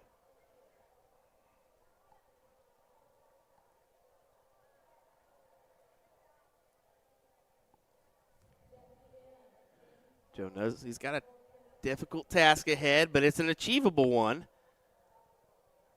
Need that triple 15, and that's not going to work. Just 3 fats in that situation.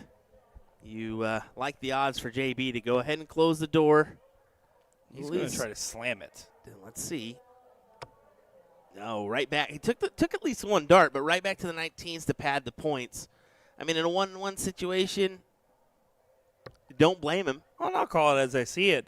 Jason Brandon seems to be setting up for some hero shots and saying, Alex, clean up if you can. Yep. That's the style they're going for, and it's working.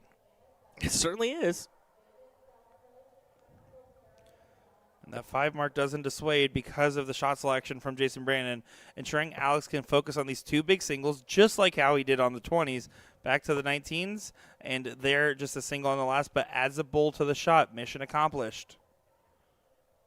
It'll be bullseyes for Joe.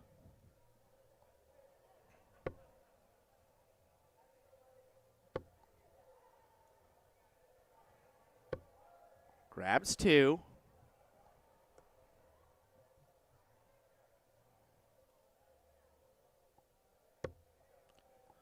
Jason Brandon going to try to clean this up. 15 fallout does not help. Single 19 does add a bull. So leaving 2 bulls.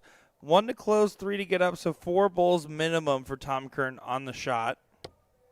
There's 2. Needs to find another one, the red. And only a green, so this should be 3 clear darts for Alex Spellman for the bull. Unless this first start goes awry. Might still stay. That's a good spot. And yeah, there it is. 2-1 lead now for Alex Spellman and Jason Brandon. It's not over yet. And Alex says, no handshake for you, Tom. We're not done. Not yet, boys. Not yet. They'll deceive you with a best of 5 here in this final. It is on the flyer, boys, just to let you know.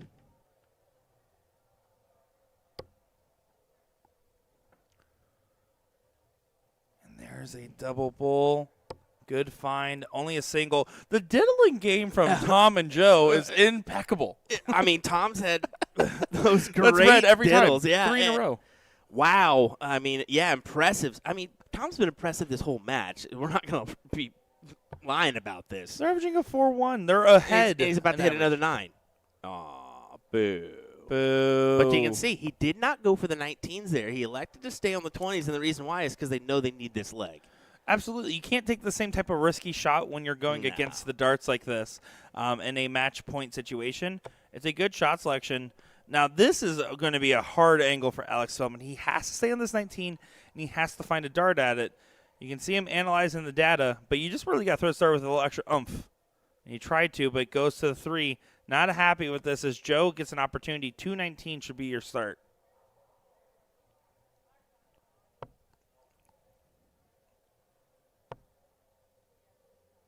He may only come up with the 219s. That's all he comes up with. That's going to feel like a gift. For JB and Alex, for sure. It's a nightmare for Joe. Could be a nightmare. Might only be a slight fever dream, as it's only a 3 from Jason Brandon on the 18s. Could have been a lot more. You would expect that to normally get punished.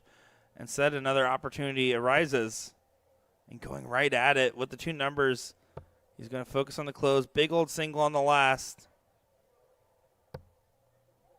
Moves all the way over to a 12. I wonder if that second dart was a close. Yeah, it was. There you go. Alex does find that. That's a great spot. Plenty of room to place the dart, but catches over to the 3 and only converts a 4. Joe, once again, can stay on the attack. At some point, I would prefer a cushion shot. I want a little bit of a buffer. Yeah, just a little bit. You can't play this gentleman's game throughout. Surely not. Well, that's what they seem to be keen to do. No, because one big shot turns it. That's exactly right. You're still within a 9 mark. That's the first start of it. All over the wire. Converts to a 5. Looked like a 7, but is not. Yeah, I mean, Tom and Joe banking on the single 19 and trip 20 advantage, and well, it's sort of working out for him here. Seem to be finding success with it. Gets a 5 mark on the turn, but doesn't close. And 51 points is just enough where a first start trip does not give you the go-ahead. Exactly. So it almost forces Alex just to stay here on those 16s. And he's not going to be thrilled, even with a triple. And does not grab it. Just the 2. And we're looking more like 2-2 here. Yeah, it seems to be the case. Still got to walk through that door. 2 16s. There it is on the first. Over to the 15s. Not going to get done yet. 19-point difference. Chooses to grab the bull on the last art. Solid shot from Joe. Gets what he needed. Jason Brandon's going to try to bet these 15s with everything he has.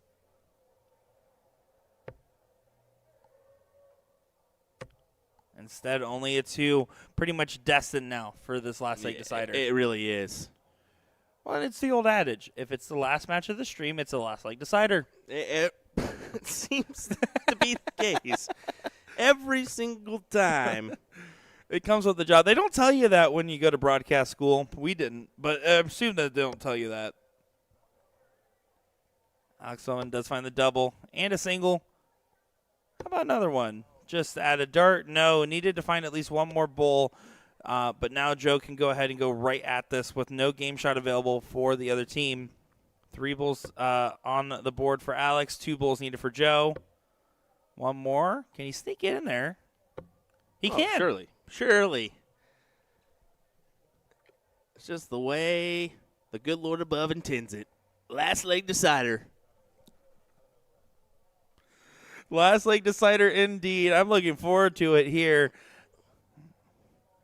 All for Elliot Melk's birthday party. I can't believe all these people showed up for that. Everybody did. I mean, it's incredible. Well, this is the pull. This is going to be a double bull. It's Tom Curtin diddling. Or is it? Oh, you moved it with your mind. Oh, I thought I was going to get it there. Now, does Alex move? It does not look like he's going to. And now he's going to have a double pull. Misses outside. And with the way Tom's been starting, Rutrow. Yeah, still grabs it. You can't mark the diddle game for Tom and You Joe. can't. It's been perfect on the diddling for them. But here we go. It is one leg to crown them all. We've seen a White Horse Open. We've seen it stay at the 20s. We've seen a couple different things. I expect Tom to stay. First start trip every time. Every time, dude. Like, the way they've been starting it is just unreal. Can he possibly grab the 6? He cannot. Only the trip 20. And that was the first start, too, so it hurt so much more, the fact that you couldn't pound in at least one more, especially with this gentleman behind you. But Alex has been struggling in his opens. That's probably one of the best ones we've seen from him, other than that very first leg. Yeah. In the previous match where he went 9 I wasn't there for that one. 9 mark the it next doesn't leg. count if I wasn't there for it.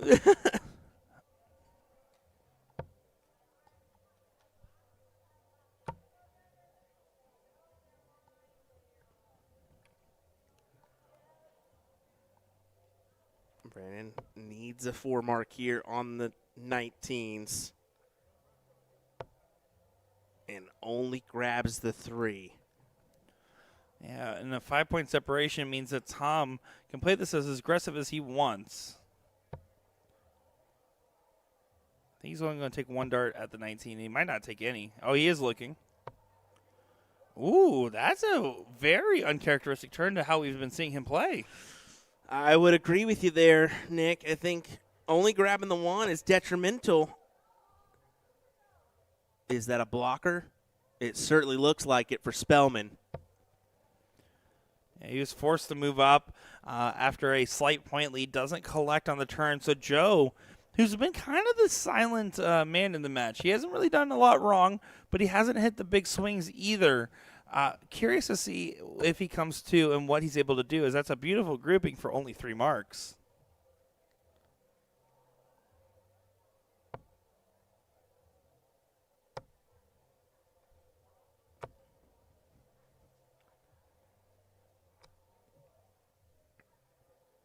That's a solid 7. 86 points their way. And Tom will not be able to gather it. A bagel turn for Tom Curtin. What is happening in his mind right now? Because he was fine. He was there. And it's the last leg decider. Pressure does crazy things. I wonder if it's just getting to him in this moment, because Alex Spellman's only had to hit that 3, and that's all he had to do. Joe now is going to try to bed these 18s for a 1-point difference.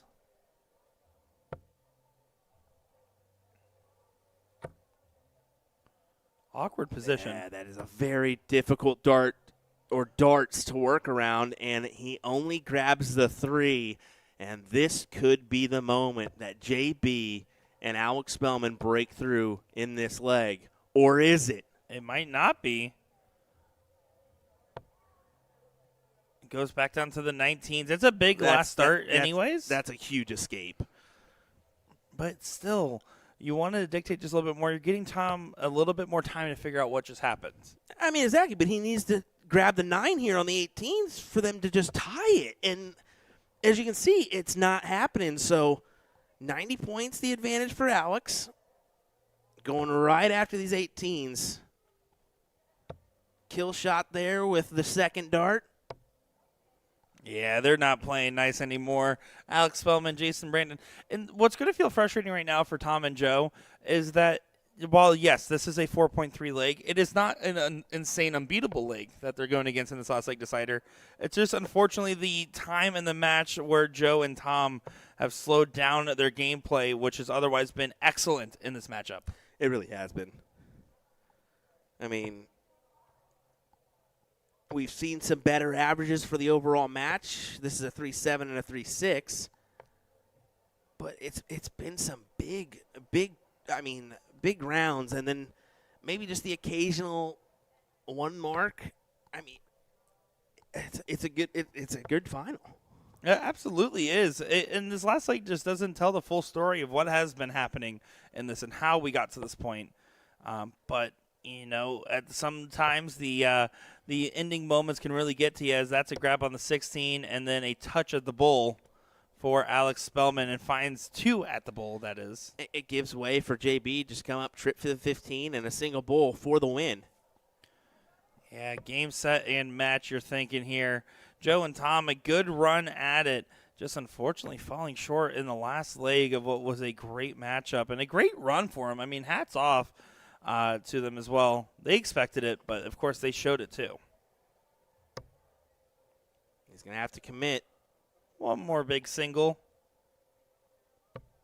Does happen. Says, all right, Alex, I guess you got it. Now, Tom Curtin here is going to hit 12 bowls and then punch the knees of Alex Spellman. Yeah, he's got 6 extra darts in his hand. And just 2 on the grab. 1 bowl needed for the Jackal, for the Winmore and Red Dragon duo to get the doubles cricket title, and there it is. Great shot. Great win for Alex and Jason as they get a little warm-up for that International Pairs event for Modus Super Series. Congrats on a big win to those 2 gentlemen. Congrats on a good run from another good run from Tom Curtin and Joe Sliven. Absolutely right, and it was a good showing and a great day of darts that we got here on our live feed. We appreciate the fact that you guys have all been hanging out, supporting these players, supporting this event, and supporting us as well. As tomorrow morning, Will, what do we got in store? We got that ADO Youth event. Today we did record all those matches. We'll kind of get those posted as soon as possible. There was a little it was an odd kind of layout, so it would have been a weird live stream. So we'll figure out tomorrow. We may go live with that coverage. We may just bring you the action from the women's and men's events and before giving you some doubles 501. But for us, we're going to head out, and we're actually going to play some mixed trips. So we'll record. Let's go! We'll record some matches as well, possibly put those out here as soon as possible. But, folks, thanks for joining us for our coverage today of the ADO USA Dart Classic here from Kissimmee, Florida. Time to carry Will and Trips. Okay, brother. Here we go, folks. Thanks for watching. Good night.